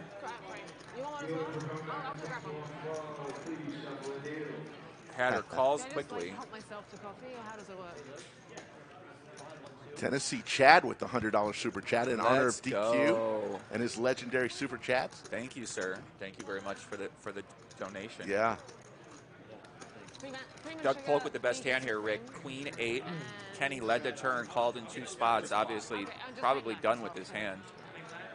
I would assume he's done with the hand. I mean, he does have blockers. Might be a Omaha play to exercise your blockers. Probably want to have the 9 or the jack to block those top pairs as well, too. DQ, what's next on your schedule? If you are going to use your blockers. How come you're not going to Vegas? I find that the cash games there are a little frustrating when you've got nothing but European Pro. So how do you like New York? And you don't like tournaments? New York people are consistently an asshole. So I don't know, but then also I like to talk to everybody. So everybody sits Looks like Kenny's going to go for it here. and their headphones on and whatever else. Well, New York, you know what to expect. Like, people are busy. He does overbet 8K. Taking a page out of Doug Polk's book with the overbet. They are. It's actually great. And they created a room like King's Room or something. Yeah, I think they've done a great job here. I haven't played in King's Room. No way that I would be able to do anything other than call it here because I might even beat the value. It's that, yeah. Either way, I call. He calls and he's going to take it down with his 2 pair. I have a blocker. What's the other thing? It's a double blocker. Yeah. It's a double blocker. A double blocker, he says. Thought he was playing Potland Omaha there for a second. A great game. Doug Polk calls with the Queen 8. Professor Kenny. Nice pot for Doug. Kenny gets a little bit deeper into the hole today. It's not been his day. There's Jason, one of the original owner of the lodge. It's still got to chat with him last night at the party. Good guy. Great to meet him as well. We call him Leibowitz. He never likes to come on the show. Very quiet guy, behind the scenes guy. Very nice guy. They're definitely projecting. They're definitely projecting to break the record for the I mean, just it's the first one that's really hoping to 100% people. Yeah, there hasn't been a stand-up game. I don't know if these fellas are going to be playing the stand-up game. Are you familiar with that, Joey? What is the stand-up game? Yeah. Everybody stands up. You win a hand, you get to take a seat. The last person standing has to pay a tax to everyone else at the table. A little game within a game. What?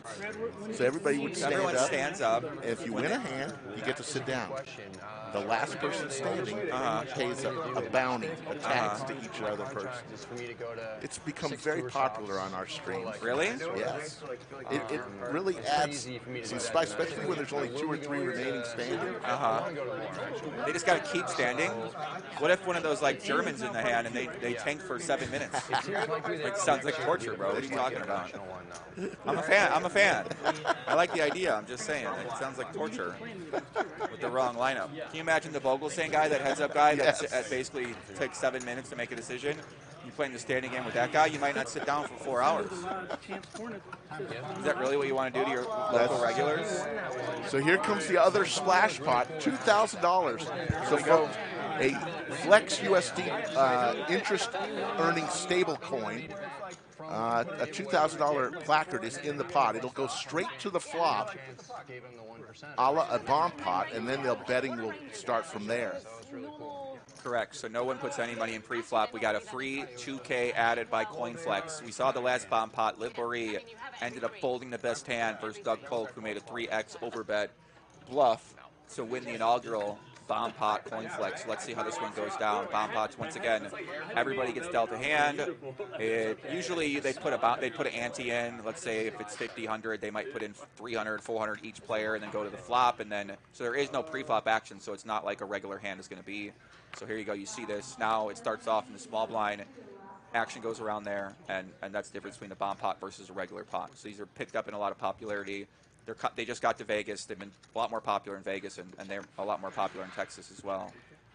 Yeah, and the graphics are showing it's a pot of 18,000. That's not. The graphic is a little off. The graphics person's catching up here too. So Doug Polk has the. He's got the bottom. He's got what has he got? The worst hand possible. 4 high. Got a flush draw. 4 high. He's going to lead here. 8-way. Doesn't look like anyone's got much anything. It's going fast. No one had a single thing? I had no pair. I don't know what to tell you. Oh, we got something going on. Can you pitch me on the value of this token? 2,000. pitch you in the valley? Oh, you're talking about So Flood does call with the second pair. It's 2,000 right now. And Doug, a bunch of dog on the river. And you know, when he's got dog, he makes a big bet. So the pot has the 2K chip plus the bet Doug just made and the call by Flood, so it's not 21K. Yeah, it should be about 6,000. And like I said, the big bet comes. This is what he does.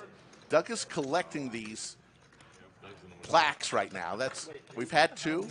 Doug has won 2. I had never very good hand. He's just gonna rep it every time. It's still possible, Kenny. Well, that the Doug Polk dog special where he goes all in with nothing. A play we've seen a lot in the Doug Polk versus Dane Run live stream heads up challenge. Man, we saw that play a lot. This guy, relentlessly aggressive on the river. I'll tell you what, next time I'll versus you in a pot. So you notice the difference in style with Doug versus anyone, isn't it? It's absolutely kind of beautiful to watch in some ways, right? I don't know. I love the, especially in plays heads up and heads up matches. It's very creative lines, right? Creative sizes and. You still have an option. There you see a good picture of the chips. Special chips designed for this game. Princess of VPIP is in the chat. Hello, Nakia. Hello, Princess of VPIP. Always good to see you. What does that mean? She's a princess of putting money into the pot? She played on a couple streams before, and she always had a very high VPIP percentage. So she's bragging about how many hands she plays? No, we brag about it. Oh, okay. We call her the Princess of VPIP. Oh, perfect. And she's Joe, the general manager, Joe Strazzera. Uh-huh. It's his wife. So there you go. Perfect. Mark Lamb, what is this guy doing? Jack Deuce offsuit. I like this. Been inspired by watching Doug Polk play, it looks like. Sorry, you're right. He was doing it was guys, if you want to go on your phone, I mean, it's debatable, but if you want to go on your phone, just go outside the studio. Okay. If you want to go on your phone, just take a step out. Thank you. Doug Polk worrying about that phone security. I like that. We've obviously seen some incidents happen with the phone in the past. Yes, we have. Yeah, I mean, I think the phones at these stream games definitely should be off the table. I mean, it's a level of security. Yeah. Also for the game itself, right? Like, you know, they're pulling up messages, stuff like that, right? Right. You know, it's just a precaution that you can take. Plus, for the stream, I mean, I'm not sure what you think, right? You obviously do a lot of media and you've got a lot of experience, so maybe you have an opinion on phones at the table and players picking it up during the hand and just for the presentation and stuff like that. Yeah, we don't like them. 6-4-3. So Doug, oh, great card there for Mark. So Mark juiced it up with the Jack Deuce and turns the Jack. No, you're good. Check. 2,000. 4 bets, 2,000.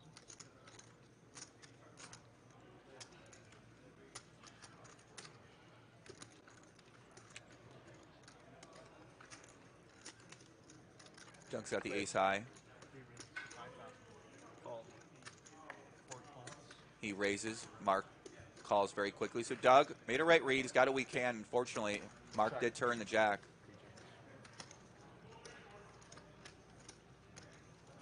Now Doug's going to give up after he gets snap called.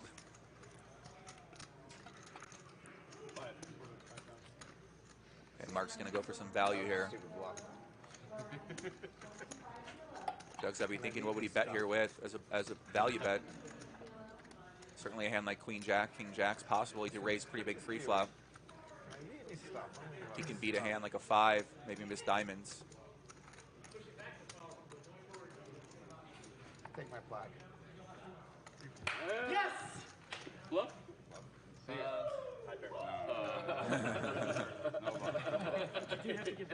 Mark's going to show the other card, take down the pot.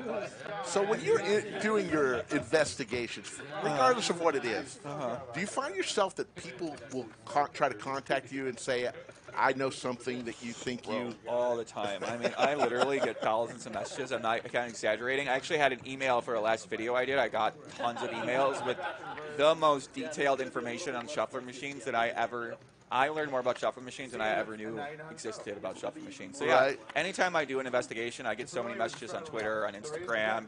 My friends are texting me like, yo, do you know this? Do you know that? So yeah, it's pretty incredible the reach that you can have by just, making like a video about it, saying that you're interested in information, and then people just really want to get involved too. A lot of insiders in a lot of these things A lot as well. of insiders, but I imagine there's a lot of people that you got to weed through. Fugazi. Yeah, I mean, that's the hard part, right? Is like you get so much information. It's kind of like it's a skill to decipher what's bullshit Right. and what is reality. And I've also been studying mass media for a long time, so yeah, I feel like I see the way that mainstream media works. I see these things so differently. Right. And that helps me out a lot in these investigations because a lot of times a lot of different viewpoints could be accurate. Right. So you might see things one way, I see things the other way. Who's right and who's wrong? And then what do you do with that information in terms of a story or an investigation or coming to a conclusion or, right, like how do you actually use the information that you're getting and how do you present that for whatever your story is or your investigation is. Right. So a lot of that takes, I mean, I guess a set of skills, right? I mean, to be able to do that. So I'm still learning how to do that stuff, and I got a long way to go. No, man. You know, you've been in for 30 years. Yeah. I've been doing content now for, only, 8 years, a serious way, and I started YouTube in 2009, so I'm still learning every day. No, you can tell the work you put in, and here's a big bet from Mark, 2,000. Mark Lamb is mixing it up here. He is. Ooh, bad river for Mark. Both players make top pair. Really bad. 2 pair from Mark Lamb. He's obviously got to be loving his hand. Jordi, think about putting in a value raise here with the ace-king top pair, top kicker. We've seen Mark. Obviously, you're scared of the Skevin here, but you could start to consider raising here. If Mark bets the turn and then bets the river, he's representing a pretty strong hand. Would that hand be an ace, like an ace-jack? Most likely not. So Jordi's got to be considering that as well. If he gets raised, if he does raise, what is he going to call by? Even though he knows Mark might be a little bit looser than the average player.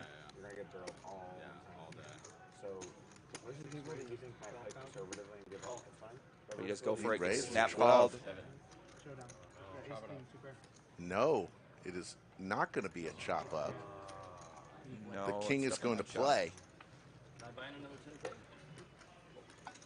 So Jordi Alexander, the former poker professional himself, takes down a big pot there. Jordi is the CIO of Cellini Capital, a multi-strategy crypto prop fund, and an ex-poker professional.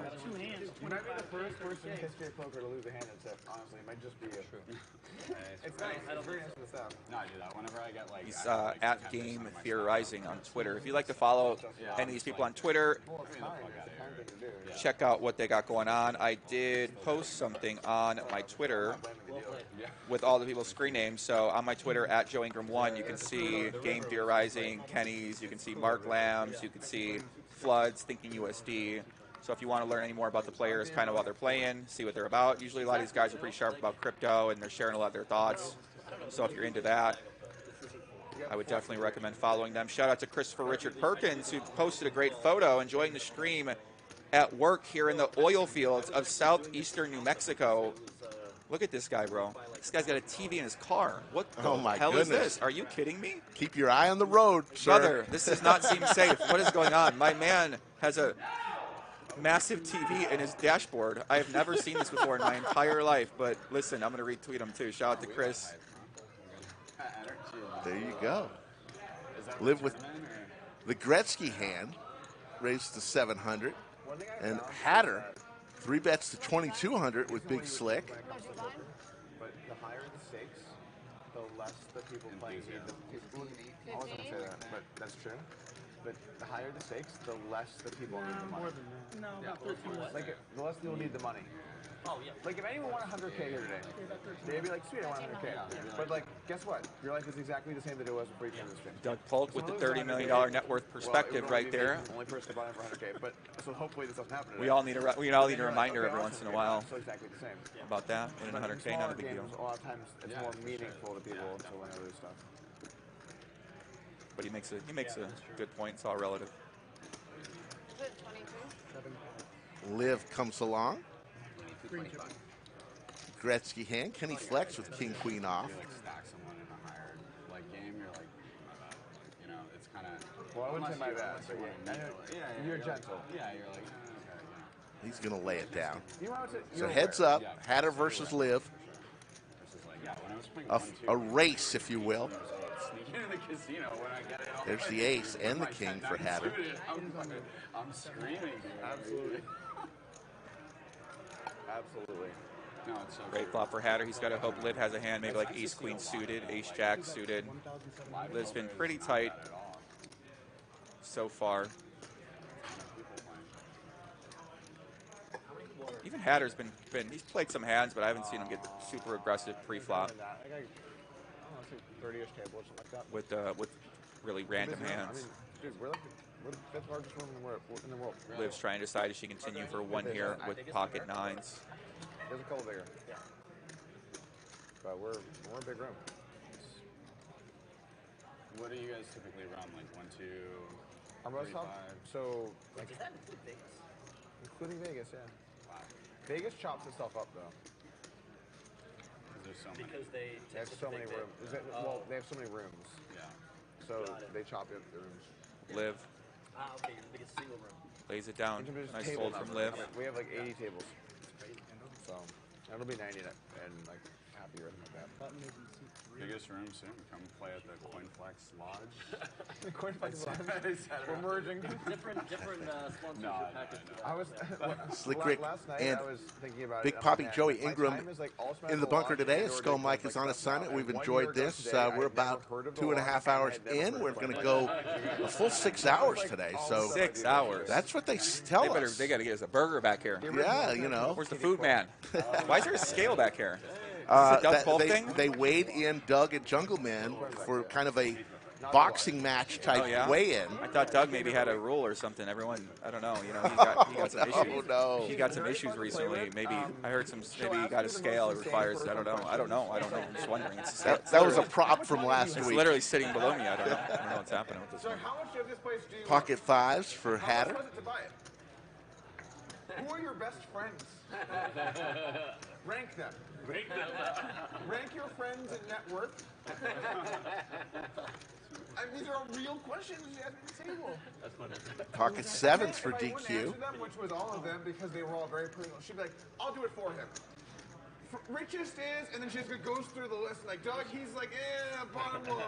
And then she's like, okay, but in terms of, like, good guy, Doug up here, and funny, Doug up here, but Doug's friend's way richer than Doug. I'm like, Kitty, why even ask me these questions? Like, you're just asking for the floor? It's amazing. Then she ranked the attractiveness of the people at the table a little bit. What is he That was talking great. about? Don't know, but they're having a fun time out there. And I looked around. Always I like love that. I love ranking the net worth and attractiveness of the people at the table, and I play too, so I can understand that. So, all caveats. Here comes the flop. There's a set for Hatter. Set. One of the best looking poker That tables hidden ever set. been at. Like, this guy looks like he's from Dawson's Creek.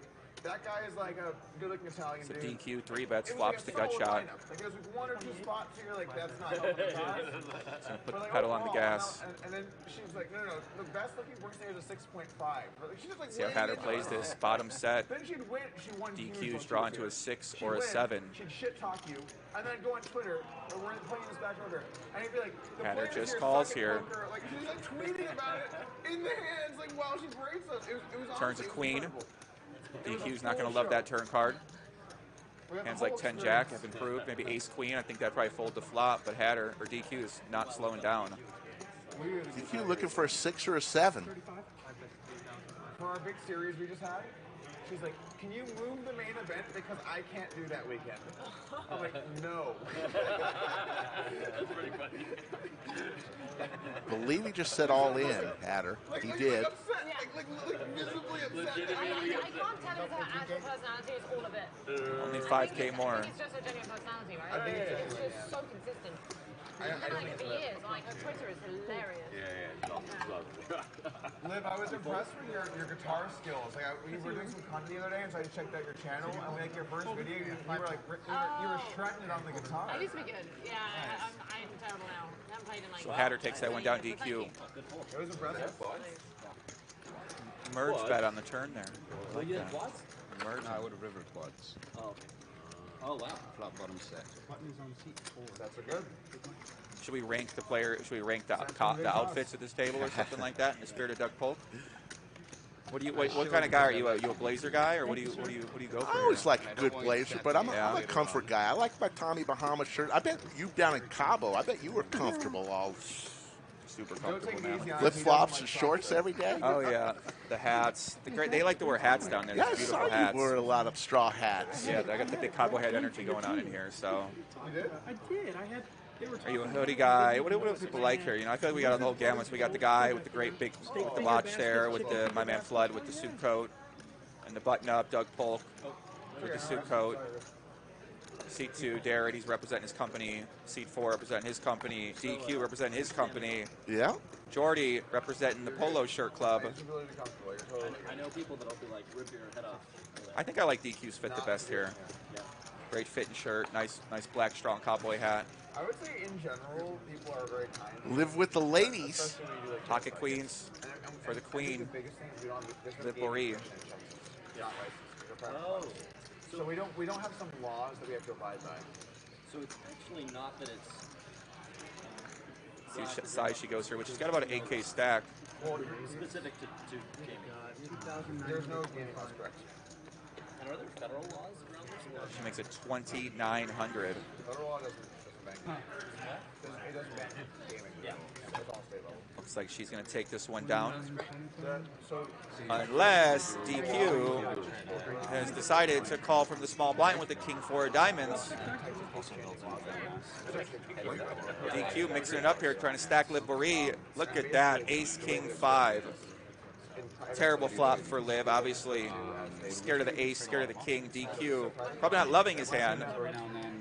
Just has the second pair. the only thing is the house cannot have an economic Liv doesn't have much behind. DQ doesn't have much behind either. I think DQ only has 2K behind. But we can't, like, I hope this pot's big so we make money. I don't know if that's right. Yeah, I think the graphics are off a little bit for DQ. Okay, I don't think that's right either, yeah. Pretty sick spot here for Liv Boeree. 5.3K chips behind. The pot's 7,200. 3 bets. TQ calls with the King 4. Check on the flop. Turn 2 pair now for DQ. He's not going anywhere. Bitcoin adopter. You advised, one of the layer ones, and now you're going into stablecoin. I'm like, yeah. But actually, Now Liv, you're gonna put chips in the pot. She's probably not gonna see again. So what do you think about the future of DeFi? It's illegal hurdles. I think it's tough. I think a lot of collateral are pretty tough. See, that's 1,800. Now DQ, is he gonna check raise here? And indeed, he does go all in. I mean, Liv most likely is going to fold it, but she could call thinking maybe this guy's got a flush draw. It's not much more for me to call, 3.5K. There are some draws she could be ahead of.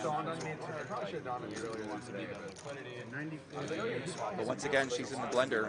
And then now this is the inverse kind of like. She's going to be thinking, what kind of hands did this guy check raise me with here? If he had an ace, hand like ace jack, ace queen, would he check jam? If he had a king, probably wouldn't do that. 4-5 potentially, maybe some spades. She doesn't have any spades in her hand. 6-7 could be a possibility. You're just trying to run your business. I feel like it's been very like solved down. If you think about like from the inception of like sushi or something, put in to like now, it's completely different. Like everyone has kind of like game theory. What do you do here, Rick? I know how to play this. I think you got to fold at this point. Obviously, with 2 overs out there. Yeah, I mean, I think the queen king, shrivel up. The king's not as relevant here as much. The ace is the more relevant over. Then you think about what aces, what every ace check jam here. Ace 7 suited, probably not. Ace 8 suited, probably not. Ace. Ace 10, ace jack, ace queen, most likely. I don't think they would, but occasionally maybe. Maybe would just to try to get it all in against the flush draw. Maybe lift up a flush draw herself. Privately, they are, and then maybe when you look at when you look at the parts of the wallet or something, it's like, TQ. She nuzzles right next to Liv. There you go. I usually skip this part of the movie. How do you feel about ETH? What a shot there. That's a great shot right there. Breaking it down himself. I think maybe 1,400 kind of previous all-time high. Just what I like when I'm debating a big decision. And it's like 11. I saw a new trade. People were borrowing ETH against like a state because it's no slippage. Playing with me like a cat. That's doesn't mean I'm gonna win. I just, So I mean, if you're like I wanted a chance to get back even. That's what they were doing. I don't know, it's a tough one. Can't even, Liv has been put through the blender tonight on a few hands. Is she allowed to smack him for being so close? Like, get the hell away from me, buddy. I'm definitely not making a mistake by folding. What's that? I'm definitely not making a big mistake by folding. True. Less clear, but like the way we were thinking about stake deep is like, okay, well, what would you like to see what I would call Exactly. Yes. Okay. I've watched a lot of Brad's vlogs, and he goes back and he goes, what could this guy possibly call me with on the flop? And as long as you're not playing in Phoenix, you're okay. Because in Phoenix, they call you with anything. Am I correct? Which is why I watch his vlogs. But we're in Austin. That's way different. I don't know. Obviously, like you can get. I'm confused. Good fold by Liv. Yeah, queens or jacks. Oh, queens. Yeah, that's what I put Sean. Nice hand. Yeah. So I got a rule. If someone gets like that, I I smack mean, them. I put Sean queens. I thought my king was good to begin with, but then Get out of here, Fold, I buddy. guess. Nice fold there by Liv Boeree. Yeah, like she said, she's not making a big mistake by folding there either way. I mean, either decision, it's not. it was a good fold. Right. Not a good decision. I mean, either way, it's tough to spot, right? You're not winning much money either way with call or fold there. Probably lean towards more folding than calling. But either way, gross spot to be in. Gross, exactly. 5,500 in the live chat. We Let's thank go. each and every one of you. I think we're up to 69,500 subscribers. Gained a few Keep hundred. track of this, Rick. You're like on top of it. You're like, we just got 7 more subscribers. Well, We got the. here's the deal. If we get to 100,000, Skull Mike and I are going to go to the ownership group and say we need a big party. 100,000. Oh my God, is a big 100K subscriber party. I'm in. Are you kidding me? Because we had one when we hit 10,000. We went out to Vegas. Okay. DQ had the biggest suite at Planet Hollywood, and we had a great big party. So I figure for 100,000. What are you thinking? I don't know. Don't put yourself in a box with the idea. What are you thinking? Should we rent out the Bellagio? I mean, something's got to What do happen you think? for Listen, 100K. we know Doug Polk. You know, he's doing okay. Maybe we rent out the Bellagio for a day. We did rent out Encore Beach Club 1 year ago, or I think it was like 4 years ago, for an upswing poker party. Nice. Yeah. That was a lot of fun. I love the CoinFLEX. King Jack Trey. Yeah. 1,500? Question mark? 1,500. Fuba's wearing a CoinFLEX tank top. CoinFLEX tank top, huh? In honor of Doug, who used to always wear tank tops. Yeah, he got that from me. He saw me wearing tank tops on my stream. He's like, you know, I gotta wear a tank top too, man. This guy. He saw me put a blazer on one time. Now he's wearing a blazer. What's the guy, right? Come on, man.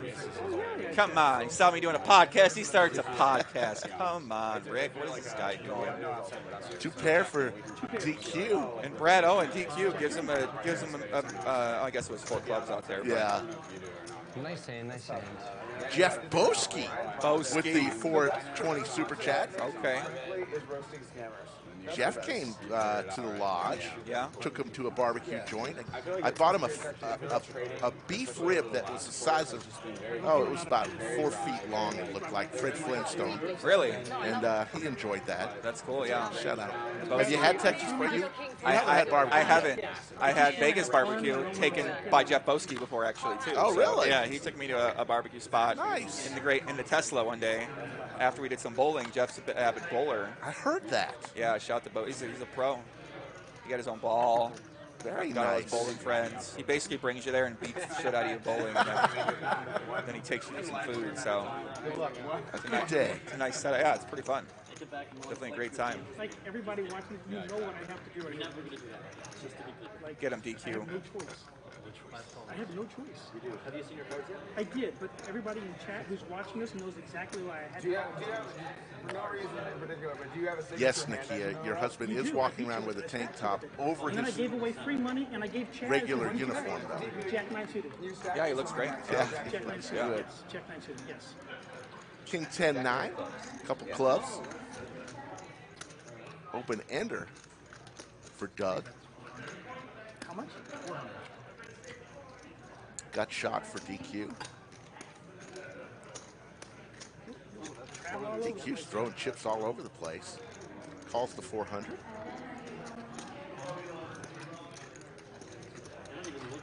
No, I'm looking at Doug. Doug has so many tells, I just can't figure them out yet. That was not part of the tell. Fold. I had to call. I had King 4 of diamonds, Jack 3 of diamonds, Queen 8 of diamonds. So I mean, I figure if you're gonna give me 3 hands of diamonds, I at least had to try, just in case a Jack came, you know, beat a little straight there. I want to accidentally take your flat on that. Thank you, Jeff. Jeff says 10 out of 10 Texas hospitality at the lodge. Yeah, we've had a lot of great vloggers come in and out. We even had, Joey, we had Norman Chad and Lon McCarran come here for a tag team. Norman Chad bluffed me on a hand, and I'll never hear the end of it. But what fun those guys are. Have you met those guys, obviously? Yeah, we've done some commentary with Norman Chad, and I think it was with Norman and Lon, maybe. I think for some World Series stuff I did before. Very good. Yeah, Norman's fun. Norman's a big fan of mine on Twitter, I can tell. Because I usually do like late night Twitter, where I usually delete the tweets the day before. Just because on Twitter, whoever's on Twitter late at night is just obviously degenerate, right? Right. They're blacked out, or they live in a different country or something. So I feel like they need some spice and sizzle. So sometimes I'll be tweeting up there, and Norman was pointing that out the other day. He's a big fan, so shout out to Norman Chad. Just had a deep run in a World Series of Poker event himself. Those two are great guys. Yeah, they're legends of the poker voice. They really are. King, Jack, Queen. Pair of queens for Doug and a open-ender.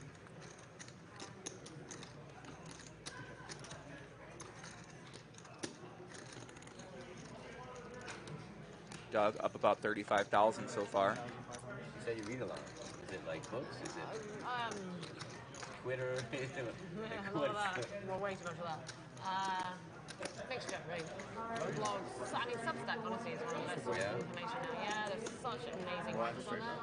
Is it more like scientists or philosophers, or is it Mixture. Science, philosophy, I mean, some papers. But yeah, books. Although, fewer books these days. I've got a like books are always, unless they're classics, they're kind of like out of date by the time you read them. The selective enforcement, Just like really well researched and is a huge part of it because if it just becomes like what order do we do it in and why, it becomes purely political, and that's it's just messed up. The guy on the 100th side of the stack has been enforced for years, and so he's able to break the law without. Well, like so, even for us, like we look at some states and we're like, okay, all these rooms operate. I read so many words a day. I speed read a lot every day, but not books. It has to be like online content. Oh, cool. That's great loss. Right, because you do actually use Kenny Flex with the jacks here. An arrow so you can speed read, or use like a speed reader, or and then it's like, oh well, you I can speed read everything's on 2x. What's that? I just have to absorb as much What's the information as climate possible. like? Who can you talk to? I don't know, it feels like keep up with even just like ridiculous. Fine. Just wanted to see if well, yeah, I mean, I think that's the key. Is just don't try and keep up to date. It's just too much. It's like a fire hose of information, and it's just like inefficient. It's just not necessary. It's only for work. It's not like. Oh, I see. Yeah, I guess. I don't care about random politicians or whatever. I mean, to be fair, Doug can't even win that fucking 90%ers. Yeah. You watch like any Netflix? It's not 90%. There might not be anything funny to watch. There's another guy over there. It's just one of a good show. Yeah, like fiction. Only documentaries. Oh, but we all got tapes. The whole crew has it. This is incredible. Jared, Joe, look. Oh, your Joe got it. They basically had one guy that. The whole team in the lodge has CoinFLEX tanks on you. When I was running CoinFLEX in the UK, you ran Coin? yeah, half my job. I used to run BD at Trade Show. Oh yeah. There's Poobah and Anthony wearing the CoinFLEX tank top over their regular uniforms. Nice look there for both of those gentlemen.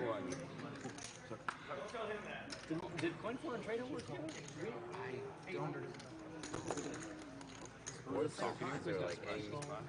Slick Rick and Joey Ingram here.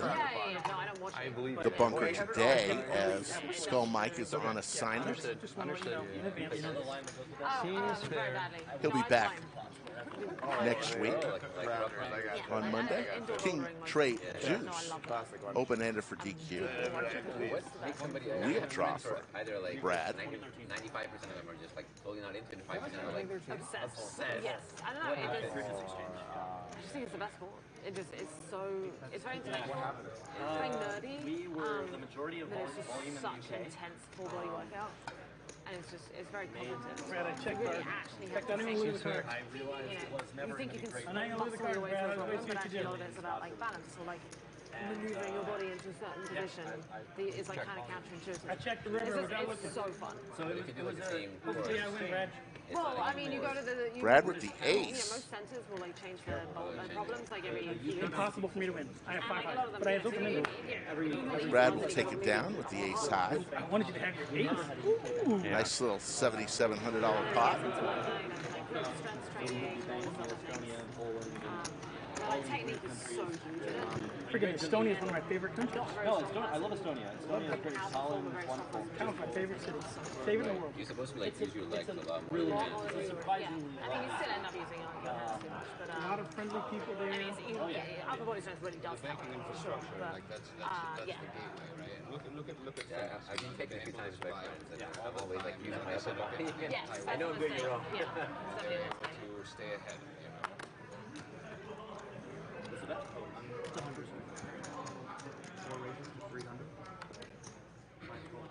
Yeah, I mean, it was just one of these Mark Lamb raises it to 300. DQ comes along. stable coins. Using USDC. Liv Boeree with ace 10 suited. But building an exchange on top of USDC is like infinitely easier. 2,000. 2,000. One raises to 2,000. Flood in seat 1, 3 bets to 2,000 with ace 2s. Not you. Suited. And Doug with the jiggities. They're like 10K roughly.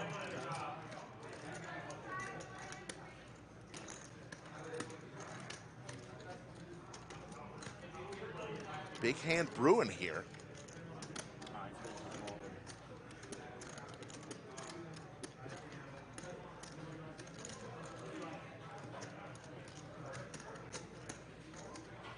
Doug thinking what to raise it here. Raise. 3 raises to 5,000. Makes it 5,000.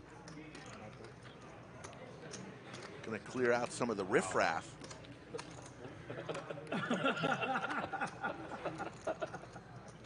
Making a move? Oh, I can't run down. Flood on the button folds. Over to Hatter.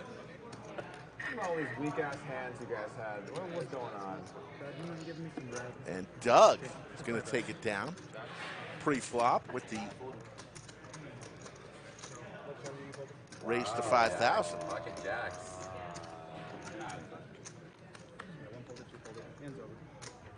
Lucas says this is great action to watch on a 16-hour shift at work to pass the time. Our pleasure. Glad we can make the day go by a little bit better for you, Lucas. Usually when you run into good hands, bluffs are bad. Yeah. Well, tip from the pros. Today's special 5,100 game is presented by CoinFLEX, and we thank the fine folks at CoinFLEX. It's not going to work. Got a new felt for the occasion, and Is there where's the ranch water? It might be in need of that fridge. Check that fridge right there. Okay. And then Are you able to get the ranch I water? had to go run out there to get some food. Yeah. Like, this long session. Actually, I'll take one too. Oh. you don't eat much. Just got a little granola bar. I don't know what to get. I mean, there was the guy wasn't there with the food. I got to wait for him to come back. Get something good. You guys look like they make some good food back there. Yeah, they make some good stuff. There's that CoinFLEX tank top by your man out there. Yeah. Oh, here he is too. Yeah. It's like a seltzer. Yeah. That's definitely a Texan look right there with the tank top over the work outfit. Do you want to just take this one? Bodyguard there in the back left. That's the bodyguard there I mentioned earlier. Like I said, kind of well dressed looking Euro guy. Looks like he plays some PLO, likes to 3-bet about 18%. we got the CoinFLEX content team right there with that great camera. Fashionable style skinny jeans with the shoes and no socks. You like that too? Doug Polk, look at this guy, bro. Sets the game up 38,000. I mean, listen, this guy is on another level of genius. He basically sets up high stakes games where he gets people that don't play poker to come buy in for $20,000. Do we not see what's happening here, Rick? Oh, come play at the lodge. Oh, hey, I'm a bad player. Oh my God, come play with me.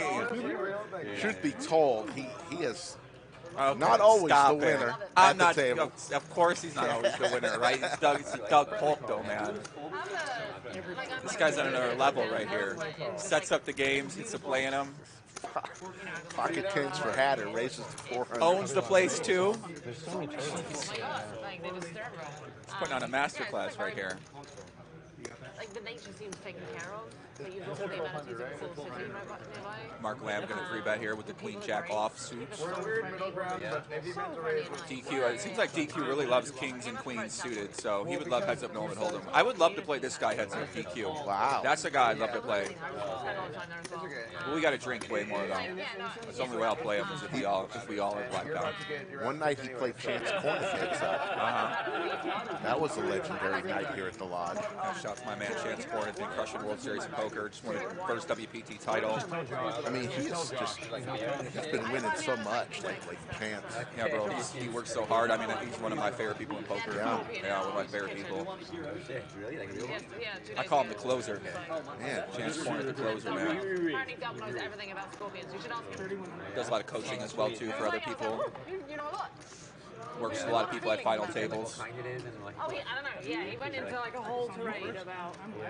He talked about So 4-bet alert here from Hatter. two different types with the same Mark name. Lamb with the queen jack offsuit. Not a very good hand, but once again, he's a newer player, so sometimes you guys know newer players. They see hands that are Broadway hands, and of course they get excited about them, want to play them. Yeah, but they're both called the same thing. Very high odds of that. Hatter does take it down. Shout out to everybody watching there at home. We're here. We're live in Texas. I'm not in GTO headquarters, Las Vegas, Nevada. I'm in the Texas headquarters here at Lodge Card Club. I have a feeling you're going to be back. Oh, you think so, huh? I have a feeling you're going to like that little non-stop 2-hour and 40-minute flight from Vegas to Austin. I mean, it's pretty quick, yeah. I just got to get a place to stay. Maybe I should get a place out here. What do you think? I don't know. It's a fun place to be. I mean, they got Potlam and Omaha down here. They got Potlam and Omaha. They got what else they got down here? Texan barbecue. Oh yeah, Mexican. I mean, a lot of great people I like are here, right? I mean, Doug's here, Jake's here, BP's here. Liv lives here. Lives here. My friend Pam's here. Pam Maldonado. Shout out to Yahoo Sports. Ebony's down here. Shout out to Ebony. Yes. See, my girl Ebony. You're closing the sale by yourself. True.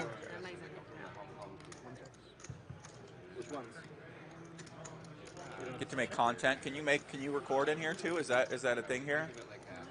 No, most of the guys have their own studios, but I'm saying you're talking. Oh yeah, definitely. When you're in the card room, We're can very people record? Oh, okay. You guys friendly. are perfect. This is like the anti-Vegas here. Exactly. This is like all the things that you would do if you owned a card room, right? Like you just like, hey, like someone wants to come promote it, like go ahead, record it, right? Like you know that's the general thought, and I've always thought this is why wouldn't you want people to promote your card room? It's basically a 20-minute commercial for your card room.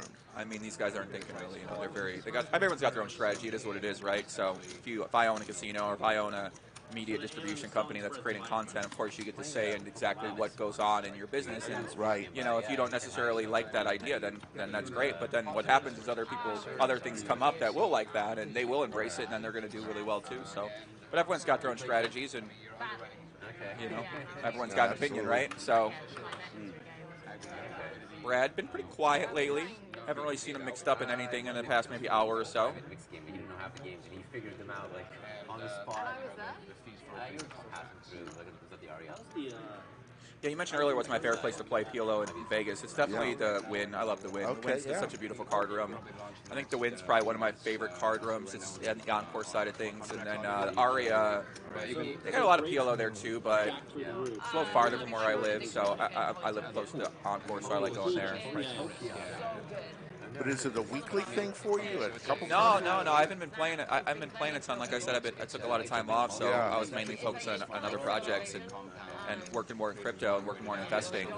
But now you just play. I could play anywhere. Like Wynn's got a lot of action. World Series of Poker's got a lot of action.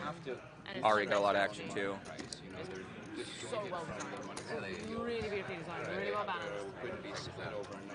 It seems a little like dumb Flush in the beginning. on the turn here for DQ. And the depth is Kenny bet the flop. Obviously, not loving this turn, not loving the flop call. Devin's got me into it. And I mean, he knows He's at the underpair DQ. He's He's going to hope that his opponent has a hand like an ace, maybe an ace 10, ace jack. Maybe one club, one spade in his hand, but he doesn't, lays it down quickly. Once again, Kenny works for CoinFLEX as well too. Does business development for CoinFLEX. Huge poker fan as well. He's been super charitable and nice to me as well. Big fan of Kenny. He's way more serious than I know him as. I literally, like, every time I've been talking to him, he's like the friendliest guy. And here he looks like he's on the end of a 24-hour Macau session right now. Looks like he's been chain smoking all night long or something like that. You ever been to Macau? Never. Bro, how great would it be to take you to Macau? Wow. Play some poker in Macau. Me and you, what do you think? Hey, I'm in. Do you play the short deck? No, I never played that. Do you play that? No, I've never. No. Sounds like fun though. Yeah. Pocket tens for Doug. I mean, wait a second. Does it sound like fun? I don't think so. They take cards out of the deck and like the ace is high. I mean. And then straights and flushes don't. Yeah, they aren't the same as. Who knows? We have insight into, right? So Jordi with the sixes. Liv comes along. In the small block. Great seeing Liv again, man. Liv used to be one of my favorite players. She's awesome.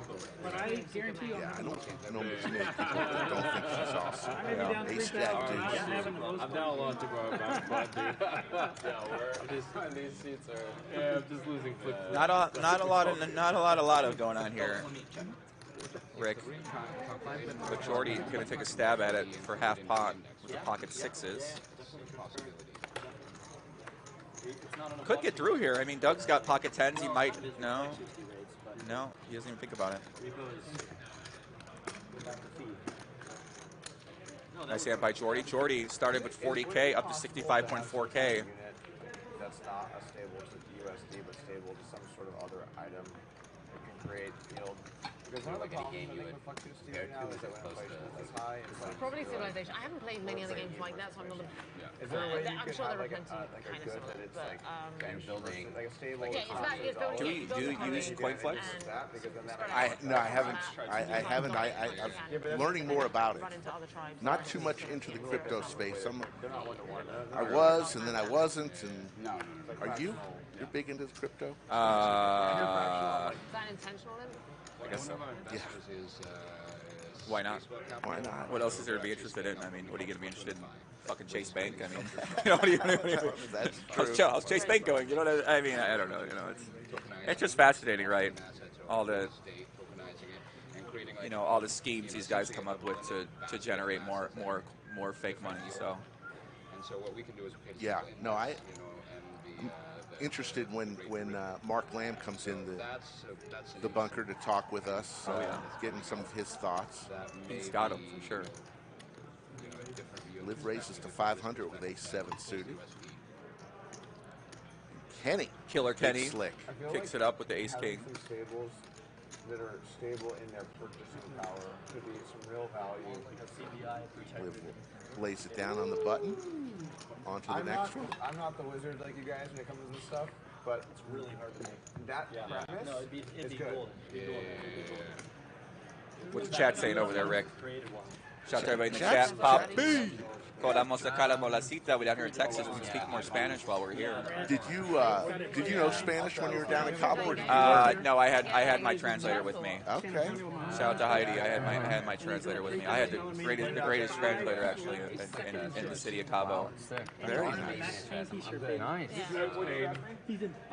saying he has another game to play? That was so much fun. I honestly, I was blacked out every day. I just was, I was like going through it. I was down bad. Man. Oh, wow.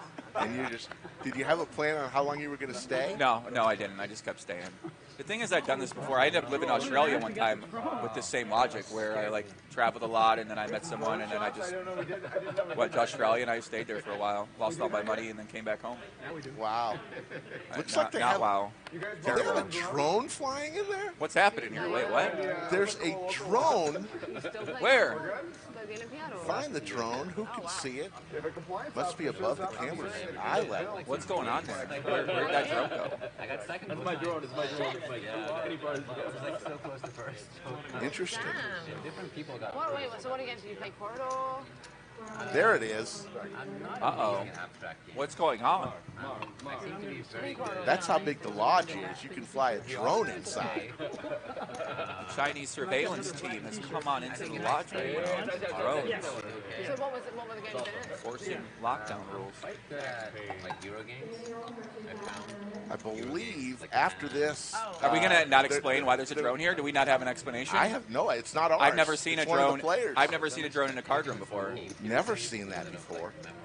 Only at the lodge. Only at the lodge, and it's. I think Kenny said it was his. Yeah, I think it's a CoinFLEX drone. But I can really think through like the dynamics. I think there's after this hand there may be a 5-minute break of the players going and. We can chat some more and get the chat involved. Let's do it. Yeah, I'd love to. And maybe some questions for Joey. Oh, I didn't teach you that one.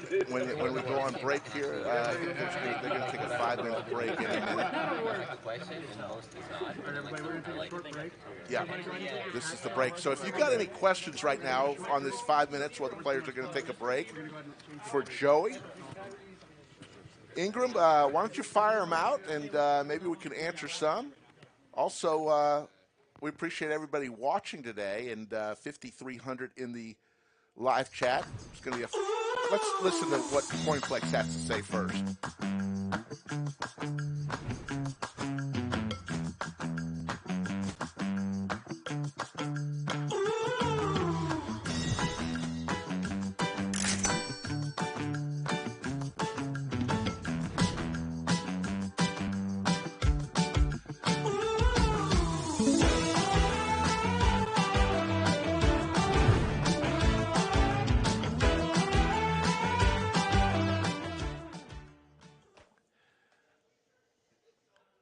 So there you go. That was CoinFLEX commercial, and the players are on a short break, and Anastasia will be Who's that? in the box. She is a Who's Anastasia? Great dealer from...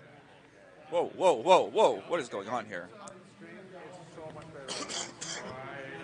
Anastasia's from Ukraine. So Ukrainian dealer, yes, huh? and she is a fabulous dealer, and Yeah. we've wanted to get her in on the stream for a long time. Perfect. So, Nick from Chatsville, Poppy, what's your favorite kind of sandwich? Do you have a favorite restaurant in Vegas? My favorite restaurant, Sushi Samba, by far. It's in Palazzo. It's so good. You go there, get the edamame, you get the yellowtail tacos, you get some rock shrimp, the sea bass with the Peruvian corn is so good. You get the asfashado roll. Maybe get a few other kind of rolls as well too. They got a 4 sashimi plate as well, and then the chicken teriyaki with the purple potatoes is great. You go in there, if you get that order, maybe substitute out the edamame and get the 3 little thing with the fried beans and shishito peppers and the edamame. If you go there and get that order, I swear to God, you're gonna have a great time, and then you're gonna say, that was awesome. So obviously I go there. That's like a traditional meeting spot of mine if people are in town and they want to go get some dinner. So Skull Mike and you would have a good time. He could eat sushi every day of the week. Oh, really? Well, there's great. Yes. They got all-you-can-eat sushi in Vegas because they get basically a lot of these high-end sushi restaurants order their food from Los Angeles. So when they order it over in the truck, they got extra space. Yeah. So they end up being able to give sushi to these all-you-can-eat sushi places. So for like $30, you basically could eat everything you want. Sushi. They have different meats and stuff like that included in that. So you eat really healthy, or do you ever? I've been during my break. I went really healthy. I started trying out veganism and trying to not eat meat and not eat fish. And now I'm like kind of back a little bit to it. But yeah, I'm just trying not to eat as much and fast a lot more, drink a lot more water, live a lot more healthy of a life. Man. But right now, I got to say it's not necessarily during the series. Like everyone wants to go out all the time. And right. When you go out to the nightclubs all the time, obviously that's an unhealthy life because you're not sleeping much and usually you're drinking and stuff like that. So. But yeah, I'd say right now, Doug Polk looks like he's taking a photo with a fan right there, Supreme Leader. Yes. A gracious leader himself, Doug Polk, taking a photo there. That's the great thing, both with Brad, Andrew, and Doug, is very approachable here at the lodge. Fans will come up to him and, can I take a selfie? As long as they're not in a hand, they love doing it and, welcoming people to the lodge. As we're taking a little 5-minute break as we had to replace the batteries on the microphones for everybody. The batteries ran out. Yep. Gabe Skull Mike is on assignment. He'll be back on Monday. Blow Whistle says, Poppy Bro. What's happening, Blow Whistle? Poppy. What's going on? Yeah, guys, thanks everybody for watching. We'll be back here with the action in a few minutes here. So you say you're actually going to have Bryn Kenny on your Correct. podcast? Yeah. Bryn Kenny said he wants to come on the show. He wants to address the allegations made against him. And it's something like that that's so controversial, and you want to be a good host, and you want to let him explain himself. But do you have any preconceived thoughts going into something like that? What do you mean? Like, I guess I already have assumptions in terms of what happened with them, whether things are true or not true. I mean, it doesn't matter really what my preconceived thoughts are, right? Like, you can only theoretically go off what the evidence is, and there's a lot of speculation about what he may or may not have been involved in. So, of course, you ask questions about that, and then the audience decides what their interpretation is of what he's saying, and it just gives out more information that for people to kind of make their own judgments, and maybe ends up looking good, ends up looking bad. You don't really know until you actually do it. But I think that your job as a host is to ask tough questions and to really dive in and say, listen, man, you're saying this isn't it. These guys are saying you did it, right? Like, and obviously there's no real way for him to prove himself anyway. Either way, he can't say like I didn't do it. I've been accused of this. There is no proof. Like even if they say that, a lot of people are just going to assume the worst anyway, too. So, once you in that spot and you get accused of these things in such a public fashion, I mean, what are you going to do if you did it? If you didn't do it, I mean, what's your defense? What do you say about it? Which is why you got to be very careful when you do things like that and when you make those accusations. Because I'm always thinking about very deeply anytime I've come out with anything about anything going on. It's just like either way, this is something, and some people love it. Honestly, right? I think some of these guys love this shit. Well, it must give you a lot of confidence knowing that he's asking you to do the interviewing because he feels like he might get a fair shake to tell his story. That's what the Houston Curtis guy just came on my show. He wrote a book about a lot of his exploitative efforts in gambling and in card rooms and his ability with decks, and he basically said the same thing. I'm going to come on your show because I know that you're going to treat me fairly. You're going to treat me with respect, and you're not going to try to set me up. You're not going to try to attack it. And against some of these guys, I feel like you do got to go in and you got to really ask some tough questions that other people wouldn't want to answer. And of course, that what their answers are going to be, and they're trying to paint themselves in a positive light. And of course, they want you to be on their side and stuff like that too. So, these guys are sharp guys. They're world class at what they do. They're operators. So, what is your feeling though with so many recent controversies? What is your feeling on somebody who is actually caught? Forget about Bryn Kenny and whether he's guilty or not. If somebody is found guilty, it doesn't seem like the poker community, there aren't too many things that can happen to a poker player. It's a good question, Rick, right? I mean, and that's kind of what we're seeing now with the World Series controversy with some of these guys who are banned from certain poker sites for the activities that they were doing, and then they show up at the series, and some people are saying Doyle Brunson in the 60s would have shot the guy in the head, right? Like, well, we're not in the 60s now, and, but your good question, right? What should be done? And I guess that's every business's decision. I've sort of said if it's my business, like, did they cheat in my location? Like, I don't. It's a tough call, really. Would you ban someone because another site said that they did something? And that's sort of where we're at with now is that some companies have decided to do that. WSOP has decided not to do that. I met with Jack Epple the other day, the vice president of World Series of Poker, asked his opinion about it. He said, hey, how do we know, right? Like, even though they are partnered with GG Poker, and this all happened on GG Poker, so theoretically they have access to information if they really wanted to. But I think there's no precedent for it yet, but it's going to take the community to really speak up and demand that something happens. And I don't think we've really seen that so far. I've been out against this for years. One of the only people really talking about any of this stuff happening on any of the sites and with the players. So, at this point in time, I don't know exactly what my stance is going to be on a lot of these things because it's exhausting to care about this. It really is. And what's the reason to care about it for a lot of reasons? It is, and it's a shame that the poker, these controversies keep happening. It's like, especially with some of these players that are really good to begin with. The guy's the biggest winning player of all time. It's ridiculous, right? So, I mean, it's sad. It's a shame. I think a shame's a good word to say it. Obviously, that's why guys like Dan Negreanu, the more time that goes by, the more respect I got for this guy, Dan Negreanu, because this guy's vlogging every day. Like, he's staying out of trouble somewhat. And you know what I'm saying? Like, his biggest trouble is, like, he's, like, acting up on a live stream against Doug Polk, So we're back in action. Good talk on that. We'll continue that. But, folks, this is a splash pot. Two $2,000 was put in the pot, and it went straight to the flop without any betting. And Anastasia's in a box. Oh, man. One of the great dealers here at the Lodge. So once again, guys, bomb pot goes straight to the flop. 2K is added in by CoinFLEX. There's going to be a 2K plaque awarded to each player. Of course, in these spots, you kind of got to be careful in the bomb pots because anyone could have anything. It's not just aces, not just kings. Anyone could have any 2 cards here. So the certain hands become less strong in strength, and it's a whole dicey situation that people are trying to figure out. Brad's got top 2 pair, gets called by Mark Lamb with the flush draw and gutter. Turns the 10, so Mark Lamb turns the king high flush. Brad Owen obviously hates that card. Any king, any 8 now beats him. Close to 17. Mark does check. Now Brad obviously kind of disgusted by this turn. He's going to check back, hope to hit a queen or a jack. River 7. Now Mark Lamb has to decide how much to bet. The pot is not 20,000. 7 was it? Yeah. 7? Pretty easy fold for Brad. He can only beat I don't even know what he can beat here. Jack 5. I don't think he can call with Jack 5. I think he bet a 10 here. I mean, that was literally the worst turn card in the deck. True. Yeah, I mean, when he's thinking about hands, would Mark do this with a queen? Maybe like queen 4, just like not sure what he's doing, trying to go for some value. You know, it's kind of what you got to be thinking about in Brad's situation. That was great. Also, I think when That was it, he says. Okay, let me try and figure this out. People are trying to leave or whatever happens to between the first and second day are the riskiest. I know, whatever. Outlier ones, or like some of the crypto. If I was Brad, I would talk to this guy more. This guy seems pretty open to conversation during the hand. Might ask some more questions. He did? Wow. Swing trader. That's amazing, actually. Federation, Coinbase, top tech, and wow. Yeah, Mark, Brad's basically saying that the only hand I beat here is a queen.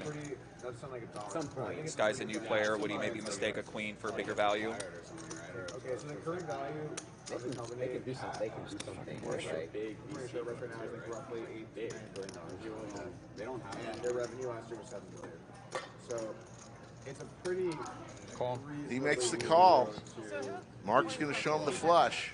You got to show first. You got to show first.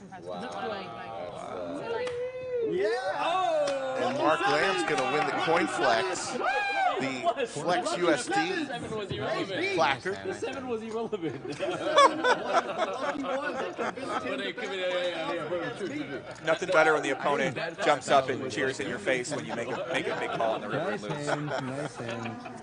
Then you got to pretend to smile and love it.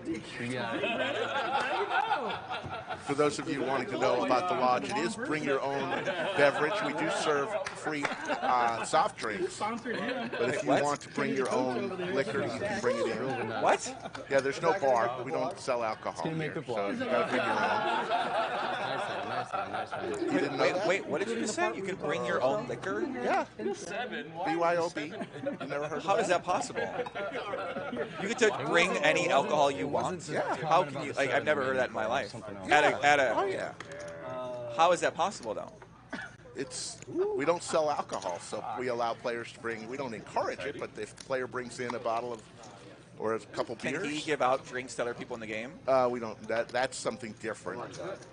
Well, if I bring a bottle, I got a bottle of whiskey. Can I go out there and just start pouring it in people's mouths? If somebody wants a taste.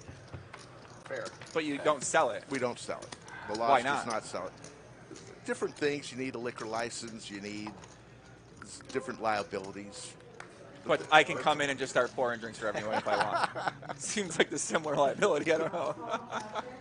On that note, I'm going to pour myself some whiskey back here. There you go. Amen. Bro, we need some barbecue. What do you think?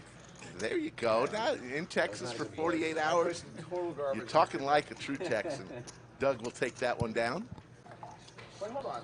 I mean, hey, if I can set up games with crypto players who want to play Pop in Omaha with me at high stakes, I might just stick around for a little while, you know? The first card that was out there was good was 9. That's funny. That's funny. DQ grabbing a bag of chips right there, getting a little nourishment. between this long session. Somebody changed it. Yeah, let's do this because the table's already paid. So this, you're going to be here for 3 hours, right? 3 hours. Okay, this is just from the table, and then people can do it if they want, but this is just to make sure we. You do all your own video editing? I used to. I just got an editor a couple months ago. How'd you find one? Like, what's your process? Because I'm can't going do through that, that right? process right now. We gave the other guy 600 here. Do they, like, do they help you with scripting and everything? No, or you is gave him it- like No. I do all the script stuff. That I can't You do the outsource recording as that. well? Yeah. And then you just send them to distribute them, and they just, okay. No, you gave her 250. Do you need graphics and that kind of stuff? Do they do that? He does the graphics, yeah. He puts it all together after I write the script and record the audio. I have to shoot the intro and outro, and then I do the music as well. It's half and half. Right. 4,700 still alive and kicking in the live chat. We appreciate everyone joining us today. We'll be here for another 2 hours, 45 minutes or so. We hope at some point in the next few minutes to talk with Mark Lamb, the CEO of CoinFLEX, who sponsored today's show. What'd you post that selfie of us on? Which account? At Slick Rick Lodge. At Slick Rick Lodge on Instagram. Got it. Listen, if you guys want to see what my man Slick Rick looks like, I'm posting that in my IG story right now at Pop GTO. There you go. One of the dude, you look like a true legend. Look at this photo. There you look go. Great. Yeah. If you want to see what my man Slick Rick, maybe they don't know what I look like. By the way, my name's Joey. With you guys that know me, I've been making content on YouTube for a long time. Been a poker player since 2008. And yeah, I've mainly played Polk in Omaha. I also do a lot of commentary on Texas Hold'em too. Doug Polk, a longtime collaborator of mine.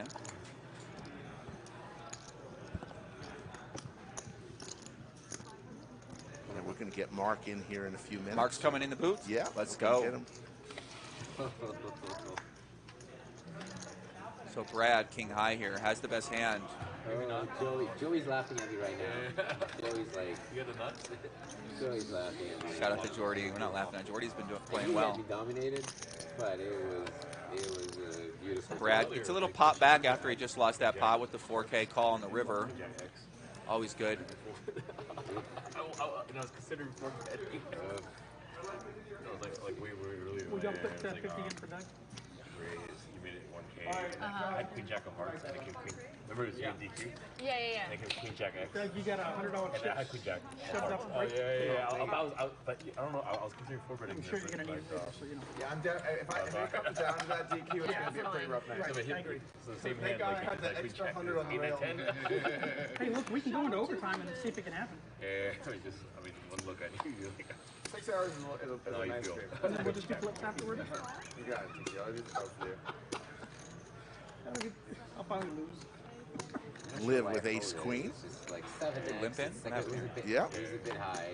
UTG, Hard to Live with call Queen when 8. you're only up like 30,000. But Yeah. if you were down, it'd be easy. Do you play PLO at all, Rick? I do a little bit. Yeah? I'm not as versed. I definitely wouldn't play it with you because Why not? You are a master. No, I mean, I'm like rusty a little bit, though. I mean, I'm studying every day. Believe me, I'm working hard to get back after I saw these Vegas games. I go, oh my God, I gotta lock in. I found the private game scene in Vegas recently, and I gotta tell you what. Oh, nice. Some out-of-line stuff going on in those games, I'll tell you that. You know that whole Nipplegate thing? Yes. Luckily, those people are not seeing what's happening in these other games. It's a few steps past the Nipplegate. Nipplegate. Yeah. I ain't never seen things like this before, yeah. That is, I just feel bad that young lady lost her I know. job. Maybe we bring her down to the lodge, bro. Maybe we got a spot for her down to the lodge. What do you think, bro? I mean, We talk to the partners for the lodge. Mark Lamb looks like he's experiencing existential crisis right now with the King Queen. Doing well so far. Boeree's been relatively tight. He does have a nice hand, King Queen offsuit. Probably like to see the hand suited before I'd consider continuing here.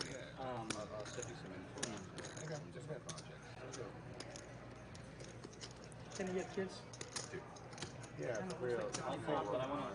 No Johnny Bravo from the Cartoon Network? Black t-shirt, kind of spiky blonde hair. Johnny Bravo.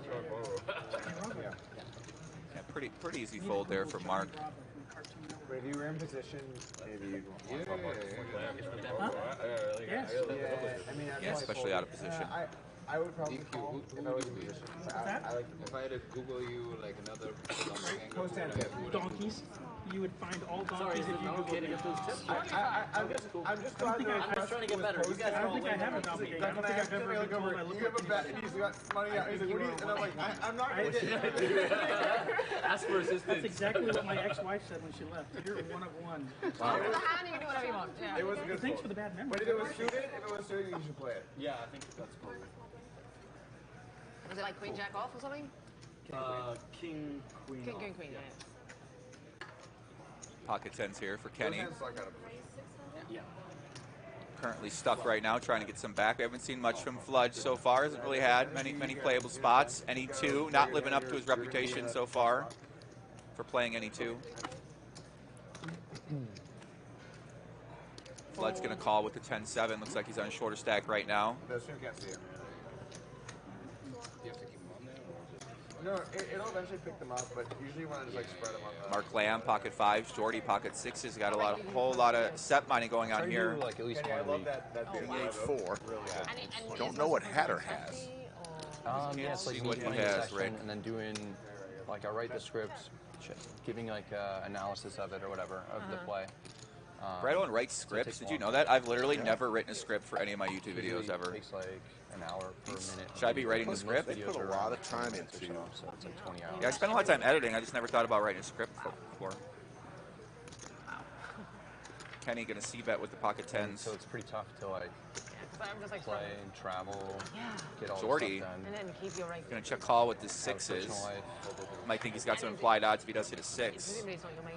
They're a little bit deeper. It's hard to monetize. Or you I are do- managing. Could go check here. He could turn into a bluff potentially, but he does beat some hands with showdown. He beats hands like ace queen, ace jack. Affiliate stuff, there is affiliate stuff too.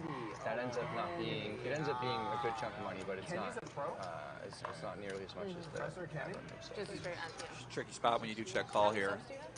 600,000. Oh, fuck yeah.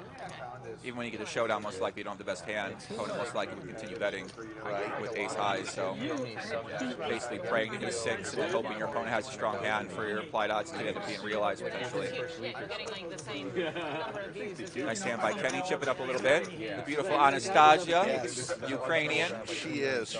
What a smiling face. Always enjoys her time here. A great dealer, by the way. Very talented. And a great story from Ukraine. And her family's, a lot of her family's still over there. So.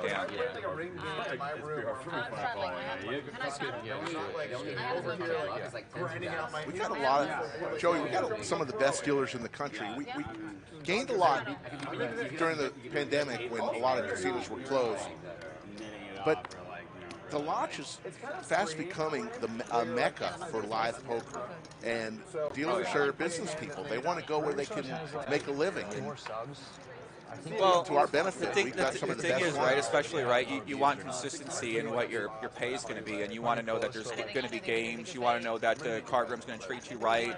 You want to know that you're going to get paid by the card rooms, and that sounds easy, but it ain't easy, right? Like, especially in a lot of these card rooms, and especially when you deal with the people who are in charge of these rooms. And I feel like if you come down to the Lodge, you're going to be dealing with a guy like a Doug Polk and a guy like a Jake, and a lot of people who know how to treat people well. So especially their employees and people that work with them. I mean, Doug's been running Upswing now for a long time with a great team and a great staff. So not surprised at all to hear that. My prediction is the Lodge will be the biggest poker room, the best, debatably one of the best in the country. Once they kind of start rolling in terms of like, how do we make this better? How do we improve? Like, how do we put the solver work into what makes a good card room? And that just comes in time and repetition. A boat for Hatter with the turn 4. He's loving that. Obviously now he's got to hope his opponent has maybe a flush, maybe an ace, a hand like ace 7. Liv doesn't have much here, 7-5. She can't beat a flush, obviously loses to trips. She lays it down. Nice turn, absolutely. For Hatter. I had 6-7 at that. Dean is watching from regional Victoria, Australia. It's just Okay. past 9 a.m. Morning time, huh? Yes. Grabbing a coffee, watching some Lodge. Thanks for joining me and Slick Rick. No, Joey Ingram, a.k.a. Yes. Big Poppy GTO. I had my reasons. What is this? Thank you very much for tuning in from Australia. We're happy to have you here. Kenny, where'd you get that beer? Oh, over there. You guys live stream how often? 3-4 times a week? 4 Monday, times a Wednesday, week. Friday, and Saturday? Yes. Okay. You got it. Always at 3 p.m. Central Time. We Perfect. And that's early on Vegas. That's like 1 p.m. It is, and we've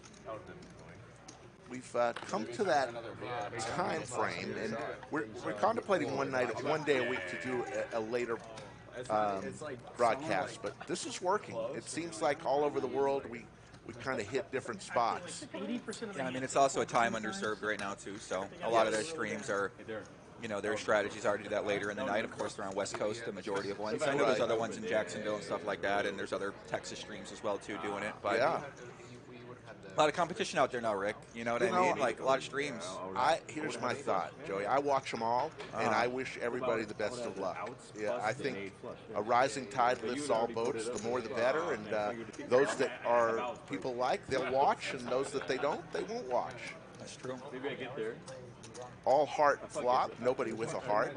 Brad Owen, our man in the hand right here. Not the best flop for the ace-jack. No heart. Jordi, just the pocket sixes, not loving that flop. No heart for himself as well. A local is deep in the World Series to win a bracelet, so there's rooting going on. Interesting card in the turn. Brad could start considering betting here.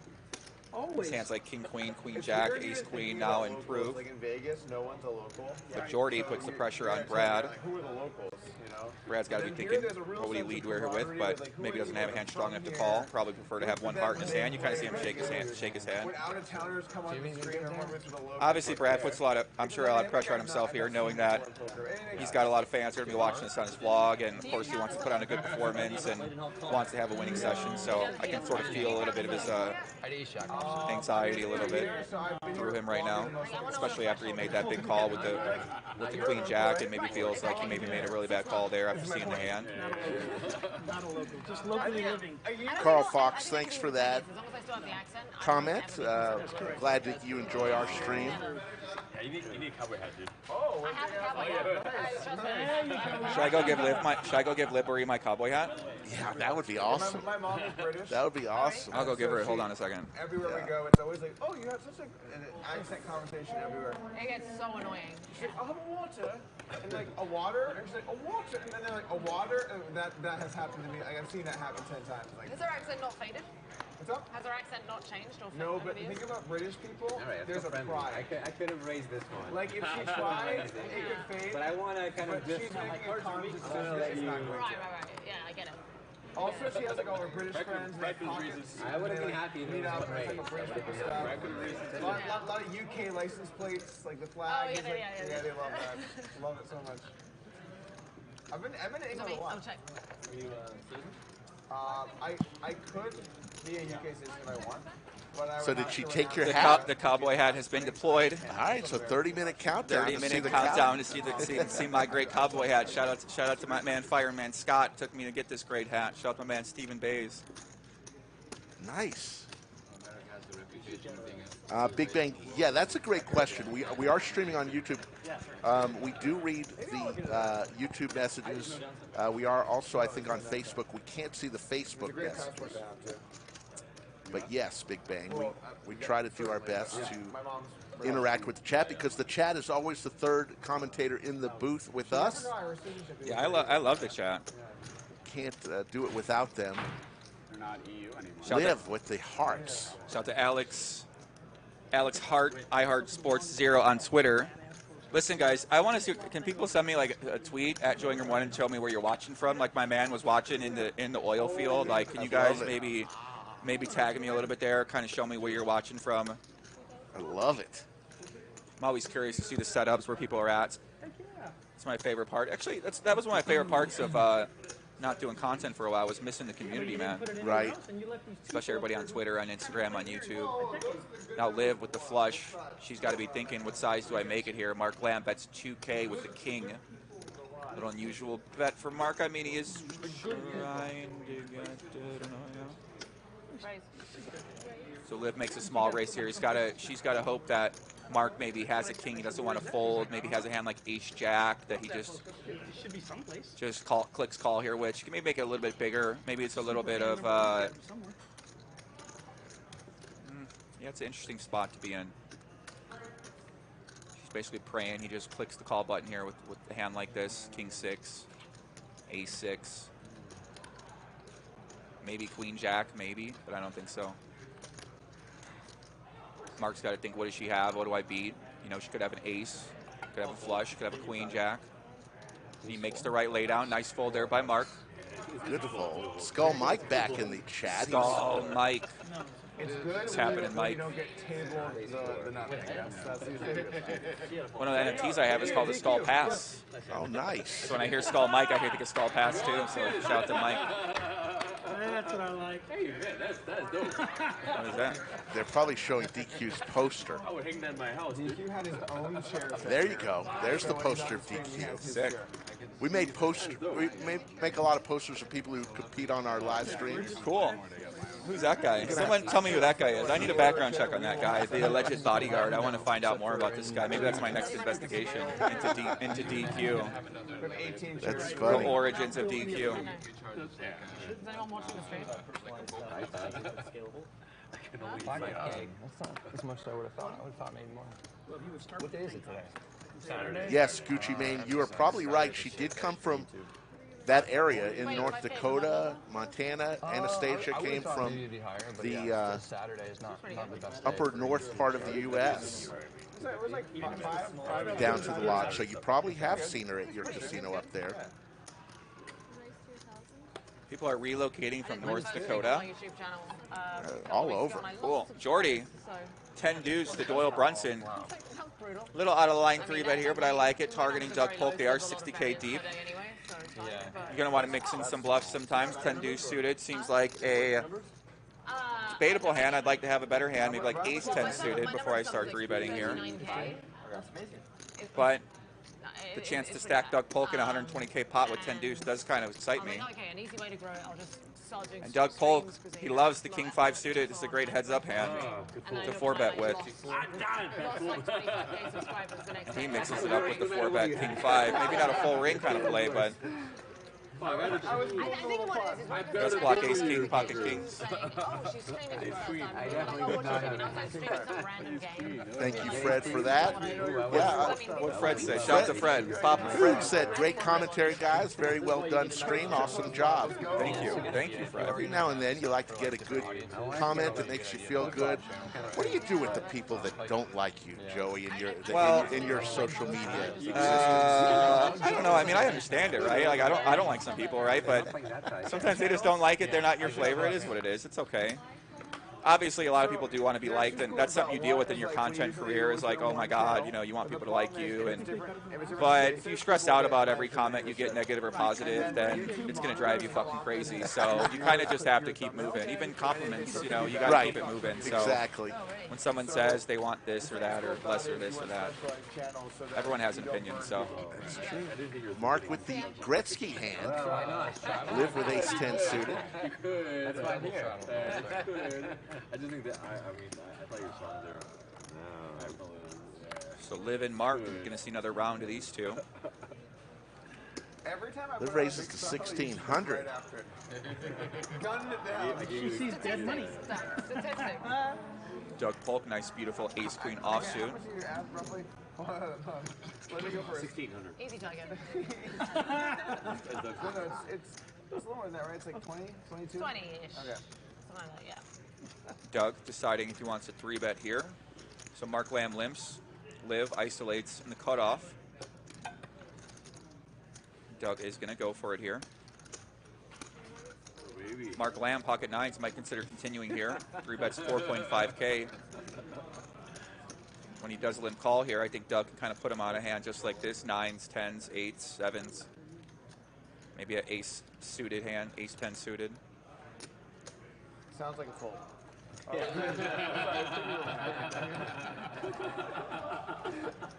wish I could have a Yoda vote. There's no say. Only do. Once again, Mark, a more amateur kind of player. Just a reminder, guys, you know, when you get amateurs at the table that sometimes make plays you don't agree with, you got to be nice to these guys, right? Don't be putting them down and lambasting them, insulting them, calling them names. I know a lot of you guys out there love to do that, especially in the chat when you watch these things, but that's what makes poker a great game, is anyone can play and they can play however they want to play. Yeah. Yeah. That's right. They played more poker than you. You must put him down, huh? You put No, him down. You sound like you put him down, Rick. I do not. Okay, do that. okay. I don't think so. You seem like I seem put real nice. myself down. No, Sometimes, bro, you can't put yourself down either. Live in the blender again. Yeah, I mean, Ace-10 suited, obviously she knows that Doug knows that she could be isolating Mark's limp under the gun a little bit wider, so she theoretically could have a bit wider range, but then at the same time, how do you combat that with Ace-10 suited? Could start with a call, could start with a 4-bet. They are a bit deeper, about 22K. Tastes like smoke. That's one of my favorite beers. Cheers. You know, it's just kind of one of those spots where Box and busted. maybe you could choose one of the options. It's like a You can choose call, fold, or race here sometimes. I wouldn't say smoky. No. And she does continue. Here we go, Rick. Going to a flop. 9.8K in the middle. Doug Polk, supreme leader, versus Liv. There's the 10 ball. Bingo. 10 deuce deuce Liv. Out flops Doug Polk. Top pair, top kicker. Doug most likely going to c-bet something small here.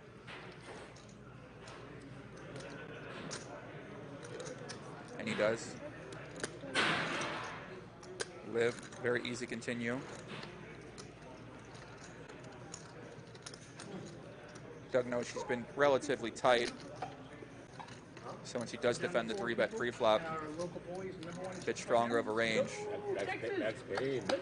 Hands like Queen Jack suited, King Queen suited. Ace 10, Ace Jack.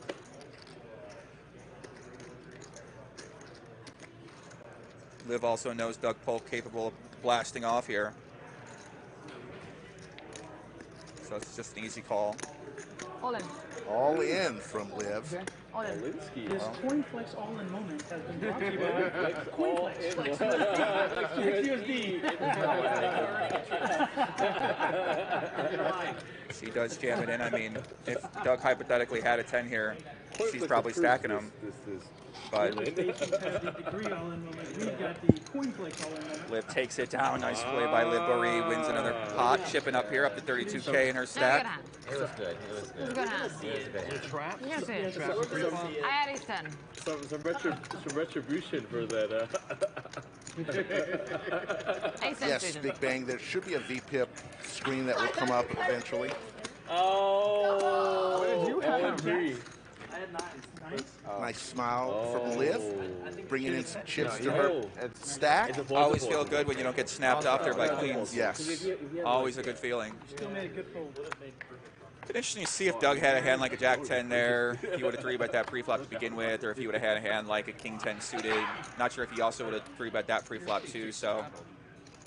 Man, I love Hold'em. I forgot how great this game is. Now you see I'm getting fired up, huh? There you go. I love it. I'm telling you, I'm going to play Doug Polk on the Lodge, heads up Noman Hold'em later this year, and I'm predicting myself as the victory in that one. That would be awesome, Joey. You heard it here. You make sure you're in the booth for that one. Yes. I wouldn't miss it. I need you on my side on that one. Coming right back to work. Brad Owen, let's go. Ace King offsuit. Liv, little loose race here after that hand. Might be feeling herself a little bit. 9-6 suited, getting warmed up. I can only take so many losses in a row, you know? Liv makes losing money so much easier. It's just Because you're fast, clean. Because you're British. That's true as well. Yeah. Just she's British. Just say it. Okay, take my money. Do Hey, this. when have the British bothered anyone before? It's been a few hundred years. So Liv's got that 69. The whole time. Just played by Brad. Ace King takes it down. So Brad up a little bit, 5K here. I know a lot of people out there in chat are rooting for Brad Owen to be a winner. Brad showing you that he's I'm always rooting for Brad to win personally, but Isn't it amazing how many subscribers that guy does? I know you don't talk subscribers, but 600,000 subscribers. It's like that's insane. I mean, it's pretty sick for poker because me and Doug used to always joke about like I remember we each got, like we got 100K and we're like, man, I think that's the ceiling. Like, yes. He's like, bro, I don't think we can go higher than this. I'm like, I mean, I think we can do. Like, I don't know what you're talking about, but I was like, maybe we can't because no other channels were that big and we always had some of the bigger channels. And then Brad and Andrew started doing vlogs, and then Brad's just basically exploded, and the comments are always great in his chat, and like I mean, he's consistent, he doesn't take any time off, he's a fucking machine, so it's cool to see 600,000, that's awesome.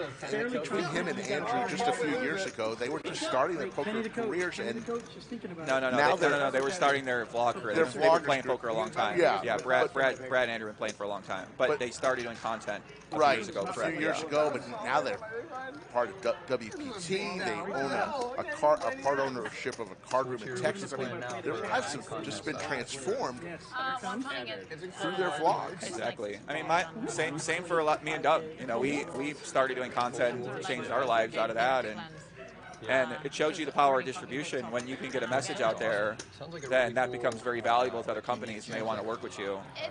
AKA WPT Global, for example. Yeah.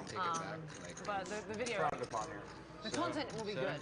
But I need to find an editor and like a co-producer, basically. Because I'm just trying to do it all myself is just stupid. Because I'm just getting, I should just be spending time on the scripting. You got it. Sure. And then let someone else deal with the actual like videography side of things and the editing. Come on, oh yeah, so that's how I went about that. Oh yeah, he got money in editing. CoinFLEX from Big Slick suited. That's 5K. DQ calls with a 6. DQ got Bill Gates here. 6-6. Ace for CoinFLEX. DQ in trouble here. That's a good idea. I could just make a video for my channel and just be like, hey, if you like my channel and you think I'm honestly, you get my subscribers you have? 39. Okay. The thing is, we're very into NBA now. But I mean, your platforms, I know that you have like around 200,000. Kenny could bet pretty small here. Yeah, like, my 28. channel's like, Could check back occasionally as well, it too. surprisingly didn't get that much traction. Tweeting it. No. It was similar last night. I should try. What do you go, 25? Actually, Instagram might be the best as well because all my friends are like crazy basketball heads, so I kind of I'm just asking a bit much, I think, because I want someone who ideally moves it often. 4 on the turn. GQ picks up that gutter. Help with editing, but also understand social media in general. So like repurpose existing content into new content from different channels. But also understands like a lot of like, text vouchers and stuff. There's no way that there's not somebody already on who would be able to do all that stuff. So we got an all-in moment for CoinFLEX, and after this hand, we're going to talk a little with the CEO. Let's go. CoinFLEX. Just tell me it's a 5. Mr. Mark Lamb. Joining us in the bunker. Let me get the intro. Listen, guys, we got the man himself behind the CoinFLEX idea, a long-time member of the crypto world, and very passionate about crypto, very passionate about bringing new ideas and solutions to the world out there. Started CoinFLEX in 2019, and I'm excited for you guys to hear a little more. I was talking to him last night, and I was like, damn, this guy's sharp, fired up. Makes sense why he started this company, and he was kind of sharing his vision with me, so I'm excited for him to join us in here. We got Mark Lamb, CEO of CoinFLEX in the house. Welcome to the bunker, Mark. What up, what up? Great to be here. We've been seeing you play poker. You've been mixing up here. Looks like you're doing well so far. What's the experience been like for you playing on the lodge here? Well, I just busted out, so not sure how well I'm doing, but No spoiler. Oh, you're not in? Oh, no, 30-minute delay. Did he buzz? I'm sorry. No, it's okay. It's okay. It's okay. Okay, cool. It's fine. You're fine. You're fine. How's the experience been so far? Yeah, it's been amazing. I mean, it's just been super fun. Really, really such a joy to come here and play, sponsoring this. You guys have built a really incredible business here. And, yeah, I'm looking forward to the rest of the night. It's been some really good poker. And, yeah, I mean, a lot of the people here are crypto folks, so it's cool to get a good mixture of crypto folks and non-crypto folks. We've been having some good discussions about the market and different products and ultimately the lodge and the poker and the love of the game. So, Mark, for those of us who aren't as familiar with crypto as others in the room, tell us what is CoinFLEX in a bumper sticker, and what would benefit somebody from getting involved with CoinFLEX? Yeah, so CoinFLEX is a futures exchange. We also have a U.S. exchange over here, and we've launched with FlexUSD, which is our stable coin. So you'll see that on the on the poker table there. FlexUSD is basically the only stable coin that pays interest. So we've created a stable coin A stablecoin is basically a $1 cryptocurrency token. It's always redeemable for $1, worth $1, trades at $1. And we've created one that not only holds that $1 peg value, but it also pays interest 3 times a day. So every 8 hours, if you're holding it, your balance grows. And that interest comes from our futures market. There's people who want to be leveraged long, people who want to trade on margin. They need to get that trade financed somehow, and that comes from FlexUSD users. So it's kind of this supply and demand marketplace. You know, we've seen a lot of problematic stablecoins in crypto. We're trying to create one that's over collateralized, fully collateralized, and pays interest. So that's what we're doing. We've launched that in the U.S. So why has no one else done something like this, right? Because I know that futures are a pretty popular bet that people are making in crypto. So why has no one else came up with this idea or ever been able to figure out if we can pay out? That's where we get our yield from. Yeah, so all the other futures exchanges wouldn't actually work with this stablecoin because they're what's called cash settled. So we've created deliverable futures contracts, which is a fancy way of just saying if you want to convert the futures product into spot, into Bitcoin or cash, you can at any point in time. And what that does is it makes the future more real. It makes it directly convertible. It also makes it very good for creating a stablecoin because with a stablecoin, the number one thing is redeemability. So, for example, we had a recent crazy market movement, and within 24 hours, 1/3 of the entire FlexUSD supply was redeemed. And that was crazy. But every single redemption was processed at par, no fees, you know, completely fine. And then, you know, 24 hours later, a lot of that supply, in fact, more than the supply was redeemed, was created back. So probably because they knew they could actually get it, right? Exactly. A lot of yeah. A lot of the same people that had redeemed had put back in because everyone was worried. Everyone was worried about the crypto market, what's happening, this company, that company, this stablecoin, you know, that stablecoin. And once you see, oh, you know, this is totally safe, you can actually get it redeemed and everything is functioning perfectly, you know, people jump back in. So this is the thing we're trying to do, and I think, you know, a lot of these market movements, a lot of this activity in DeFi, when things do break, it's when, you know, the folks that are in it for the long haul, the businesses that are in it for the long haul end up doing really well, and that's what we're trying to create at CoinFLEX. I could talk to you about this for 25 hours, but without you're in a hand, Mark, you just led with pocket tens on King 8, and I got bad news for you, buddy. It ain't looking good because DQ's got King Jack. My man Jordi Alexander, pocket 8s, flops to bottom full house. They're about, what, 30K deep right now, so Jordi is licking his lips right now, especially when the bet and the call. You got to be hoping your opponent maybe has a hand like Ace King, King Queen. He's obviously looking, figuring out, what do I do here? And Mark, pocket 10s. Mark, yeah, you've kind of been mixing up here a little bit, playing a lot of hands, made a lot of plays, and seems like you've been enjoying yourself out there. You've been loving poker. You got some bluffs through. Oh, I'm cheering a little bit. I've been liking your enthusiasm, man. I'm loving it. You know, I'm not a big poker pro like these guys. I'm not. I don't really know what I'm doing, but I've played some casual poker games in Hong Kong, and while I was building CoinFLEX, and you know, the crypto community loves poker, and so that's why we're sponsoring Doug Polk. That's why we're getting involved with this event. You know, the crypto community really. Loves the game, and we gotta take one more. I'm taking one for behind the scenes for people if you want to. I mean, you see Mark, but you can see him in the booth on the IG story here. Awesome, bam, awesome. Yeah, so I'm loving it. I'm loving the game. Yeah, it kind of seems like you're going to play some more in the future. You play Omaha, the great game. Oh, what? Sorry. You play PLO? I don't play PLO. I've only ever played Hold'em. Okay, well. I know a guy that can help you play some PLO if you'd like. There we go. So Mark's going to lead out here for 6K. DQ going to go all in for 14K. Jordi Alexander is 15. Poker hard right now. This guy is basically only losing to King 8. Or if Mark happened to have a hand like pocket kings, but once Mark bets 2 streets, he's kind of saying he has a king. Once DQ goes all in, he's definitely saying he's got at least a king. So now Jordi's just trying to figure out, what do I do here to try to get the money from Mark Lamb if Mark has ace king. Now you can see Jordi posturing right now. He's obviously absolutely loving this rig. He does. Mark's kind of looking now. He's worried. I'm sure he's probably thinking one of these guys has to have a king here. What time is it right now? Mark, what are you thinking? Yeah, what are you thinking, bro? I mean, yeah, like you're looking like you're like, oh my god, this is not a good scenario. It was, you know, it's weird commenting on my own action, but this was a brutal hand. I mean. It was kind of like I think it was sunk cost fallacy is what I'll say it was. You know, Oh, I I understand, felt yeah. pot committed, and I just went all in, or called his all in because of that. So Yeah. it was one of those things. You know, I felt like some of the early raises I was feeling like could have gotten them to. Oh no. Yep. I don't know how many outs they have. I'm Yep. hoping it's only No, these are 6. 2,000 each. I'm probably going to lose, but gotta do for the top. Mark goes all in as well. Yep. This is a huge pot here, Rick. This is the biggest pot we've seen of the night. This looks like it's going to be about a 80K pot right here, and Jordi Alexander needs to fade a jack, a 7, or a 10. How big is this pot? Oh, massive. And he's going to be our big winner for the night if he can end up taking this one down. It's okay. I think I'm probably good. To be honest, like, let's see how many outs they have before. Kenny's loving this right now, seeing his CEO and founder mixed up in a huge pot.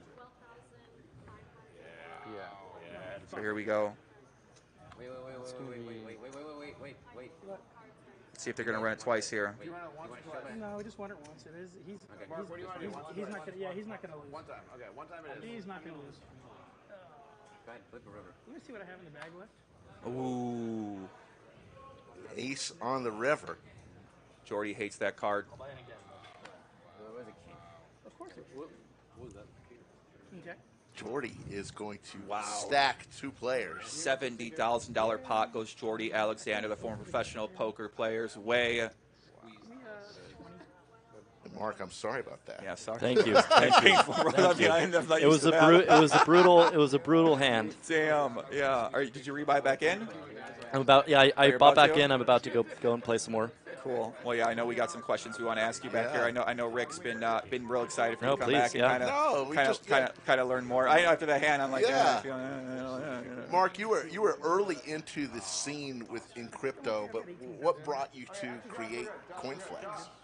Oh, so I created CoinFLEX because we noticed a niche opportunity. There was no physically delivered futures exchange. There was no futures exchange focusing on building passive capital products. So if you think about the world, most people are not day traders. Most people have dollars in the bank. They've got crypto. They've got all sorts of things. They're not, at the end of the day, they're not day traders. And so what we're trying to create with FlexUSD is really the best form of US dollar in the world. And when you think about US dollars, there's dollars in the bank, PayPal, Venmo. There's a lot of different forms of a US dollar. A lot of them are very inefficient. They take a long time to move around the world. They're very expensive. They have chargeback risk, all type of risk. And most of them don't pay interest. Or if they do pay interest, it's a very, very low rate of interest that they're basically dictating or other people are dictating. And what we're creating with FlexUSD is a variable rate of interest product that comes directly from the market. The futures market is paying X amount of interest. We're paying, X minus our small cut. And so that is really something where these dollars, FlexUSD, they're on the blockchain. They move around the world instantly.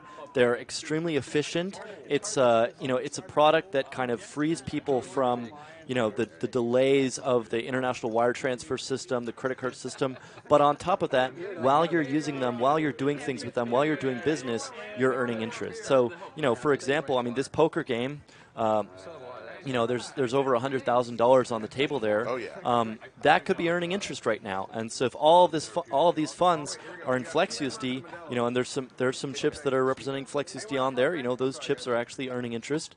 But effectively, every business, every individual that has funds in the bank, the traditional systems, is not earning interest, and their funds are moving around very slowly. Well, I guess in that case, right? So basically, what you're saying is your dollars would be better in PayPal. Obviously, PayPal, you can pay a lot of things with it. So, like if I want to go pay at most of any of my bills or pay for anything, Uber Eats, it's basically integrated into the phone. Venmo's integrated into the phone. So I guess the challenge in some ways is for you to be able to, when I have FlexUSD, now I get yield on it, but I also want to be able to use it to actually do things. So is that the challenge you face now? Like, will I be able to connect it to my Uber account to be able to pay for my Ubers in Vegas when I'm riding around? That's the goal, and we're close to that, actually. We're launching a debit card. Here in the U.S., we're going to launch a debit card where you can spend directly out of your FlexUSD. So that will make it a product where, at the end of the day, you can take this product, you can earn interest on it, but you can pay for your Ubers, your groceries, your different bills, and the goal is you're never not earning interest. So when you're playing poker, you're earning interest. When you're running a business, when you're taking money from customers, when you're paying employees, you're earning interest. They're earning interest. Everyone's earning interest. And it's not just some artificial rate that's basically set by a few groups of people. It's actually market based. So when the futures market blows up and everything is really active, you're going to be earning a really high amount of money, and when it's not, you're not. But it's not artificial. The variable yeah, interest it's rate, variable right? interest rate, and that means when things are good, it's going to be really, really high, and that's great. When things are good, when the market's bull market, or Basically, or is that when there's more demand for leverage than supply. So it's a supply versus demand equation of if there's a lot of people that want to be long. So yeah, it is typically during a bull market, but even during a bear market, sometimes you see funding in certain coins and certain instruments, go up to really high levels, and so that's one of the things we like about it. It kind of seems like you're well positioned for the next bull market, getting into USA, and when things start to kick up, then you guys will be kind of have things worked out to be able to really start to put the pedal to the metal down. Yeah, that's the goal. The goal is basically create FlexUSD to be an enormous instrument, and then in the next bull market, everyone's going to rely on, the leverage that's available on CoinFLEX because it's just cheaper than any leverage you can get elsewhere. So is there risk in this situation, like regulation or any sort of issue with Federal Reserve, or because I know the crypto regulations, obviously we saw in online poker, they basically destroyed online poker in America with regulation. They crushed it. It still hasn't recovered. It's been 11 years. Yeah. So is that something that you guys got to be worried about on your end as well too? No, so we're a global business, but we're also very bullish on the regulations specifically in the U.S. The U.S. is creating a number of very stablecoin-friendly laws and regulations. We're really excited about that. And at the end of the day, the thing that the U.S. realizes, I think, is kind of this has consistently been seen, is that stablecoins ultimately proliferate the dollar internationally. So the dollar is the world reserve currency. It's the currency of the U.S. It's very important for the U.S. government. And stablecoins are actually resulting in more usage of the dollar outside of the U.S. rather than people using their own local currencies. And that's an amazing phenomenon. It's powerful for the U.S. to advance that mission, and it's done entirely by private companies. It's not even the U.S. government doing this. So it's we're very excited about America because the regulations are very positive towards stablecoins. We're a global business. We're building, for customers all over the world, but it's an exciting place to be building. Slick Rick, Joey Ingram in the bunker with the CEO of CoinFLEX, Mark Lamb. And Mark, we really appreciate you spending a few minutes talking a little bit about CoinFLEX. I'm fired up, bro. I got a million questions. I know we got poker out here, but I know you're going to be on Doug Polk's podcast soon, right? Yeah. Yeah, so you're going to be on Doug's podcast. I saw him put up a tweet on there. Liv looking good in the I know. I did hat. bring him my cowboy hat. So if you guys want to see my great cowboy hat right there, it's on the Boeree. She definitely looks better in the cowboy hat than I do. Very debatably, of course. Some people might argue differently, but I think that's a good outfit there, Rick. No, that's great. What do you think about that cowboy hat? I love the cowboy hat. Yeah. Who did you say helped you buy that? Fireman Scott. Okay. You know Fireman Yes. Scott from Houston? Yes. Yeah, he's he's been so nice to me. Yeah. She looks great in that hat. You know what they say when you give a... Yeah, I was going to put on a bad beat there. Mark, how can folks learn more about CoinFLEX? What do they got to do? I'm sure people have been listening, right? And now they're how do they acquire some of the stable coin? What do they got to do? Yeah, so you can go to coinflex.us in the US. You can go to coinflex.com in the rest of the world. And it's very easy. You can buy mint FlexUSD directly from your bank account or directly with USDC. Oh, really? How do yeah. you just connect by routing an account or your card? Or exactly. You can route a bank account in, route your USDC in, and it's super simple. One-to-one creations, one-to-one, selling, buying is all one-to-one. There's no fees, and you're earning interest immediately. And then if I want to start using that for things, for redeemability, I guess is what you're saying, right? Then that's coming in the way. So what would be the benefits to holding it here versus holding it in the bank if I want to spend it? So if I don't want to spend, if I want to spend it, this doesn't sound like that. But if I want to save and earn yield on money that I'm not going to use for a bit, then this sounds like it's a better option. Yeah, right now, it's definitely a better option for money that you're not going to use for a bit. Our goal is really to get people to spend out of it as well. So, this is why the debit card is going to be really big. Absolutely, yeah. Then you can just keep your funds in FlexUSD. You don't have to go back and forth from banks to FlexUSD to banks again. Yeah, we're kind of seeing that with a lot of the exchanges like Voyager, right? They bring out their own debit card. They got their own Voyager token. A lot of the exchanges have their own token or have some sort of USD element to it. So it isn't like this is completely uncommon, but it sounds like you guys got a big vision to be the top stablecoin or the top company in this space, which obviously is a different vision than a lot of other people have. Yeah, we're just trying to be, again, we're just trying to be the best form of US dollar, and so it actually, I think, transcends crypto in a way, because there's a subset of the world's population that uses crypto. There's a really, really small subset of that crypto population that trades futures. And so, when you think about futures exchanges and traders, most people aren't traders. But almost everyone in the world, even if they don't care about crypto, they use dollars. They use, dollars in bank. They use dollars in some sort of payment system. And it's a 20-year vision. It's being the best form of dollar includes connecting to every single payment system in the world. It means we need to be super regulated. It means we need to be in lots of countries, plugged into lots of payment rails, plugged into lots of banks, plugged into lots of ecosystems and public companies and retail gateways and rails. And if we can do that, then we can change the way crypto is traded. Because on the leverage side, it expands the possibilities there. Yeah, if you can do that, then that's going to be something, man. Yeah, thanks, man. Be at least great to watch and follow. I mean, I was talking to you last night and kind of got more of your vision and expanded on that. And yeah, I mean, I'd love to maybe have you on my podcast as well sometime too. That'd be awesome. Some questions as well and kind of learn more about it, because I'm learning more about crypto. I know Slick Rick. He said you a crypto novice or what? Yes. Yeah. So that would be kind to say I'm a novice in crypto. Yeah. Maybe you got a question. Maybe you got if you got a question, this is the guy to ask right here. Yeah. What do you think about the players in the game, like Doug Polk? What do you think about his style of play? Is it? Oh, I mean, Doug is just a legend. I mean, I mean, it's fun watching DQ.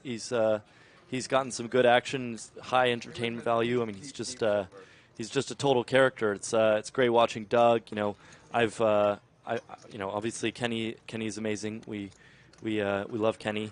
And it's been really fun to watch this game. I think you've got a truly diverse mixture of players, mixture of types of play, and I'm no expert in poker, but it's been just really fun to participate in.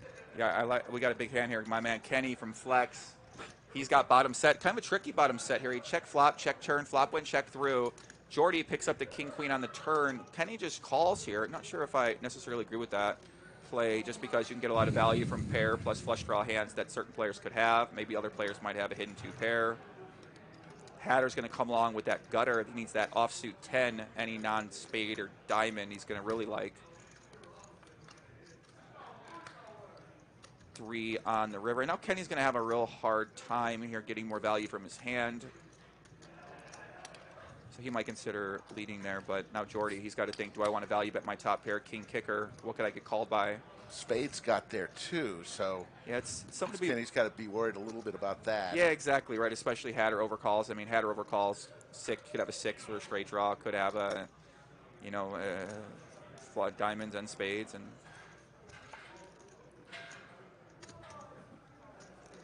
but this might work out epically for Kenny, because he might actually end up getting another 6K of value here. Kenny, will this tell you if I told you I had jacks and you flopped a set versus me and I had no prepared and you made $0 off me? This guy's out of line. Why are you not betting the flop? Well, there's no right way to play them, right, Brad? You can't play jiggies the right way at all. Doug Polk, a master class with pocket jacks there. Apparently you did play them the right way. You can see our winnings here. Jordi up $55,000. Doug Polk, supreme leader, up 31K. Our man, Brad Owen, up 11K. Liv Boeree up 400. All the poker players are winning. The crypto players currently down a little bit. DQ down 47,000. Thank you for the party. Throwing the party. Throwing the party. He throws good party stuff. What inspired you want to do this event? And you guys are adding a lot to the prize pool. I think you're adding in like what, $20,000 through the Flex USD with these splash pots and with the extra plaques in here. Yeah, no, it's.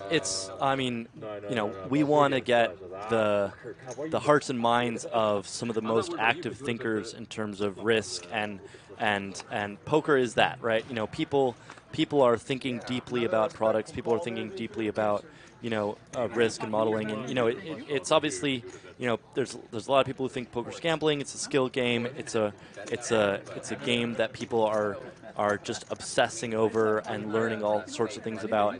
And I think a lot of our products, you know, they're similar in that nature, right? You can go really deep into every product on CoinFLEX, or you can just buy/mint FlexUSD, and it's, you know, really simple. You just, you know, go on the website and do it. But, you know, we want to build an ecosystem where nothing is secret and all the rules of the whole ecosystem are completely public. And there's a lot of similarities to that in poker. You know, in Hold'em in Texas and poker, generally speaking, like every rule is public. Everything, you know, you can obsess over, you can analyze, and we're trying to build something that's extremely, you know, extremely similar to that. So that's a good point about the poker player. I mean, obviously we know poker and crypto. My first podcast ever, me and Doug did, he talked about crypto on the podcast in 2014. Yeah. So it's like, it's a good point about trying to market your product and service in the poker world specifically, because like you just said about Rick, that's a good point, yeah.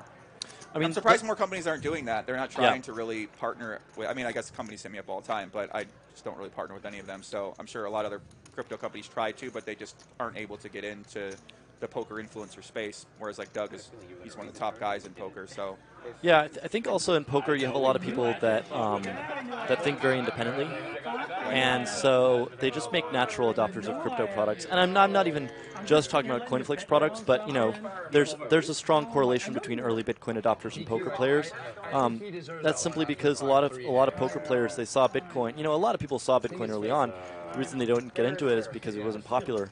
You know, a lot of people who look at systems like poker, you know, they're thinking about things from the perspective of what is basically the bottoms up, top down. You know, how do we analyze this regardless of whether it's popular? And so that's powerful here, and that's part of crypto.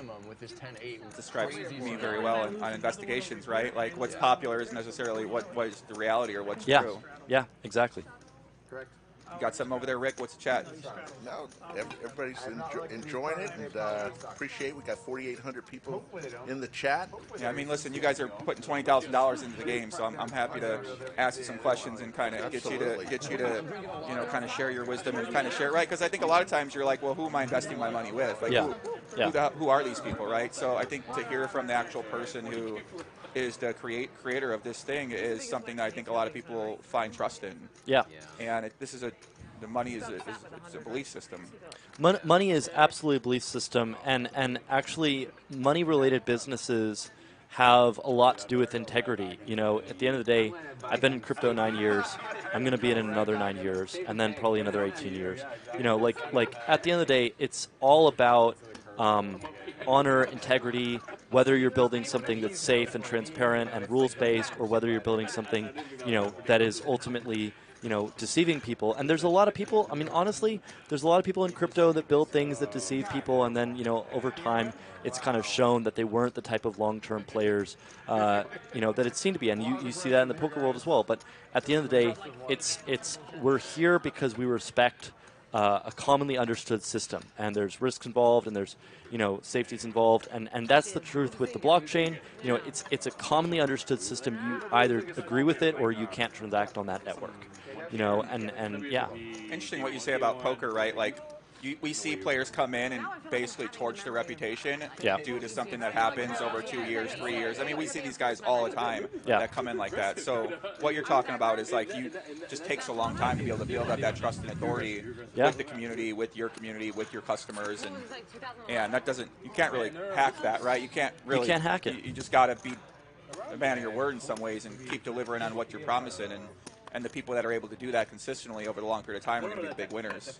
That's why we like working with Doug, because he's built up a reputation over a really long period of time, and you have as well. And these reputations, they engender trust. And it's not that us paying him. At the end of the day, Doug's done very well for himself, and a lot of people have done very well for themselves. We're looking to work with people that like working with us because they like the products, and so Doug's a user of the products, and we want people, that are promoting the products to be users of it, to have vetted it, to understand that it's valuable, because that type of genuine promotion goes 10 times, 100 times further when it comes to the end user. So, we're an open book.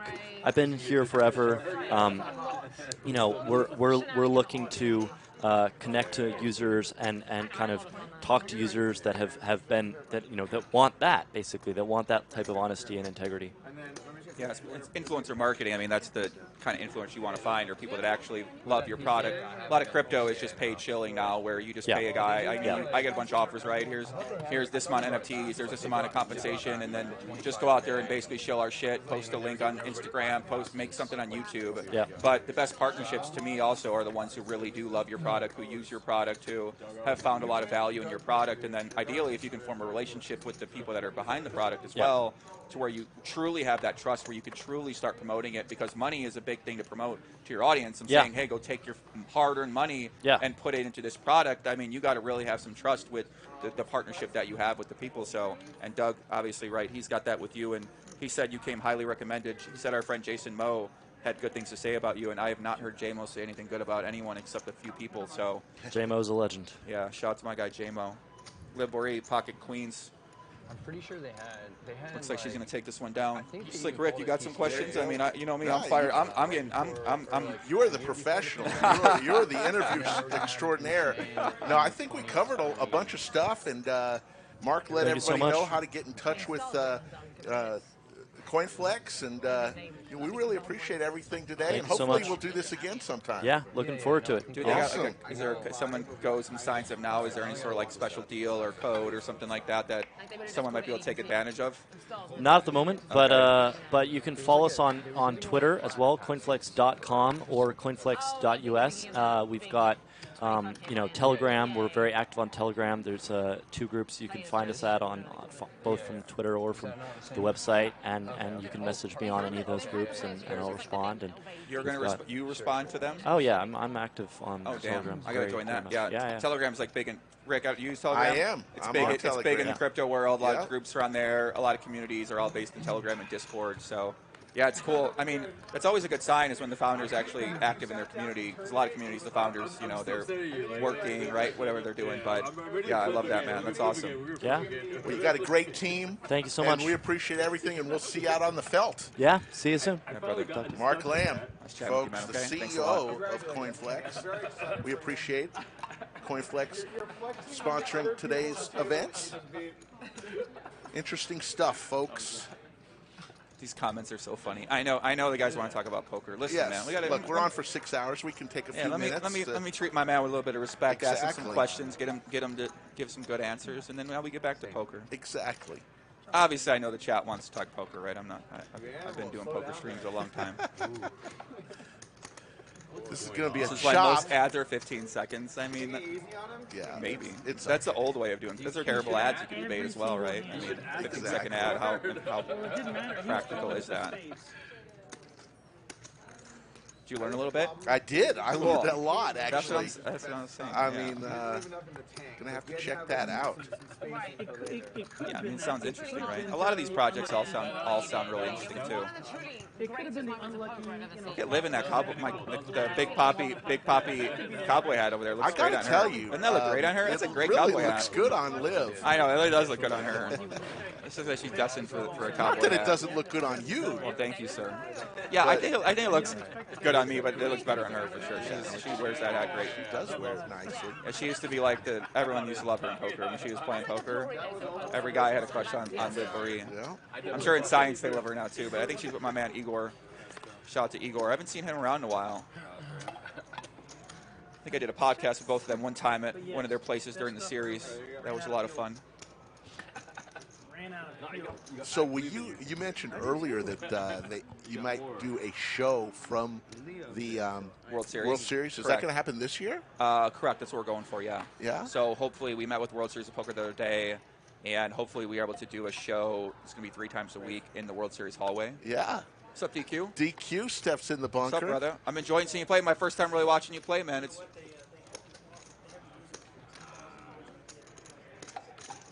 Yeah, there's some graphics problems. DQ mentioned. Yes. I'm loving it, brother. I'm enjoying watching you play. You're splashing up a little bit. All right. Right. DQ, the great DQ, mentioning that we had some stat problems with. I think what happens is when we do the splash pots, that's when the numbers get off a little bit. Yeah, it makes sense. So DQ mentioning that he wasn't losing as much as it's showing, which is always good to know. Let's not talk about that one. Flood's got the ace king, a little shorter stack here. What is that? What is that a race? Shout out to Flood. Shout out to my man Justin Escalona out there as well too. Said he's friends with Flood. Finally gonna play a hand, DQ? Yeah, finally gonna play hand. Doug in the mix with pocket sevens. Interesting spot here, Rick, for Liv Boeree, ace queen offsuit. Some players might 3-bet this. She just calls. 40-something thousand, so I might as well try. Flood looking to flop an ace and hopefully double up here. He's got about 5K in his stack. 4 ways to a flop. 4-4-6. We all enjoyed that. Doug with the sevens still in the lead. Curious to see what bet size he goes with here. Multi-way.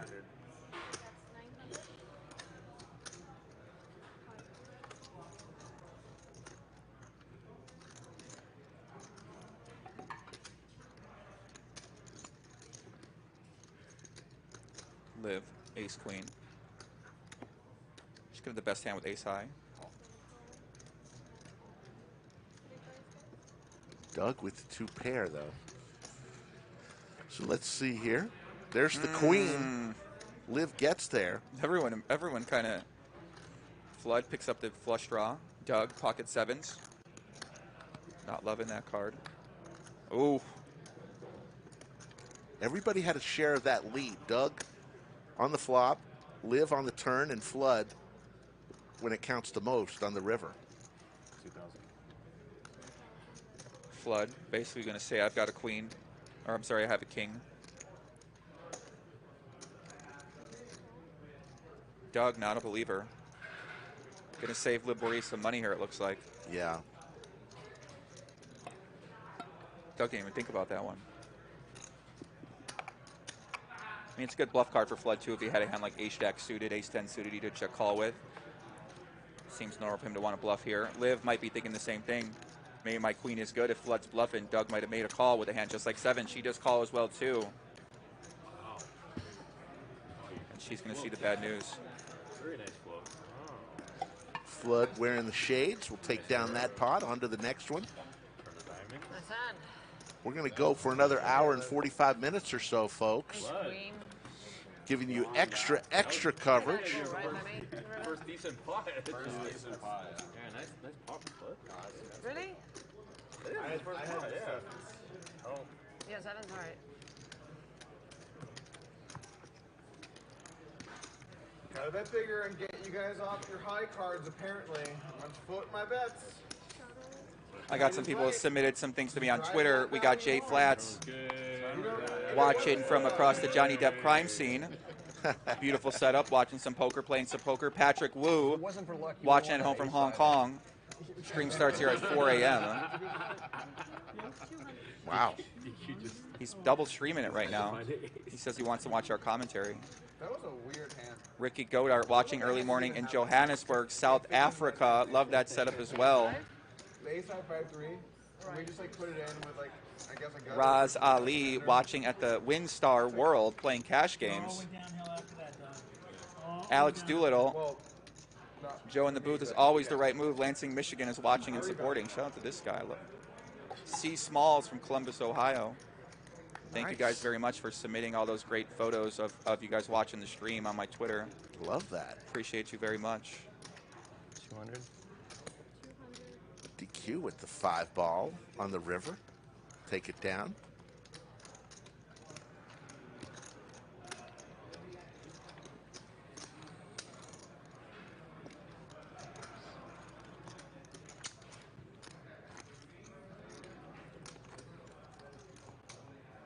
Pretty impressed with how much alcohol we drank today, frankly. I mean, it's Saturday afternoon, man. We're just hanging I know, out. but we've been, as a group. Are you feeling it? I mean, I'm a little tipsy.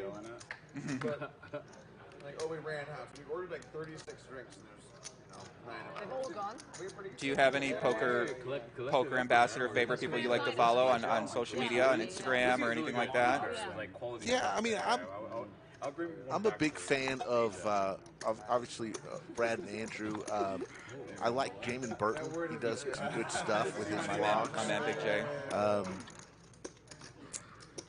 I watch, unfortunately, fortunately, I watch a lot of vlogs. I enjoy so many of them just because I like to see Vegas a lot. I even watch, Boski, obviously, DePaulo, 789. There's so many of them, and a Interesting flop straight boys. for KennyFLEX. Yeah, Kenny got played DQ. You know, this guy's not a fan of folding. He's got top pair. Kenny got to put a raise in here. Try to get value from DQ. Could be anything. This board. It's not like it's a king or something. No matter how good or bad. Yeah, I like following. So it's like, that's actually the great part about it. Like someone. Kenny does just check call. Can have so much fun. As long as it's a good. There's Jack. Action killer there for Kenny from DQ. I don't know. That's not right there. I mean, that's the whole thing. It's like, what's a thing that people say? Like, you can do everything right and still lose. Yeah, I think against a guy like DQ who loves calling, when you have these big hands, you got to just go for value. You got to start betting, and you got to start betting big. Now DQ or can beat a flush draw. Kenny's gonna bet big. People think it's like, oh, you beat me, right? Yeah. Give DQ an easy spot to lay it down there. Did he call it? Wow. Kenny flops the joint and gets it. So, Joey, is there anybody you've wanted to have on that you could not get? Seems like you can get pretty much. If we got into your phone right now, I bet you I would see Phil and Phil. And a couple other Phils. Yeah, I mean, I think I know everybody's, but I haven't had Patrick Antonius on yet. And that's someone me and him talked about doing a podcast a bunch of times. I really want to have him on. Right. He's like one of my favorite players ever. He's a legend of the great game of Potland, Omaha. Right. I mean, Doyle Brunson you'd want to have on for the legendary stories, right? Just because like he's such a legend of the game. I feel like those two are probably the two that I'd want to have on my podcast the most. Outside of that, the online guy like Isildur, he used to be a really intriguing guy I would love to get to talk to. But outside of poker, a lot of people, right? Elon Musk, I'd love to have Elon Musk on my show. I will have him on my show. I'm calling it right now. Very nice. Yeah, Kanye West, I'd love to have Kanye West on my show. Elon lives in Austin. If you want to move here, maybe you. Liv knows Elon Musk. Oh, really? I feel like we could get Elon Musk on the show. See, that's the thing. Connections. Right. That's what all this is about, man. Partnerships, relationships. Who should I have on? Who would you like to see me at? What name stands out? I like what you're doing now. I mean, you do. I really enjoyed when you talked with Phil Ivey.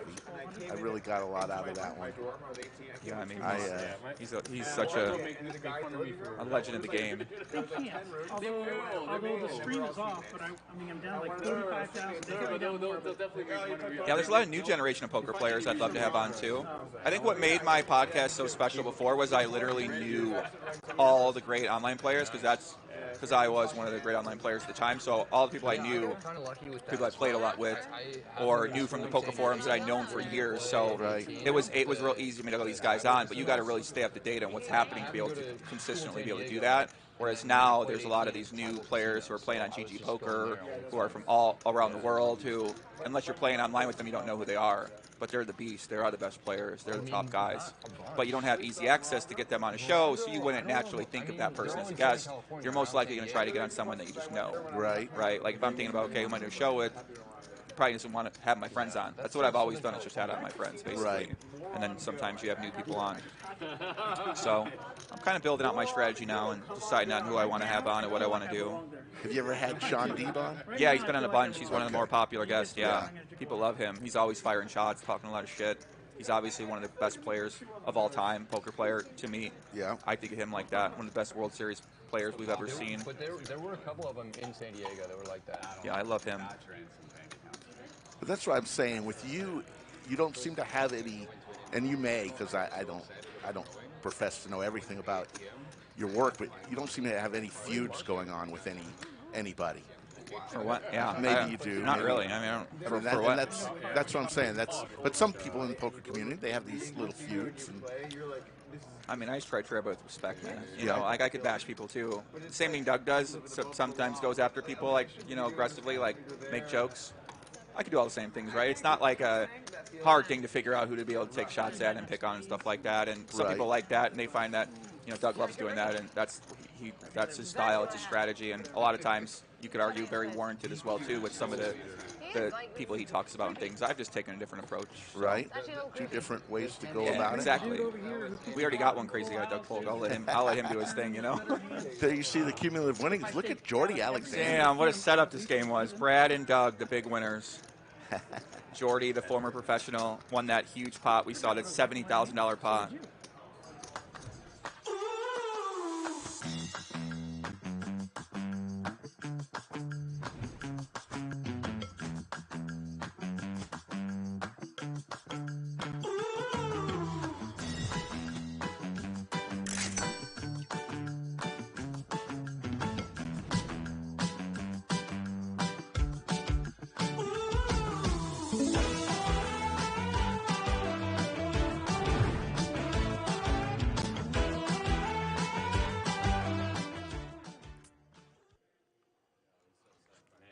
On to the next hand with Anastasia in the box. We're having some fun here at the Lodge live stream.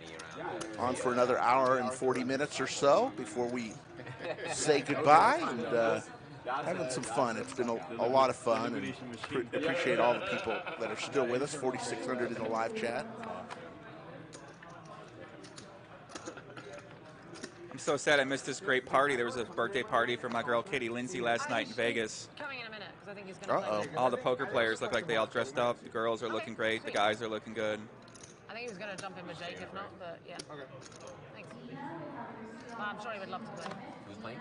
Igor. That's right. He's going to come? Yeah, he's oh, boy. So I hate Igor. Yeah. I always mess it up. I hate playing against him because it's... Igor. If anyone has like the deepest soul root on me, it's him. Like he's much better than me, and he knows like what to look for. Yeah. And then on top of that, he always goes extra hard after me because like we never ever want to be accused of soft playing each other. So it's just miserable. Oh my god. So I don't mind if he doesn't play personally, but like you're supporting, poker, right? Well, I'm also trying to make money. Of course, of course. But even the only charity here at the lodge is the overlay we have on our monthly tournament. 150K last month, pure overlay. I paid it. Come on down to the lodge. how much did you have to pay? We had $150,000 in overlay. Oh, that's right. Okay. Right. It wasn't great. What was the guarantee? Wow. It was 500K. We got 350. Ouch. Oh, it kills me to fold this. It kills me. Doug folds his Queen Jack suited. Mentioned the monthly monster. That's coming the 22nd through the 26th here at the Lodge. $600 buy-in, 500K guaranteed. But actually, I think we broke even. It's close. We might have lost. Brad's not going to mix it up with the 6-5 suited. Lays it down. Brad, nice winner, up $10,000 so far. Kenny. Oh, wow. Aces? Oh, I'm glad I laid it down. Pocket aces. Only 91 hands have been played. That's crazy. I used to play 91 hands in like 3 minutes. So you are a huge online player. Can you share the best day that you ever had and the worst day that you ever had? Yeah, definitely. The best. I mean, I used to play these really long sessions to start my career.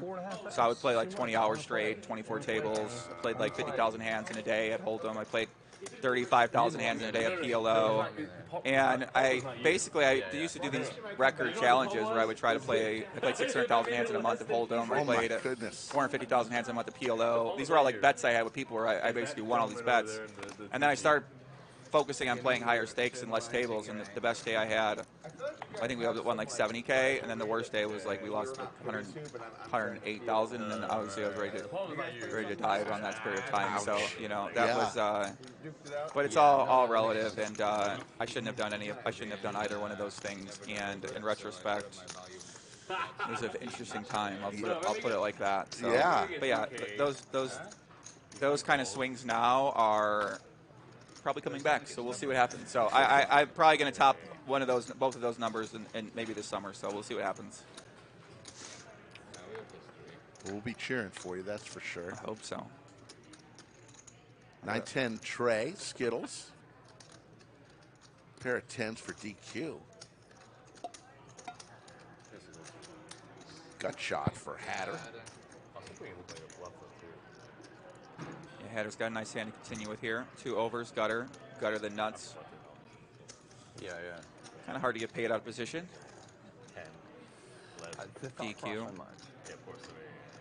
But it was just... DQ's going to check raise here with the top pair. King kicker, flood, backdoor flush draw, backdoor straight draw, second pair. Looks a little confused on his face right there. He knows that DQ's been a little bit out of line so far in some of these hands, so he's going to continue.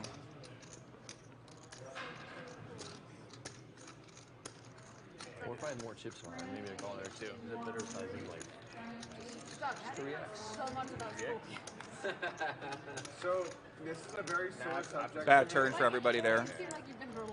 Actually, Hard not draw bad for Flood. Not bad for Flood. He does pick up the backdoor flush draw, but obviously he doesn't want to see an overcard. DQ could be check raised in a hand like ace something right on the flop. And when I saw your post, it put me on a dark path. Like You have to win. I think there might not like there might be anything else that gets posted that has such a reaction from me. I thought you had like jacks or something or whatever. Oh my god. Gucci said you were a 2+2 prop bet legend. Yeah, I used to do like I did like I won like 5 or 6 or 7 prop bets on 2+2 back in the day. That's why they made a thread at NVG that says 2+2 legend, Chicago Joey. Chicago Joey, was that your first nickname? Yeah, Chicago yeah. Joey? I basically posted on the forums every day for like 6 years. So I worked up from micro stakes to high stakes forum, and then. So here we go. This is another splash pot. Let's go. $2,000 in the pot provided by CoinFLEX, and the players will go straight to the flop. Bomb pot. We need like a graphic where a fucking bomb drops in and goes boom, explodes for the bomb pot right about now. I like that. I'm a big effects kind of guy. Sorry for the language. I know we got children watching out there. So once again, guys, bomb pot goes straight to the flop. 2K from CoinFLEX is added into this pot, so players put no money in. We go right to the flop. DQ with a set of 9s. Doug Polk, top pair. Flush draw on the board. Brad Owen with top pair. Oh, no. Oh, no. Top pair, top kicker for Brad Owen. This is not going to be good. Oh, no. This is not good. Bottom set for Darren. No way. Oh, my gosh. Set over set plus top pair, top kicker for Brad Owen. He has 1% to win this hand. Doug Polk with the queen 6. Brad Owen is $30,000 deep with DQ, and DQ is a madman. Doug Polk looks like he might be making a check raise here. No, he's just going to call. Now we're back to DQ. DQ is going to spring the trap here. Uh-oh. What did he make this? Raised it to 7,200. $7K. Oh, no, not like this for Brad. I heard a story from a well-known poker player that lived in Vegas, and one of their neighbors, they had a kid. I mean, what do you do here, Rick? The kid got stung, and went to like Caesars, they took the hospital. Brad's gonna be. Oh my gosh, Darren's got the hidden set back there with the 3s. Never. No one's ever like, my house has them. No Brad's got 1%. But they're all over the valley. Basically, any. Hatter's loving life right now. Oh yeah, Hatter, bottom set, hidden set. Arizona bark scorpions.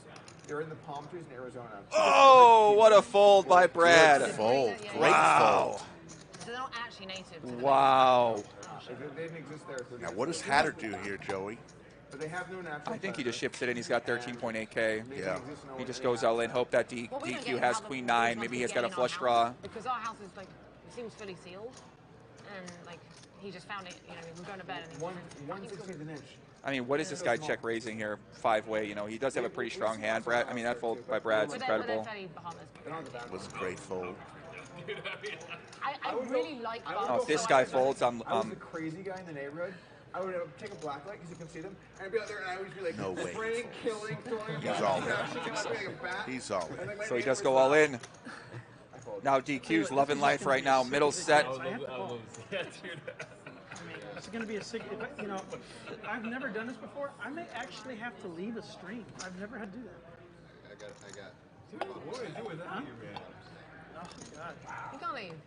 Wow. Set over set. In the bomb pot, $48,000 pot. Brad Owen is so happy right now. I cannot wait to see the hand on the vlog. The 3 of spades is available. Dude, every time I make a hand, I just get fucking wrecked. Here we go, Rick. Brought to you by CoinFLEX. This spot is like, wow. DQ, huge hand. Wow. 48,000. This is a bubble. Yeah, no, I'll take it. Yes. Wow. That is blood. Wow. You didn't get away from that. Oh, no, you're There's 30 plus right there. Wow, No, no, it's great. It's great. Wow, what a hand. Oh. That is next. Wow. That's next page. Nice hand. Set over set is always the worst. Either that or flush over flush. You know, those hands kill you. Nothing you can do. Yeah, really nothing you can do there if you're Darren. Yes, sir. It's like a bunch of draws out Thank there. you, sir. Yeah, Jack, diamond. I don't have Hatter all this crypto gives the money. I've gotta work at Dairy Queen fist every bump day. to DQ. Barry's pretty big though, man. So DQ, at what time does the DQ daily shift start? Like what time in the morning you gotta get there? 6:30 in the morning. What are you talking about?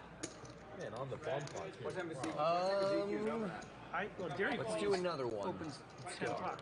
I get there. Shout out to my man Eden Rocks in the chat. Water, please. You know Eden Rocks? I do not. Crazy guy. That was not as big of a Yeah, watch out for that guy. That was crazy. I know, but it's still, you know. So what events do you play in the World Series? Well, I would have loved to play the 25K PLO. Yeah. But I'm here at the lodge right now, so I'm not playing that. 50K PLO is on Tuesday. I don't think I can play that. I'm too rusty at PLO tournaments. So I'll probably play the 10K championship for PLO. I'll play the 3K 6 max. I'll play a few of the other PLO events, and then I might play the main event. I've never played the no main event. So I've never only been cash game player. I got the CoinFLEX. I'm happy. Nice. So, are you gonna play some events? I'm gonna go out, I think, for the senior event. Senior event? Yes. Let's fucking go. Three. You selling action? You got a piece. You want a little piece of Slick Rick's action? Absolutely. What are you talking about? I got it. I need to get a piece. Maybe when I'm out there, if you're doing your podcast, I'll come say hello. Yeah, definitely, man. I'd love to show you around. I'll give you. Have you been to World Series yet? Oh yeah. Okay, yeah. I'll show you. But not to Bally's, not to Boat now for a couple players. Liv with the Queens again. How many times has she had the ladies? I think 3 or 4. Yeah. Fitting for the Queen herself. Liv Boeree. Brad Owen does have a full house as well, too. Pocket nines. Brad. He's hanging in there. He's doing well. He is, but he's getting these hands, and as he just mentioned, getting wrecked with them. Yeah. I mean, he's still up money. With over 100K. Yep. I think you only bought him for like 10, and I've given him like 80. No, I bought him for 40. Looks like Brad's going to continue here. Both players a little bit nervous. Their person might have an ace. Jordi is a buy him for 10 kind of guy. Jordi actually talked to me beforehand and tried to buy him for less because he thought the game was going to be bigger, and then was like, I don't want to buy him for... Jordi was ready to play much bigger today. I had to be like, 40's fine. It'll be all right. You know why? Because Doug doesn't want competition at the table. That's why. Doug's got to cover everybody. Oh, no. If you want to buy him for more, please. Please. Do it. The bigger the number it is next to your name on the stream, the better. I'm in for that.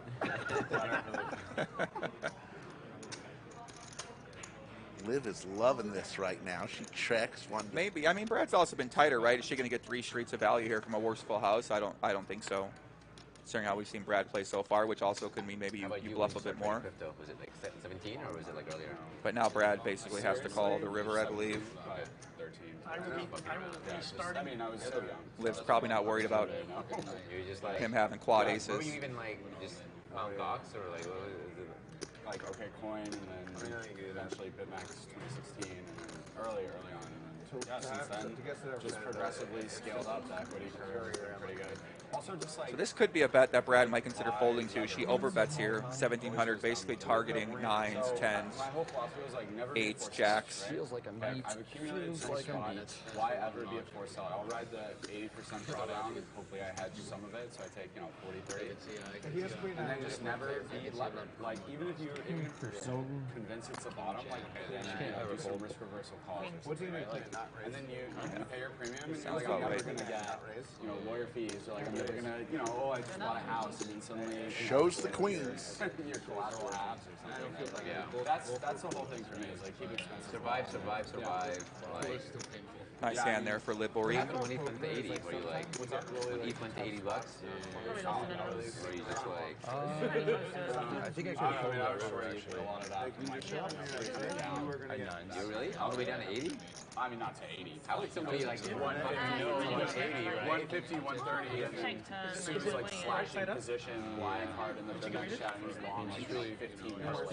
Howdy, Doug. Yeah. Oh, yeah. Just turning king high. Howdy, Doug. There's not that many bluffs you have. That was the big run, right? That was when I really. If they're not going to give it to me, I'm just going to The take 3K to 14K run in 2019 was like, because that was the first time I was trading big, and I was definitely, like plus EV trade check for the back first time ever. Other than just doing like rinky dink, like cash and carry and stuff. Doug calls the 300. The raise from CoinFLEX with King Queen suited. Liv comes along It's crazy though. It's such a with big Jack difference 7 between suited. Poker, crypto. Anastasia gives us the flop. King Deuce Trey. It's all down now. Kenny way out in front with his kings. So many stories. Yeah. The best. In my opinion, the solving, the solvers have made it less fun for poker. Was that? Yes, it's definitely made it less fun. It's less quirky and less Yes. not blood. Because there are certain things that are like objectively bad, and you're like, oh, I shouldn't do that. Right. Doug calls the 500. Right. It's queen Which, high. like, if I felt Now he's like got an playing open-ender. normal, I would have folded Doug 80% does. hands. I just don't like doing that. It's just no fun. No, it isn't. What's up? Woo. Love to hear it. Share this, dude. There you go. We gotta start doing flips, and then the viewership will. People love the gamble. People love the pain. I feel like, right? 4 at diamonds. So the kings for Kenny are going to hold up here as long as he stays in. See what Doug does here. Doug considering, should he bluff here? He does need to bluff to win.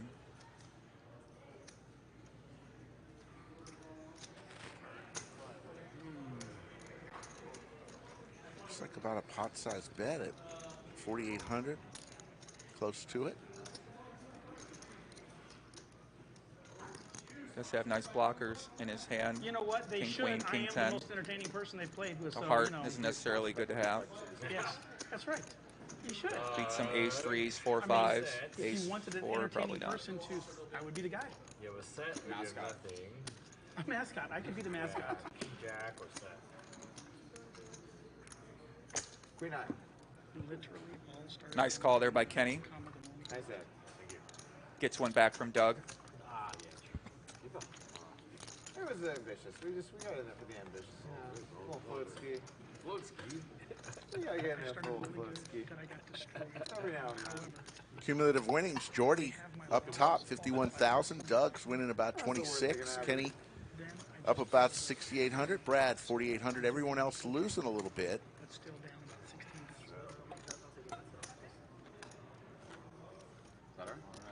There's your V-pips, yeah. Flood type player, 20%. DQ, 50%. Not bad. Mark Lamb, 44. Hatter, ending 2, 41. don't know if we Pretty can talk active about it, lineup but so whatever far. happened with the Mike Fossil thing, did like go to court or like? So I think that the criminal got dismissed because the court systems are inept. I think the civil got settled privately. Okay. Oh, it did? Yep. Yeah, but he has no money and didn't pay, and then there's ongoing stuff. Right. Or maybe there was a judgment. I forget the exact specifics now, but the clip notes are criminally nothing happened to him. And well, because like the courts will be like, yeah, but where's the proof? And like, no, here's like the stats, and that's impossible. And they're like, yeah, but the proof. Yeah, where's the? Because you're asking the courts to interpret poker. Actually, I mean, they can actually prosecute criminally on. They can. Right? I think because so. that chick who had the double SIDS death. Chris Kinder in chat says somebody is wearing a DQ Max Payne shirt at the final table of the World Series of Poker 3K tournament. DQ had mentioned that. A gentleman from San Antonio who he gave a shirt to is doing rather well there. SIDS in an otherwise healthy baby is 1 in 6 million. So to have two. Deuce of hearts on the turn. 1 in 6 million. It's like, no, because actually it runs in families. Right. You can't do that. So she got sent to jail, and it turns out she's really innocent. Really fast. Like, she loves both her kids and then gets sent to jail. Kenny with his aces. 2 in a row for Kenny. But they can. Going to get paid off from DQ. Only because I had, I think they have to. There's so many DQ's pair of tens, loses to the aces. Yeah, you were just waiting. Maybe you fell down and like. Correct. I was hoping you were And then you were going to raise me. Nick from Chatsville says he sleeps in his Max Payne t-shirt. Does he? He's Good old 99.9% Nick from guilty. Chatsville. And they're like, so you're telling me there's a chance? Like, that's like the kind of response, you know? Like that's. DQ has a CoinFLEX patch now, aka just like Doyle used to wear on his hat. Oh yeah, Doyle's room. Yeah. So funny. Yeah. Put a patch on your hat. Pocket queens. For Hatter, trying to get a little bit of money back after he just got set over set. Oh my God, Doug, are we watching your house? I hope not, because there goes my mailbox. There goes your garbage can. Donation. Jordi just calls with pocket tens. What is this, your place? I don't know what this is. He just saw some of the beats you took tonight. Two over pairs, both players.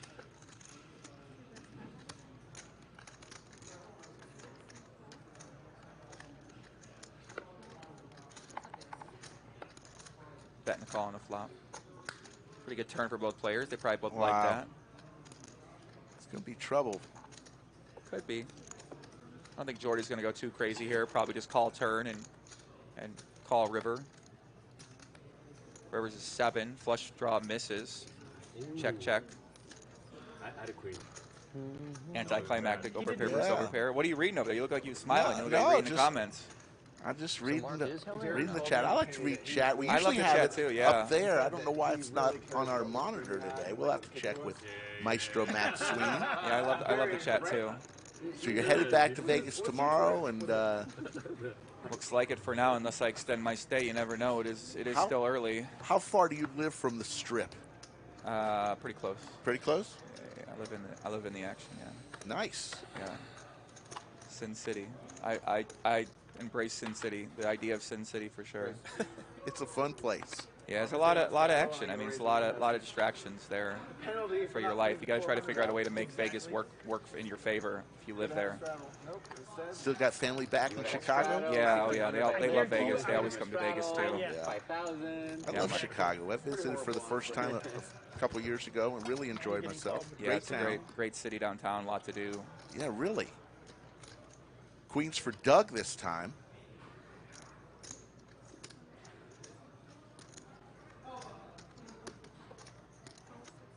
Doug drinking a Modelo. Up about 30K right now. That's a 30 stack. When did you In guys your make favor. the Even your dirty stacks are in your favor. kind of design for poker? Yeah, no, I mean, You say you're going to Vegas to play the seniors event? That's Yep. it? Not the main event? No, I'm not. Why not? I'm not. Should we get you in? What do you think? We could definitely raise. But the chat would buy a piece. I'd buy a piece. The main event is like, what is that, like 10, 12 days? Of, Whatever. if you make it all the way? Bro, high school football's not going on right now. You're fine. What else do you got to do? Slick Rick takes on the World Series. Listen, chat, if you think that Slick Rick should play the main event this year, let me know in the chat right now, okay? Should our man Rick play? I don't know. I mean, I feel like it's a good spot for you. And, you know, Skull Mike is going to be out there for the main event. This is what I'm saying, right? Both of you guys got to be in there. Wow. We need you guys in this event. More Slick Rick is better. More Slick Rick. It's always good to know your cards on the river. Pro tip. You know, Doug's always had a big history with the idea of rake, so Doug probably enjoys that. There is no rake here. There is no rake at the lodge. Yeah, it's pretty great. There are a lot of times I do not want I mean, to know there my is. cards. There's Like right fees, now. but there's no rake. How I do it is I look at them. Yeah, but $10 an hour is tremendous value. Is it? As opposed to rake? Yeah. Okay, yeah. Wouldn't you say? I don't know. I've never really done the math. Yeah. I want to play games where no one knows what they have. And people show their cards.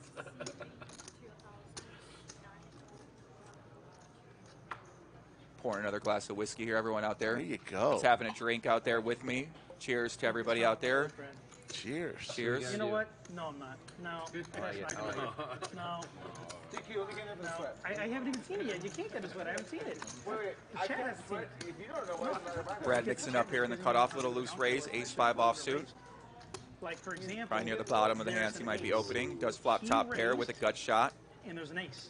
He's playing against DQ in the straddle. Oh, I checked. Oh, yeah. Yeah, I'm sorry. I was given the play-by-play.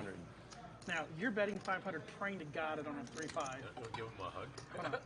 DQ, maybe you should start a vlog with this kind of analysis. Absolutely hilarious. I did not have 3-5. Oh, I know what you got. I just said, you know, you're praying I don't have 3-5. Unlikely you're gonna have 3-5. Brad will take down that pot.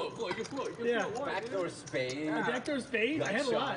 Did you have backdoor spades? I did. It's another raise. No, not against Brad. No.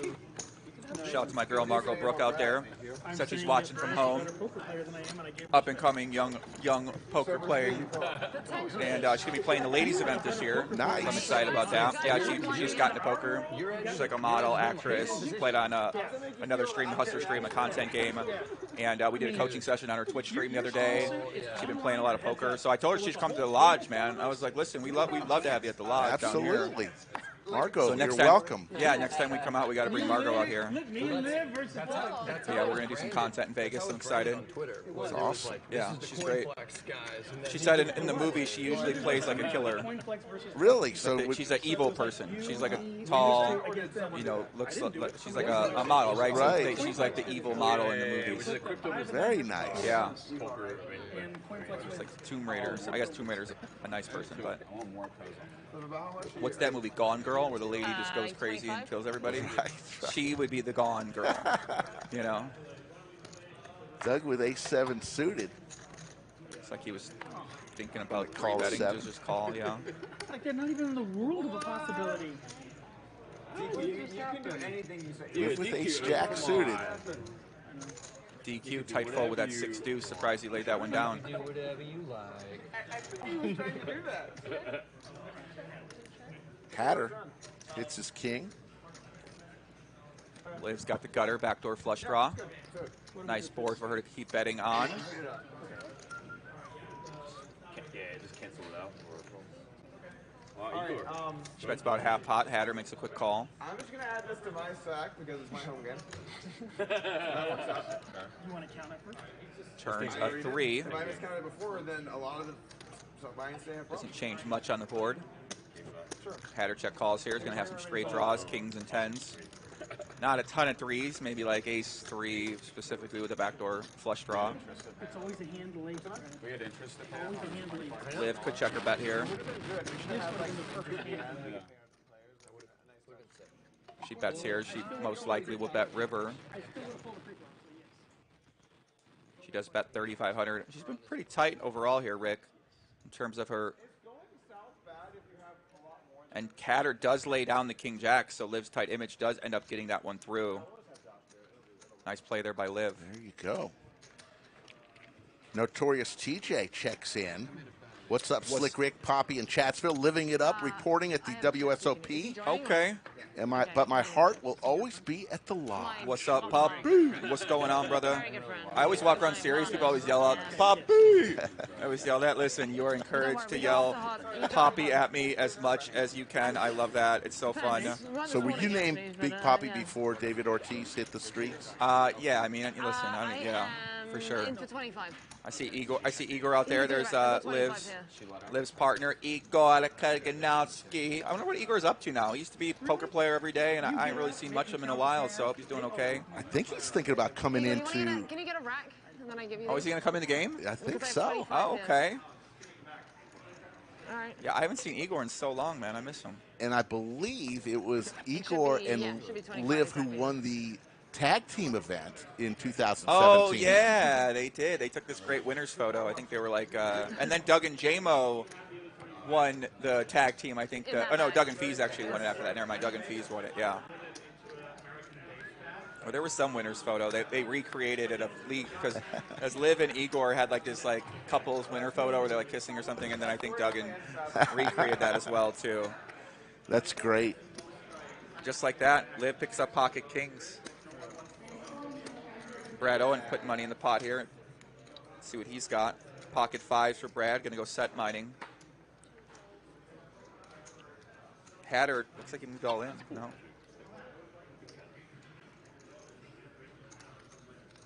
Did Doug Polk?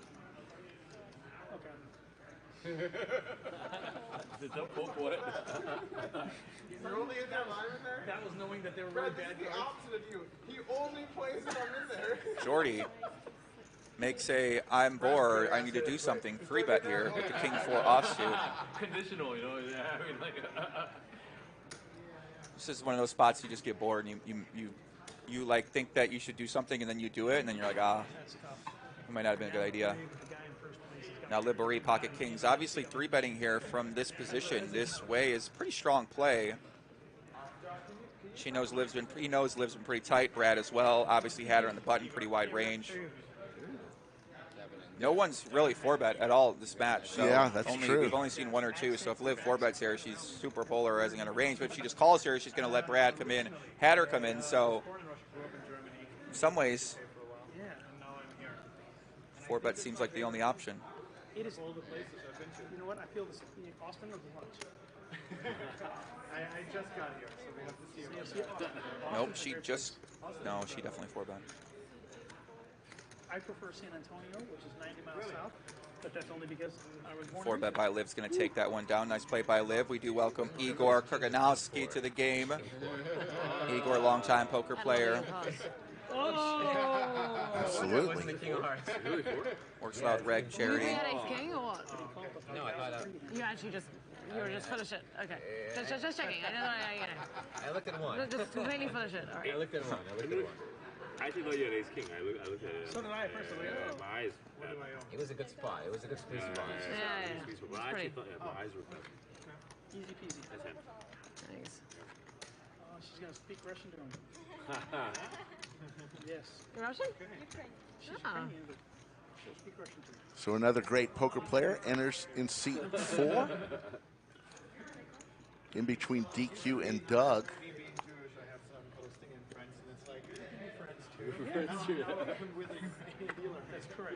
I gave Margot a shout out and she said she didn't hear the shout out, so now she's got to rewind the stream. Yes. We've had a little bit longer time with this. Is it on me now? Doug taking I'm up money this session. I'm going to go walk around. Little break. stroll. Funny how you do that when you're up money. Always taking a stroll, right? It's a good feeling.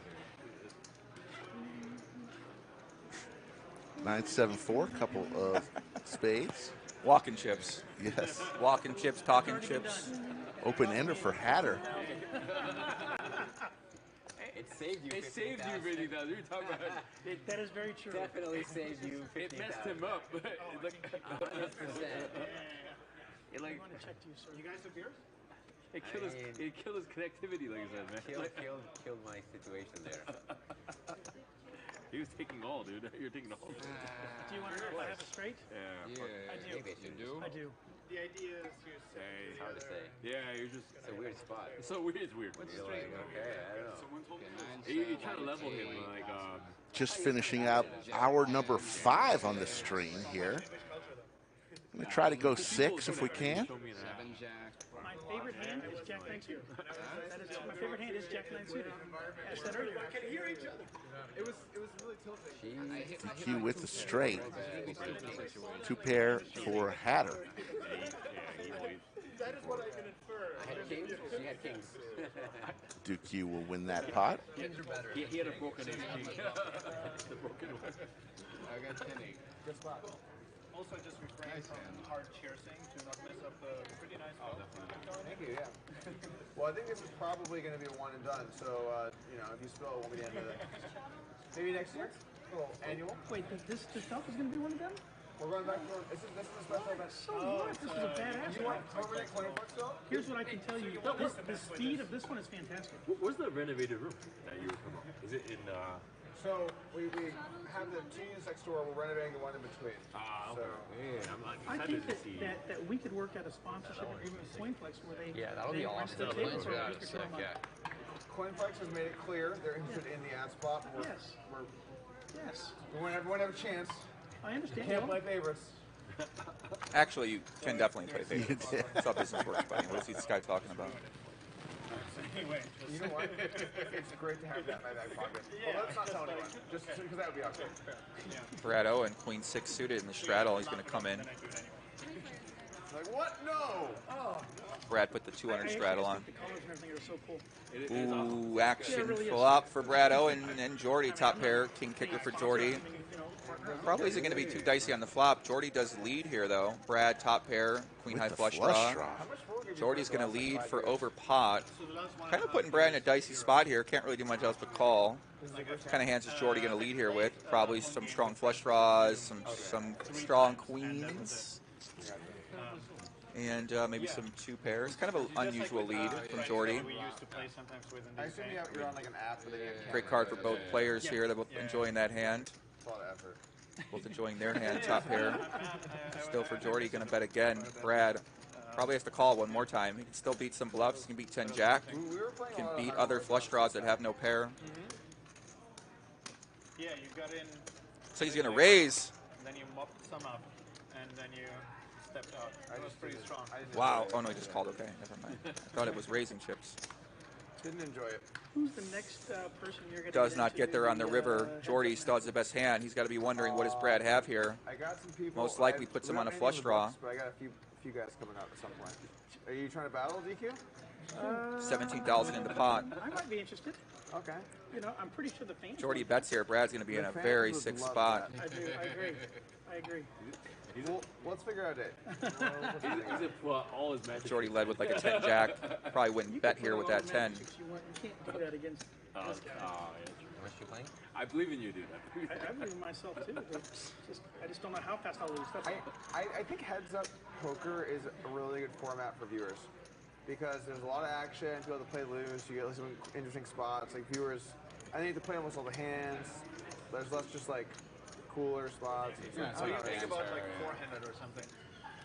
Could be good. Because I wonder, like, so many viewers have not played heads up. Yeah. They kind of know the button big blind dynamic or something, or like. Yeah. But then again, you just in heads up you actually play all of the hands. I think like you see the flop like 70% of the time or something. So you open 85 and you defend like 70 something. Yeah. So it's like more even 75, 80% of the time. Forehand you is get pretty fun. 70%. I think that's cap.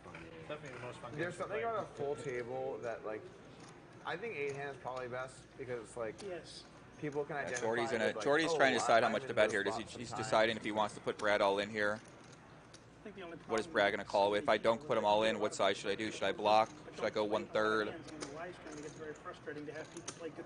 This is a very interesting spot. This is where I've never seen someone play the most important spots are. I didn't say I played good poker. I No, said there's a I'm couple here to have guys, fun.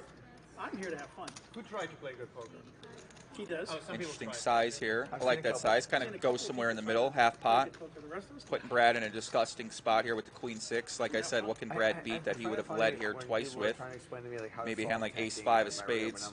Have you been to my room? Like, there's no tanking. I mean, besides flush draws here, Rick, I don't see what else he could beat. Yeah. He also has two spades in his hand, so he has the six of spades, kind of blocks the ace six of spades. Does not live in the same Texas. I think he's going to find a way to get rid of this. Yeah, I haven't seen Jordi get two out of line. Obviously, we just saw him three bet that king four and fold. Why are you tanking, bro? He's got, yeah. Oh, yeah, tanking. We had that a couple years ago. Brad does make the call. He's going to lose a $34,000 pot. And just like that, he's down for the session. And the rich get richer as Jordi Alexander is up. Does it surprise you, DQ? Are you okay with that? At least $80,000 this game. And that was a great run out there for Jordi. A great lead by him on the flop. And now Brad's going to have to reload. I just surprised you called Queen Jack. No, but it's miss spades. Yeah, some tough spots today for Brad, Rick. That was tough. You know, he laid down that ace queen earlier, but he had somebody behind him. This was heads up. Yeah, I mean, it's an unusual spot, right? Because your opponent basically leads for pot, basically saying, I got a really strong hand. You got to start thinking of what are the strong hands that he wouldn't three-bet there with. Maybe pocket nines, king, queen. Jordi. Oh, yeah, I'm throwing 60 more on there. What's the flag? Of course, could have some flush draws. I mean, he could have beat some hands like. We do splash pots every hour. Oh, I don't think he would have. Yeah. The last one. We must be missing 7 suited, maybe. I don't know. There's only 4. 2, 3, 4. So did we not do one? I'm not sure. I've had a lot to drink. Look, do you have a placard? You have a placard. I don't have a placard. We've got 4. No, he's got the other one. 5 2 K1s and then 1. You've got 2 of them, right? He's got 2. Yeah. Oh, yeah. 2, 3, 4. That means that we missed an hour. There's one more, and then the final one. The final one should be a doozy. Wait, what time is it right now? 7? 7-ish, I think. Yeah, so we missed one. 450. How many of each pots was there? 450. 4 or 5? So there's 5 for 2Ks. Yeah, we didn't. They definitely missed a splash pot, 100%, because I was like that. We end on that final plaque, so it's fine. Yeah, that one's gonna be. No, he's got 2. The last hand of the night. 3. There's only 4 now. It's so a far. bomb. You've played bomb pots before? Brad's going to defend king 3 offsuit against DQ. DQ been pretty And then you see a flop. So you ran pretty wide in general this match. Brad adds on $60,000. Open ender for DQ. There's going to be a $5,000 just thrown in, like flag. And then people do stuff. So I've noticed that these guys do not check back. It's actually probably also a good way to Not a lot of checking back at this place. I'll tell. I mean, Someone's tilted. Yeah, This is true. You want to get someone busted. What does that tell you? It's always good for someone to bust. I wonder if you're going to get your hat back from Liv. I think she likes that hat. I think I will. Did you get? So where did you get? You got it in Houston? Yeah, I got it in Houston. Okay. Yes, sir. Yeah, by the Galleria Mall. Nice. Great cowboy hat enthusiast. Did they shape it for you, or was it already shaped like that? That's a good question. I don't remember. I think he did something to it. This guy was a true pro that sold it to me, so I trusted him, man. I put my faith in his hands, and it was super hot, so I said I needed a hot hat, cowboy hat. Against everyone. So My son was a member of what they call the Silver Spurs at the University of Texas. They're the guys that hold Bevo. You know Bevo? There's the mascot, the Longhorn mascot at the UT football game. Service organization. Anyways, had to buy a hat. This place in Lockhart, outside of Austin. $700 was that hat, Joey. Not a cheap hat. For why? Why so much? $700. That's what the uniform consisted of. Jeez. Every game, the Lodge loses another player. Anyways, 744. I like the escape room poker room. Trips for Liv. Great flop there for Liv Boeree. No one really has anything. Brad's got that backdoor blocker, that nut flush blocker. Backdoor BBB, we call it PLO, backdoor Bangkok blocker. He is going to exercise that backdoor. I mean, he does have backdoor straight, draw one overcard as well, too. Going to be a tricky spot either way out of position against Liv. Liv, I hope we don't take poker advice from this guy. Pretty good card there for Brad. Does turn one of his backdoor bonanzas here with that 5 of hearts. Gives him a backdoor straight and a backdoor flush draw. He could consider leading here sometimes, but he checks pretty quickly. And now Liv obviously isn't loving that. She does beat some 7s, maybe a hand like 7-8. Brad could have maybe like a pocket 8s, pocket 9s. Now Brad's got to decide what to do. I check call with the ace high. I turn, a pretty great card for me. And now he does for call. a heart that doesn't help Liv. Terrible. Get a poker room, get some property. So There's the deuce of hearts, Brad Owen. Separately, and then The man's back. Is he going to get value? This is just a very clear play to make. So I'll probably block here and hope I don't get raised. I was just sick of Vegas. I lived there for so many years. I was ready for like a change. 1600, Were you sick of 1400. Vegas or sick of Scorpions? Of course, he could bet bigger and hope to get called by a king high flush, queen high flush as well too. It's a sore subject. It's a sore subject. Different strategies you could use here, but he goes for a big bet. Liv, trip fours, loses to all hearts. It wasn't great. I wasn't Brad would have to be turning a hand like pocket eights, no heart, do a bluff or something like that, which is probably unusual and not going to happen. Oh, that's very confusing. Liv looking intently at Brad. And she's going to throw it away. Yes, scorpions are a real problem that doesn't get talked about enough. It just got worse. All right, here we go. All right, so we're going to do another splash pot here. Another 2,000 is placed in on the table, and we'll go straight to a flop. Everybody, be kind of a bomb pot, splash pot hybrid. But that's a $2,000 plaque, courtesy of CoinFLEX. I got Liv pretty good at one earlier. He texted me 10-6 about it. He was deuce, like, "Don't worry, couple it's fine." of spades. It was a good call. He's like, I didn't see what happened pre-flop. I was like, I actually tuned in at that moment, but I only tuned in on the river. So I have no idea what happened before. It was original. it was a good hand. Oh, I'm sorry, everyone checks? Check.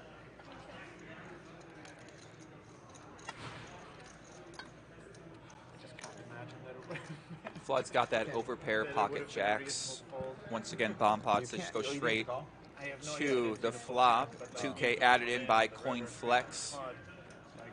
CoinFLEX USD. Flood's got the overpair pocket jacks. Could just check. Could check raise here. It made no sense. Brad Owen's got the king high flush draw. Flood does check raise. He's got about 4K behind.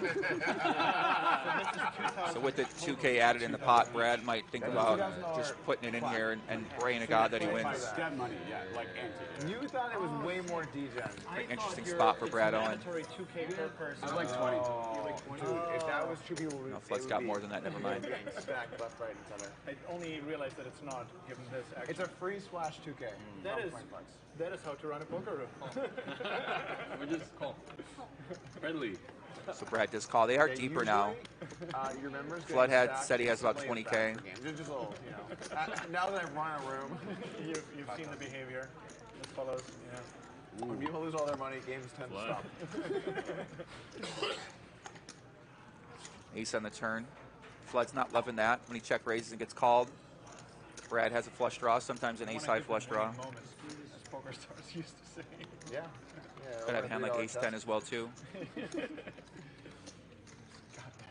Man, how poker stars fell from grace. It was insane. The golden site. Everyone loved them. It was, and then in like 5 years later, it was like the community hates you. Right. Like, it wasn't hard not to do it. Right. Wow. Like it really wasn't So like read. a necessary. Wow. So Brad goes all in here. It looks like Flood bet. Brad jammed. Brad Owen. I think the stream just needs the info. And Flood, I think Flood bet folded the turn, I believe. Brad, you buy in for some more, and you start going ham. People are in trouble. You're in trouble. Brad just throwing it down, said people are in trouble now. I think this is yours. Yeah, it's like what's up, man. He's ready to fire some chips in. On to the next hand. The graphics look like they're struggling in the bomb pots a little bit. Yeah. We'll get those down in the future. Yeah. Yeah, very interesting play there by Brad Owen. He's played a lot of spicy hands today. I'm looking forward to the vlog that he goes over this session. Somebody like, that's worth like 1K on average. I actually should click through this shit. Sometimes you have to click through it. I don't understand the war on the regs either. Like, regs are a good part of an ecosystem in a room. You need some regs. We allow straddles, right? Yeah, straddles are encouraged. Highly. DQ, your 8's available. Oh my god. Jordi, the 16's available. The 16's available. Liv, the all-in is available. What, everyone's waiting? That guy should have Hey, it's like, available. Don't put me in this spot. 16. 32's available. Hey! Liv, the 32's available. It's like over 10% of my stack. Oh, sorry, never mind. No, the 32's available. Man, Jordi, wow. Brad, the 64 is up there if, 64. The button 32, is that available? Is that legal here? You're the man. You're the man. So we have no game. You're the man. It's just private club. We're a private place with private Quadruple straddle. I fucking love Texas. Oh, man. I just love Texas. They won the World Cup 100 years ago, and they refused to use it. All right. Literally 3 seconds. He's like, no. So you don't have to worry about, like, can we run this game? $2,500. What was that? It's just like, it's a private, this is a, I mean, private place, yeah. It's funny if you're like, I know DQ's not folding. Even if it's like deuce 7. He's not at least going to call with deuce 7. Yep. Great. DQ. Right. You took too much. You took way too much. He's going to raise. Sorry. Yeah, but you took too much because you took all their money too. Did I take those? I'm so sorry. You didn't take those yet? I'm sorry. I thought those were gone.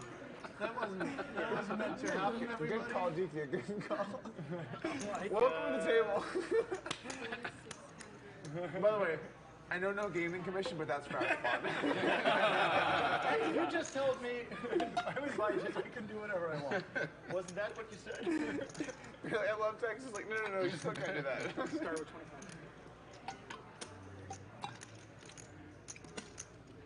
Start with 25. Okay. Yeah. So we're effective like, it's like 1,620. Okay. It's not many blinds. No, it's not. Thanks, Doug. Straddle, super straddle. Thanks, Doug, for the quadruple straddle idea. I just hope one of you guys wins a big pot. Good for the content. And no one goes broke. Well, this game we're on either way, so we're fine. 46, right? Yep. OPP. All right. See, this is great, guys. That's great, guys. 10K pre-flop. I'm over here just grinding away for the family, and he just for the family.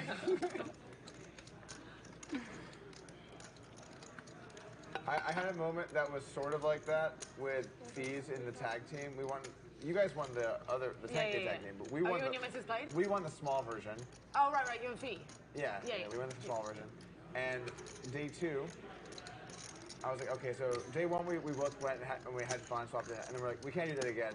You just do the morning shit, I'll do the later one. So he played for 6 hours. I show up. He's built up a pretty decent sized stack. I get there. First hand, he tags me in. I look down, whatever. I don't even remember the cards, but I end up in a pot versus the other big stack at the table, and I'm bluff jamming the river. And Fees is like, he just worked 6 hours. So he's like, I'll rail this hand with my friend. And he's just sweating it out in the river. I'm all he doesn't know what I have. And the guy folds, and I table the nothing. I table the air ball. And he looks at me, he's like, really? Like, I just spent 6 hours building up the stack, and you just run it on the hand 1. Like, if that guy had called there, we would leave together. I was just going to ask whether you do the classic, like, I don't know. But I'm not. Wow, Jordi. Oh, Jordi, I'm so sorry I made you straddle. Should I pay you straddle? Would that be better? I mean, it's pretty marginal. I'm not like, I am legitimately thinking.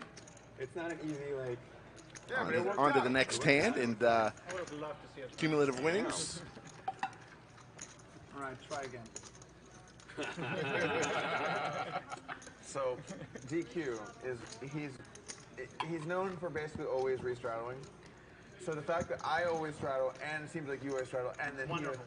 I think Slick Rick and Joey Ingram now joined. If you're a member of Chatsville, you know this lovely lady. The Princess of VPIP stopped in just to say hello. Feels that way. Nakia Hello, Chatsville. How are you doing today? Hello. Hi, Joey. Nice to meet you. Hello, Princess of VPIP. How are you doing? I'm wonderful. How are Joey you? asked how you got that nickname.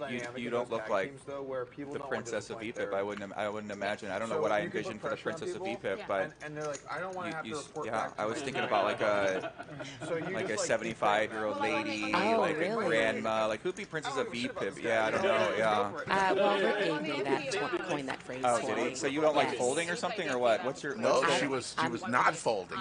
You love playing. Player. You play Pot Limit Omaha, the great game? No, oh I my don't. God, It's too many you love cards it. for me. No, it's great. I mean, you get to play all the hands. Like, if you love VPIP and VPIP, Pot Limit Omaha is the game for you, Is especially it? in Texas. Yeah, you'd love it. You should try it for sure. I'll try my hand at it and see how it goes. So Rick gave you that nickname, the Princess of VPIP? He did. Cool. He did, yeah. You know, I like a lot of action on the table, so of course, yeah. I like to give it and I like to receive the action, so why not? Okay. Are you a big time player down here in Texas? I only play here, obviously, because my husband is the poobah. He runs this place, so I like to support. But you know, with I'm a real estate agent by trade, so with this market here, it's keeping me very, very busy. Cool. Yeah. So you're a lot active with your job, and then play poker in your spare time. I And do. Come down here, support the cause. Absolutely. The Lodge is a great place to play. Yeah, absolutely. Have you been watching the game so far? What are your thoughts? Kind of tight play for the Princess of VPIP, to be honest with you. A little bit, but you know, there's been some good hands, some really good action. On my way here, I actually saw the hand where I believe it was pocket tens, pocket eights, and DQ had a king. Yeah. Sick hand. That was crazy. So we got all in here, guys. Top two pair for Hatter. Igor with the gut shot, straight draw, and the flush draw. He's going to need a king or a club, or he's going to lose a $35,000 pot. Whatever you want. Only ran it once so far today. Let's see if it continues right now. Don't do three. Three is just. One. They're going to do it once. One it is. Let's get some Two diamonds. The 9 Hatter takes it down. Top two pair. Gets a little bit back, and Igor joins the game and instantly stuck about $20,000. Well, you go. I think he can afford it. Think so? Yeah.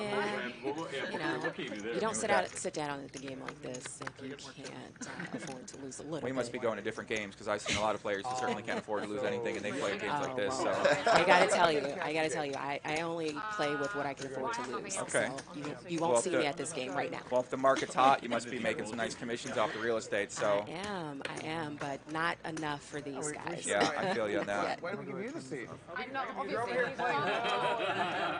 I'd love to ask you some questions about selling Sunset in Tampa Bay or whatever that one's called. Selling Tampa. Have you ever seen that show on Netflix? I haven't. It's like a real estate show. It's all ladies. They all like run their own new firm down there. It's pretty interesting. It is, and I've heard of Selling Sunset. I'm not really into watching those. I'm more of a housewives kind of gal. What can I say? Shout out to Lisa. You know Lisa Vanderpump? Of course. She was just at the World Series of Poker. Yeah, she played I saw the opening the dog event, on the table. and she had her damn dog on the table. First of all, listen, I don't care if you're the queen. We take our dogs off the table at the World Series of Poker, Absolutely. okay? That dog looked like it needed to be resuscitated. That's saying that dog.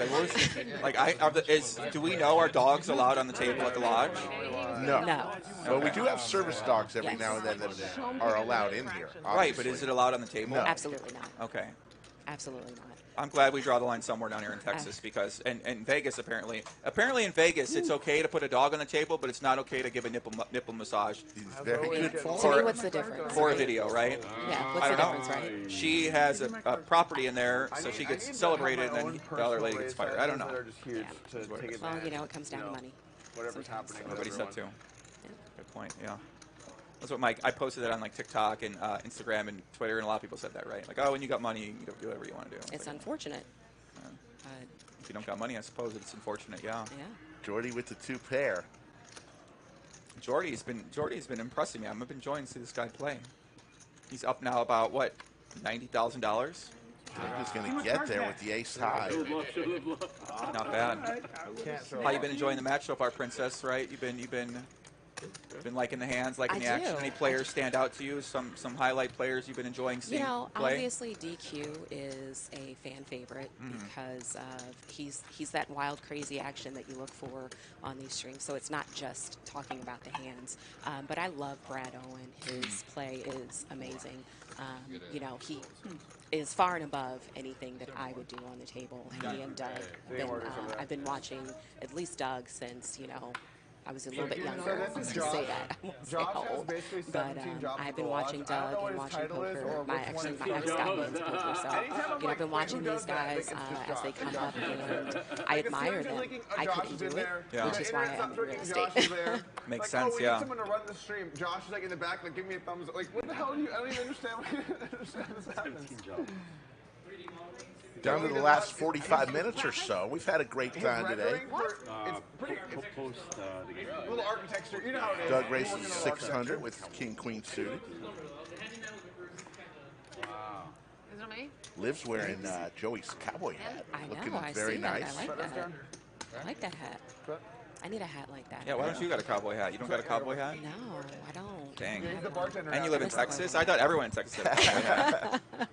No. Y'all are disrespectful to the state not having a cowboy hat. You don't have cowboy boots? Where's your guys' boots at? I do have boots. I don't have the hat. Don't look like you got boots in that. Both players hit a pair. Yeah, a little backdoor bonanza here for Liv. Backdoor flush draw, straight draw with that 8-6. Never fold it.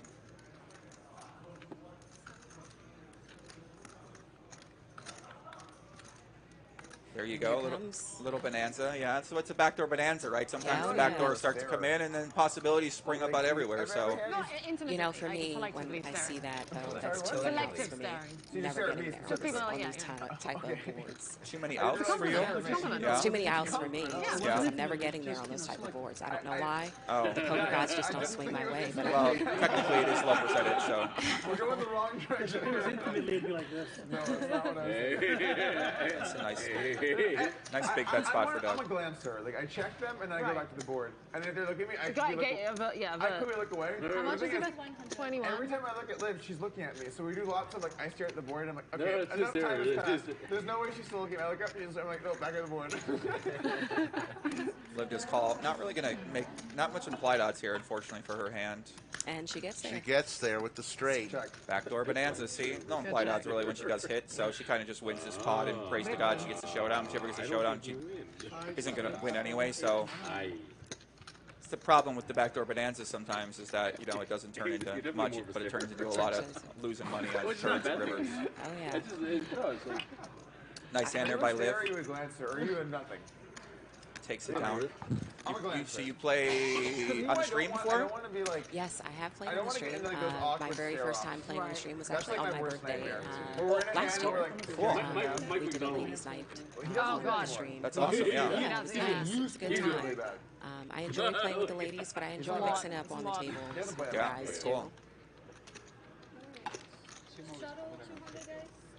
Yeah, we'd love to have you in the Pot Omaha game. Oh, yeah. I bet you would.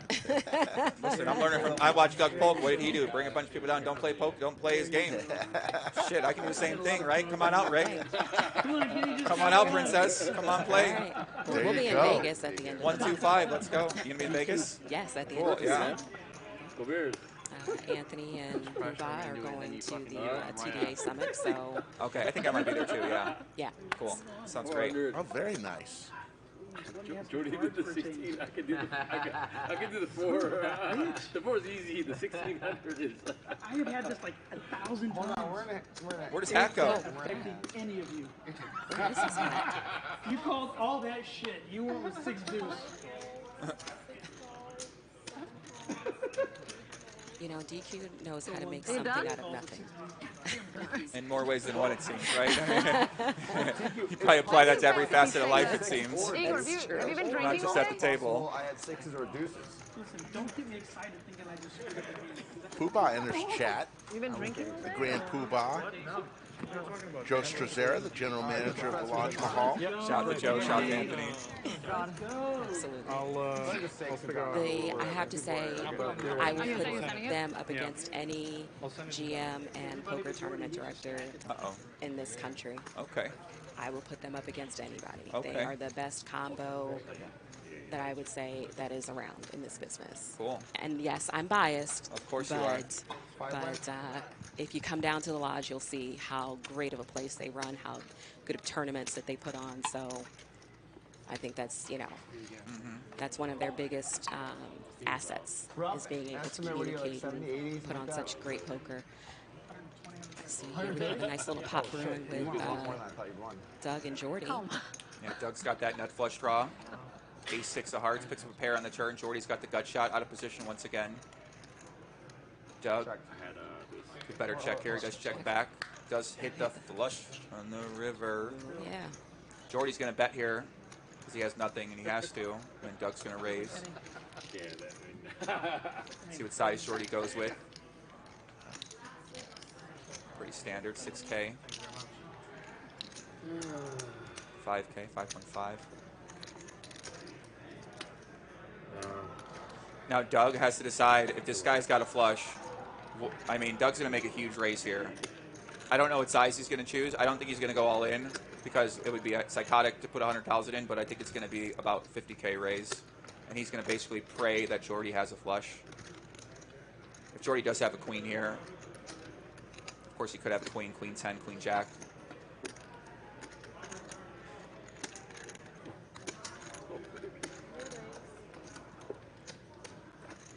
Let's see how much it is.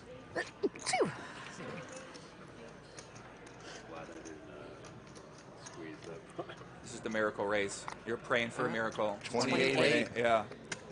Surprised it is not a snap fold here. Yeah, good point. Right. I mean, he's already had his camera time so far, so. It's been a 6-hour stream. I know you guys must be tired in here. I'm getting fired up. Skull, what's happening here, Rick? I don't No, know. I think don't he's tell just, me. I think he's just. Basically. What is he? Listen in.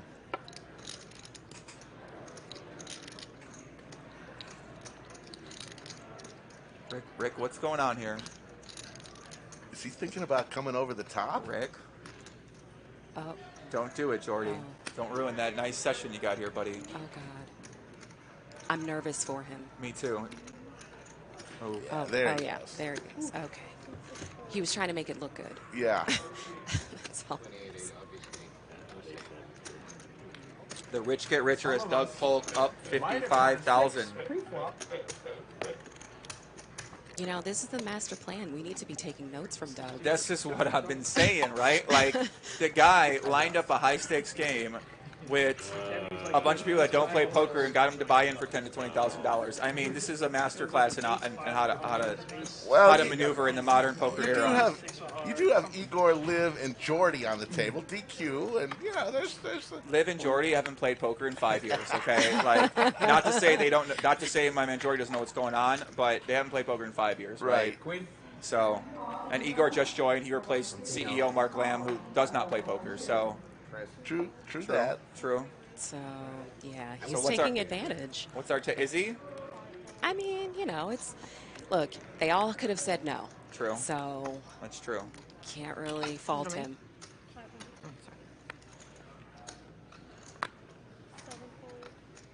This is like a mom like taking notes right now.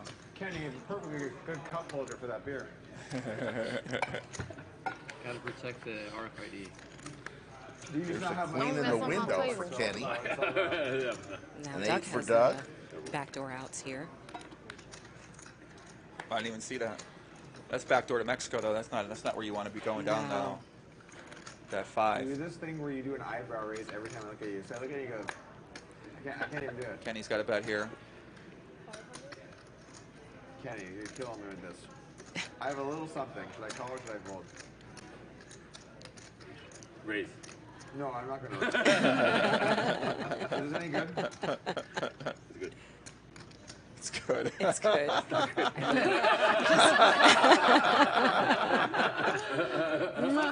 It's good because poker players never lie. I'll buy you beer. It's an expensive beer right there. $500 for that I beer. probably wasn't folding him anyways then. They just made it easier.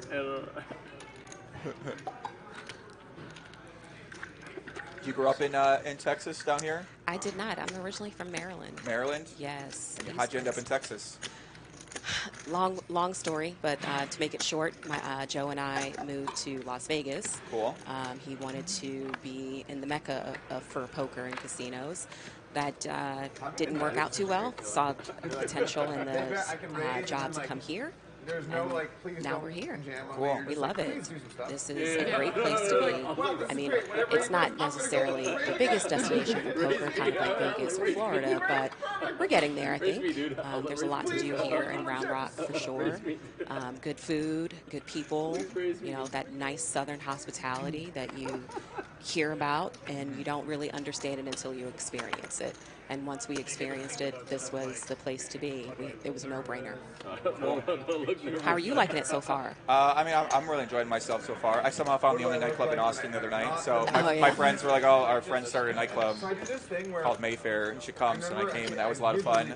And last night was great. The crypto party was awesome. We ended up at some strange house party afterwards. I got the fuck out of there. I had to come home. And I was like, this is too weird for me. Bro. I don't know where the hell I'm at right now. I got to go home. Oh, yeah. So now I'm here today. Everyone's been great to me. Everyone's been real nice. And I've been enjoying myself so much. So you'll always come back, right? Oh, yeah. Oh, yeah. I'm excited. Looking at places now. I'm it. I need to know someone that knows where to rent a good place potentially. Oh, yeah. There's a lot of places out there. Yeah. You know, the market it is what it is, you know, at this point. And, but it's keeping me busy. And it's still hot for sellers, but the pendulum is starting to swing. I've heard that, yeah. Same thing in Vegas.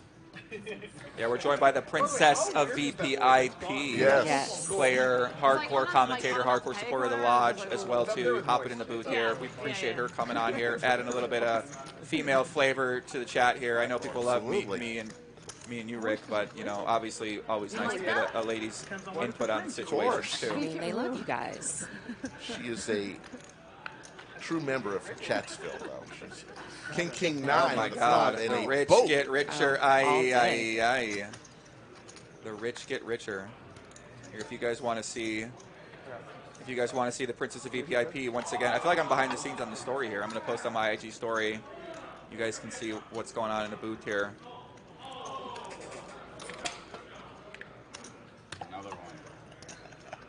Wait, that's not a good one. That's not a good one? That's not a good one? Well, Okay. It's good for me and Rick, but your eyes are closed. Thing last night, I had so goddamn many. I was just hammered. Okay. I woke up this morning. You know when you wake up in the morning and you're like, I'm very drunk right now? Yeah. That's when you know. So we're about 30 minutes left in this show. Yeah. And then you have that like, oh God, did I do anything stupid? I hate that feeling. Been on for 5.5 hours, which has flown by. And like Joey's posting pictures. With 4,800 still in the live chat. No. And Jordi's still sweeping pots this way. For 30 minutes, I'm fumbling around. Doug, you're so funny. And then you're like, wait, and then you realize, like, oh, it fell on the side of the bed. It's the only thing left. And you check, and it's like in a crevice on the side of the bed. Doug was kind of blacked out last night, so I definitely was like documenting it. And he was like, oh, when he woke up, he's like, oh, I hope anything stupid. And then he probably checked my story because we got a video we took where he basically took my hat and he was kind of being funny. But I have that all the time. Whenever I go out, I'm like, oh my God, what did I post on Twitter? Oh, I know. And then I go look and I'm like, oh, I deleted it. Oh, I keep my phone away from me when I'm out. No, it's so fun. I love it. I love it. I want to post something crazy on there when I do that. I think makes it more fun. It does. It does. It makes for an interesting story to tell your kids and grandkids later on. Did Brad just fold 9-8? And then once it like reach some like where you're ceiling, we just try to make it like, less and less. I know Princess of VPIP is shocked by 9-8 fold. I mean, you don't seem like the kind of lady that wants to lay down a great 9-8. Never. Especially suited. Especially suited. Those suited Seriously. connectors, I mean, they'll get me in trouble, but I'll take it. Did you know I'm going to start a dating show? It's called Suited Connectors. Oh, are you? Yes, ma'am, I am. Very nice. Yeah, we got a few great ladies of poker community lined up as guests. Really? Kitty Qua, Veronica Brill will be on there. Kyra England will be on there. I think we got a few more girls in there. I think Ebony's going to be on there. You know Ebony, right? Ebony Yes, Kenny? I do. Yeah, I do. I like Ebony. That's my girl. Shout out to Ebony. She's going to be on there. That'll be great, yeah. When is that coming out? We'll see. We'll see. All right. This month, next month, we'll see. All right. Didn't call it out, bro. So Flood's all in here, guys, with pocket fours. Igor. Pocket tens. This was a big straddle here. It looks like a double straddle. I was hoping to flip, but Igor. So Igor ships it in as well, too. Wait. Fold. Yeah, of course he's folding. I have the same standard.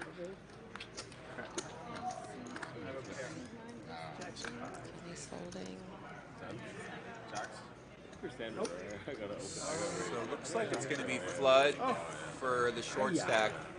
Pocket fours versus pocket tens. Oh, that's not good. Haven't seen a ton from Flood today, Rick. No, not at all. You feel pretty good about I have a feeling Igor's going to do well on this hand. He just got stacked a few minutes ago. Yeah, sandwich. You taking the tens? Sure. Ah. No, nobody gets there. Ten's still good. Nobody ever gets there. Doug. Queen 10, good flop for Queen 10. Yeah. No worries. So Flood is going to wave goodbye. Yeah, of course. Yeah. Very nice to meet you.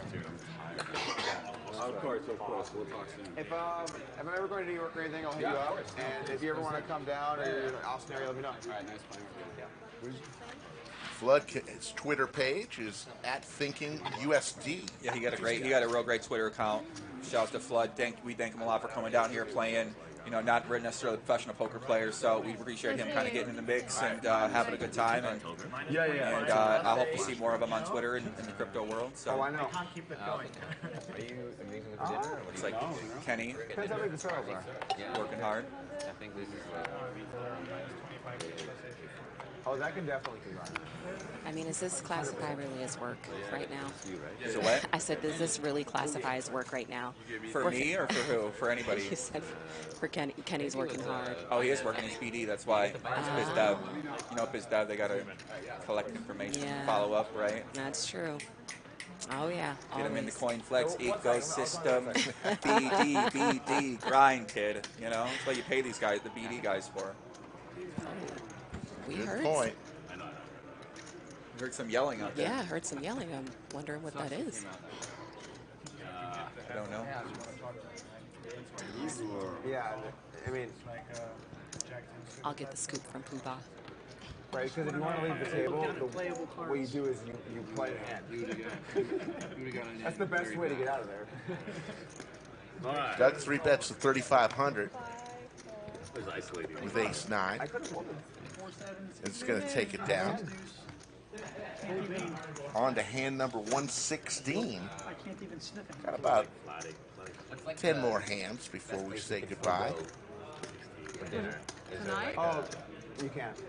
So you got a big night, Joey, on Saturday night? You going out on the town with some folks? You know what? I hadn't thought about it yet. I'll see what Brad's up to. Maybe I'll go out. Yeah. What are you guys up to? Let's name places you can't. Probably going to go home. I'm a little tired. Yeah. I'm an older guy. I'm just getting warmed up. You're just getting warmed up. I feel like that 30's kicking in right now. Now I'm getting my second. I'm ready to play. I might go play out here. Fuck That's it. what you should do. I might go play the great game right now, man. I'm fired up. I'm wide awake. Me too. I'm ready. I'm ready to Come go. on, Rick. Okay, I'm awake. Problem, Rick. Pour some water in this guy over here. What's this guy's issue here, bro? Saturday night, 30 years working, tired. Calm down, buddy. We're speaking to a lady that has grandkids here. Come on, let's go. I mean, we've been to. I mean, Saturday night is difficult, but we've gone into like Unico and so on last minute a few times. But I don't know. We don't know enough of the city yet to know all the best This places. is shaping up to be a good hand here. Yeah, this could be right here, Princess. Ace Queen suited here for Jordi. He knows Igor's been pretty active. He's definitely not going to fold here. Range is really wide, but these cards. I could see call. I could see 4-bet. Oh no! The raise means nothing. I just have to have. I wish I found that flop, dude. Oh, yeah? That was a good time for you? No, King You Jack. flopped I it. couldn't Queen 10. No, I can call you, obviously, right? Heck no. He's There's just going the to call. call. Here we go, guys. Could be a spicy pot. Kenny's obviously going to come in with those sevens. Kenny's stuck. Could win a huge pot here at the right This would be flop. good for him. Yeah. I mean, both these guys, all these players are real deep. 33K effective. Whatever happens, happens. King deuce 4, a couple spades. Yeah.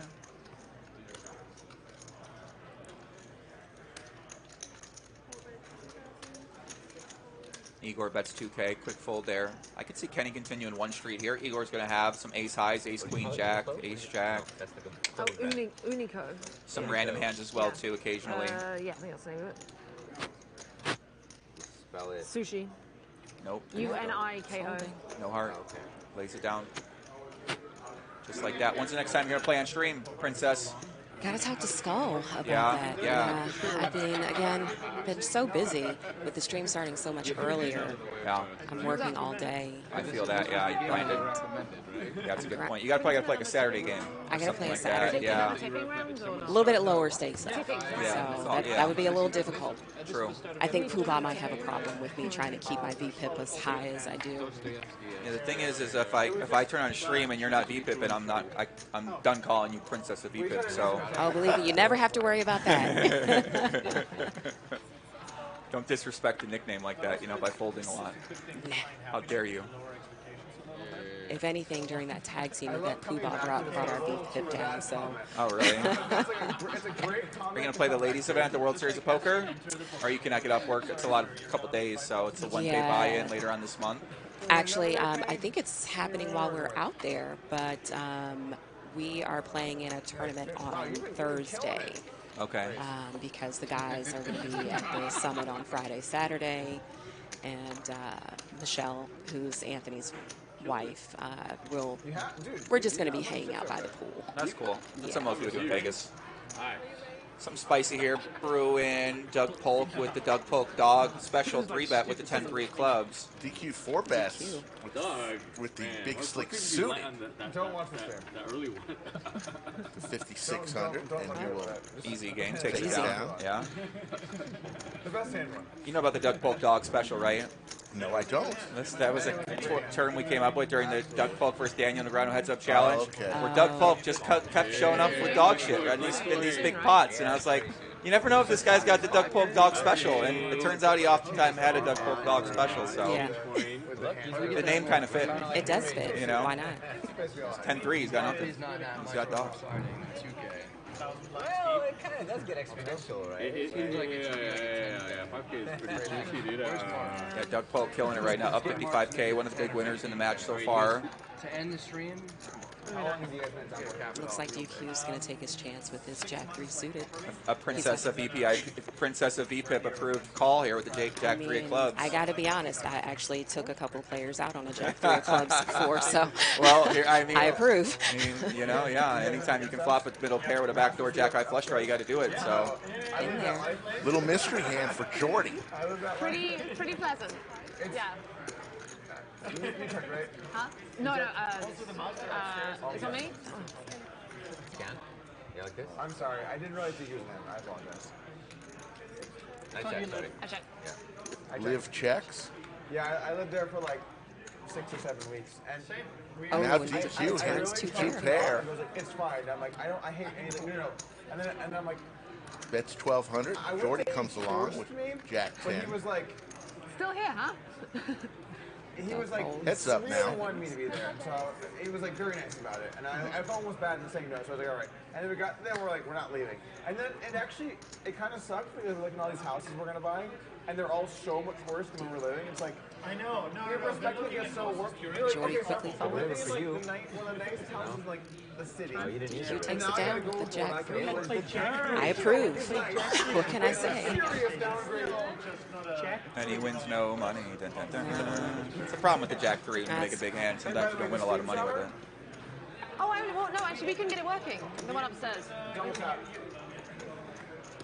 It just kept like the light kept doing this. You got double tap. I know. We went and used the one downstairs, but yeah. Oh my God, you guys have beautiful experience. It's all about the double tap. Yeah, man, ruined. Yeah. Did you do the e-foiling? Which one? The e-foil. It's like an electric surfboard that goes up on its fin and it makes you fly. No, I think that it's good. Oh, How can someone look that awkward at anything? It's so funny. The best explanation for what e-foiling or like e-surfboarding is saying Mark Zuckerberg. I can't erase that from my mind. That's it. Are they talking English right now? They are talking about I did e-foiling. go wake surfing once, and surfboard I think I almost on the broke water my that finger. raises up. That was close. Like, I've see seen them. this finger? That's not correctly shaped. See, it goes like that. How much for you to go on one of those, Rick?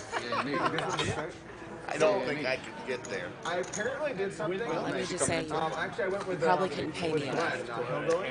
Oh, Hillbilly. He's actually here. Did you see him? He was here earlier. No, that's him. He's playing in the tournament. He loves the lodge. One day I just saw him here. I'm like, Glenn? He's like, oh yeah, I love the lodge. I was like, oh, that's awesome. But anyway, so I went wake surfing with that, and I can't let you. I'm bad at like any balance, anything. And I got in the boat, and I'm not going to do it. And like, that's cool. Update DQ, back-to-back Jack 3 suited. I didn't want to be a poor sport.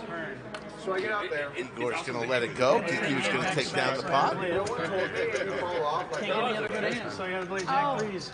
So I fell off, and I just was holding on. And I just like, and they were like, You've got an awesome they told me, they attitude. said, You're fun to play Doug, with. we're actually really impressed because Right, your grip strength was everyone always lets go too early. But Right. you really ate shit and fell off, and you just held on. But don't do that. Like my finger is like warming now because of this show. I want to thank the folks at CoinFLEX for sponsoring today's show. But you stood up. It's been one heck of a ride. 1,700 of you liked it, and You should had go about with Bill. 4,500 to 5,500 in the live chat throughout the 6 hours. It's been a lot of fun. Thank you very much, guys. We've enjoyed all the great comments, all the great contributions to the chat. Thanks for tuning into this special Saturday CoinFLEX live stream. Texas. It's been a lot of fun. And, finally getting the man himself, Joey Ingram, to the lodge. I think he's going This is a trial of 16, yeah? be back a lot. There's just no better feeling than not straddling and having like no better feeling. Like Jack 3 was like beautiful compared to that. What if everyone folds? How about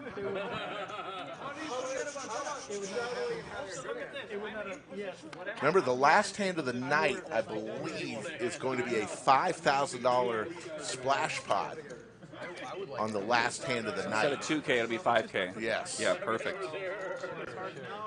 I saw Doug take advantage of the first one earlier. Yeah, he played that great hand with the Couple 8-5 of them. clubs. Yeah. Big 3x pot bluff against Liv Boeree. Liv Boeree folded the 2-pair, ace-4. E-foiling. My friend just sent me a video of her literally e-foiling. Oh, wow. That's crazy. Oh, my God. That's sick. Oh. Oh, she wiped out. Nope. She was good for a while. Yeah, I mean, she had it down. All spade flop. Had her with the 10 of spades. And the queen. And the queen. But nah, you couldn't pay me enough to do that. Yeah, shout out to Margot. She's, taking that spill like that. Rick, my offer stands. I'd love to see you on it. Yeah. Rick, it's all you. You can do it for the I don't know if the crew. I don't know if it'd get above the water with me on there. What's going on here? It's like a straddle was on, and Igor made a loose call with the gutter and the king. Hatter shows the hand. On to the next one. I was pretending like I was. I'm like, it's getting ambitious. Yes, folks, at the end of the show, stick around because there will be a short 20-second commercial for CoinFLEX. Then at the end, we will show the final stats after the commercial. So if you want to see the final cumulative winnings in about 15 minutes, it'll come after that commercial. So stick around.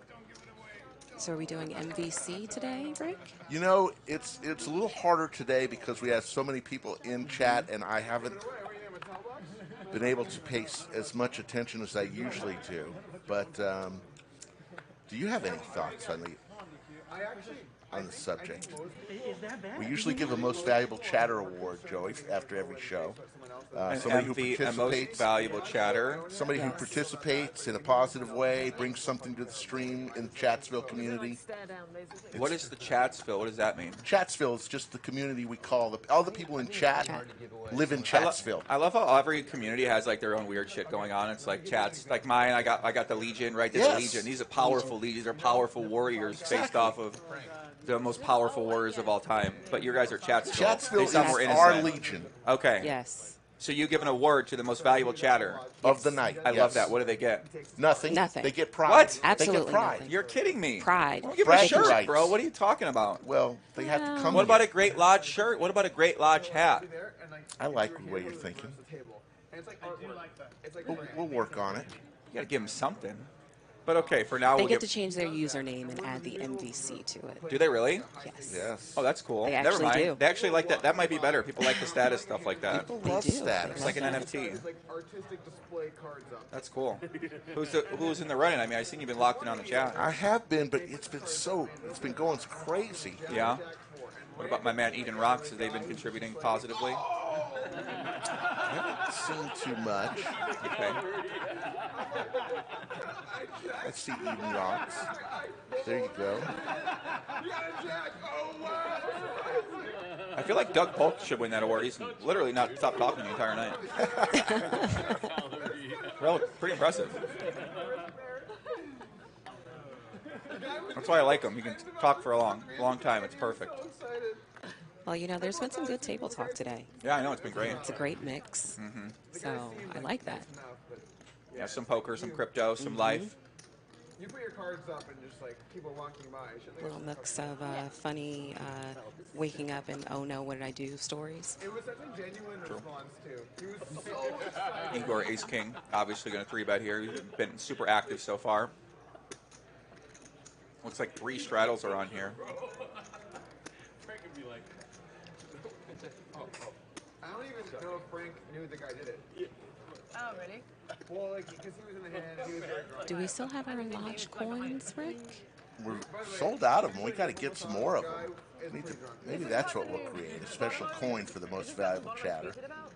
The person who bought him, I was tweeted about. I think what I'm most amazed at the Lodge so far is like a lot of card rooms I go to, there is no cohesiveness between the people that work there, support there. Whereas down here, it seems like everyone's like pretty excited to support it. Whereas like if I go to some card rooms in Vegas, like people fucking hate being there and they want to get out of work and not think about it as soon as they get out. Yeah. Whereas like here, it seems as if that's not the case. This group of employees not only works together, they play together too. Right. So they go out and on their days off. Right. It's It's the not common. family. I mean, a lot of these poker operations, right? There is no community amongst the actual employees, cohesiveness, rationality, and the perspective of their actual business as well too. Just from what I've seen, my experience. So, but with the Lodge, I've enjoyed that, right? I guess it comes from the top down, right? It does. The top sets the culture for how the employees, the customers, and people behave in the actual community itself, also in the chat as well too. So it seems like with Rick and Mike, they do a great job with the commentary and setting a more high energy, fun type of vibe and embracing that sort of energy from the actual people that come here, the workers, the community members, the commentators, and everything like that. So No, I haven't seen the picture. I want to see it. We actually created a Facebook group called When I Don't Work. So all of the Cool. employees, we just post in there if You guys someone's wanna chill or going- something? Yeah, Yeah, that's cool. absolutely. It's a great community here, and like I said, it's one of the reasons why we fell in love with Texas. makes a lot of sense, yeah. So what do you do if you're the establishment? I'm not saying like in theory you should. I don't get to have. I tell you what, we're gonna give the most valuable chatter award to Aaron Barch, always a positive member of chat. Okay. Aaron Barch, you are the most valuable chatter for today's stream. Congratulations. Take a bow. People of Chatsville, congratulate Aaron Barch. Yes, congratulations. Coming down to the last few hands, Anastasia, done a great job. This is her first ever stream appearance. I'm sure she will be back for many more. You love her, right? She's because she's good, very talented at what she does. Love her. Your love for me has made me love her too now. See? That's what. And we know Princess loves her too. Of course, absolutely. Anastasia was at my birthday party earlier this year. Makes sense. So, Happy 21st. I wish. Yeah. I need to add a couple decades Couple to that. decades to that. I'm relating soon. I thought you were bluffing there for sure. I'd love to see a big pop from Brad here, hopefully on the winning side of things before we wrap this up. I feel like he's got a little unlucky today so far. Been a lot of real tough spots. I think he's down about 10K, I think. I think he's in for 80K total, so he's down about 11K. I mean, it's just so clearly not sexual. It's just like a, yeah. But I get it. No, yes, but still. But still, yeah. I don't think that when she did it for that she, and when the guy offered to leave, I hope he tipped her well. I mean, come on. We'll go. You can't tip enough to lose your job. We're talking about the massage. King Jack 8, yeah, Joey did an investigative report on that. No, I haven't technically published anything about my investigation yet. I just did an interview with her. I recorded about 20 minutes, but I got to sort of like edit it, and I was coming here the next day. I basically had a flight here in the morning at 10, and then I interviewed her at like 1 a.m. because I really wanted to get the story, because I was like, just felt kind of real bad that she got fired. I feel bad, absolutely. Yeah. I don't know if that's the good way for me to think about it or not from my perspective, but I was like, damn, this just doesn't seem like, doesn't seem right in some ways. The internet is unforgiving. Yeah, they forget about things fast. I mean, a lot of these people, I don't know. I mean, they say so many things. People are nice, people are this. They always got an issue with everything.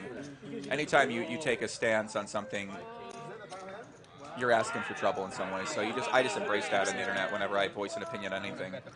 So here it is, folks. Here's the last hand of the night. Let's go. They just put a $5,000 plaque. We're going to do a splash bomb hybrid hand. $5,000 was put in courtesy of CoinFLEX into the middle. And we'll go straight to the flop. You mean the fact that he came running out from the back? There's that 5K plaque right there. Queen 8-8. The flop. Let's see what the players have. Does anybody have an 8? I hope I have a draw. As the cards get read. The 5K bonus. Brad Owens out of it. Looking for an 8 or a queen. Does anybody have the Supreme Leader. Hi, Poppy. How does this guy do it? What is an ownership flop here?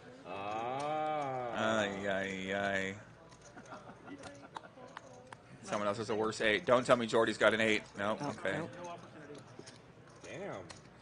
Dang. Just like that, they're going to give away the 5K.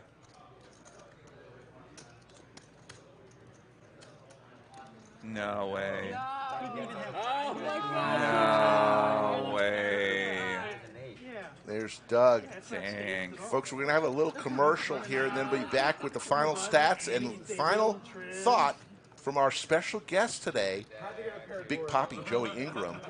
We're going to see a little commercial here. Wow.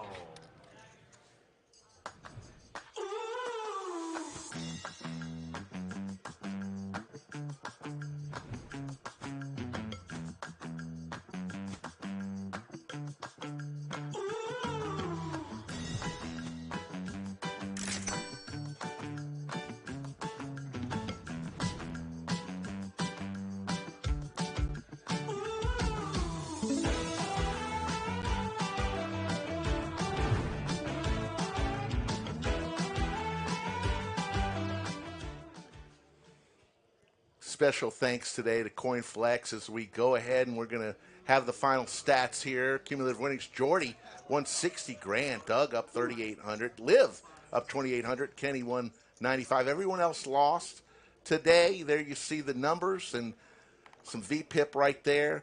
And our special guest, Joey Ingram, your thoughts on your first ever visit to Austin, Round Rock, and the Lodge. I've been loving it, guys. It was great doing commentary with you, man. You're a true professional at this, I can tell, and you guys have all treated me nicely. The staff's been nice to me. Doug, obviously, and other partners here have been great. So it's been great coming down here, seeing the action, seeing the setup, seeing the card room, and I'm looking forward to definitely coming back. Shout out to everybody in the chat. I see a lot of people out there. Poker Pro Eric.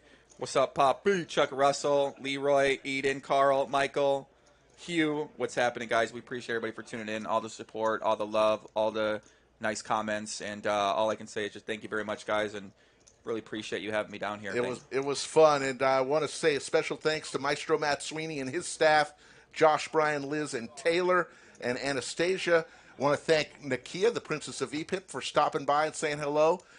For Joey Ingram and Skull Mike, somewhere out there, you are coming back. to the stream on Monday. My name is Slick Rick. We will see you in 45 hours on the Lodge live stream. Let's go, Legion.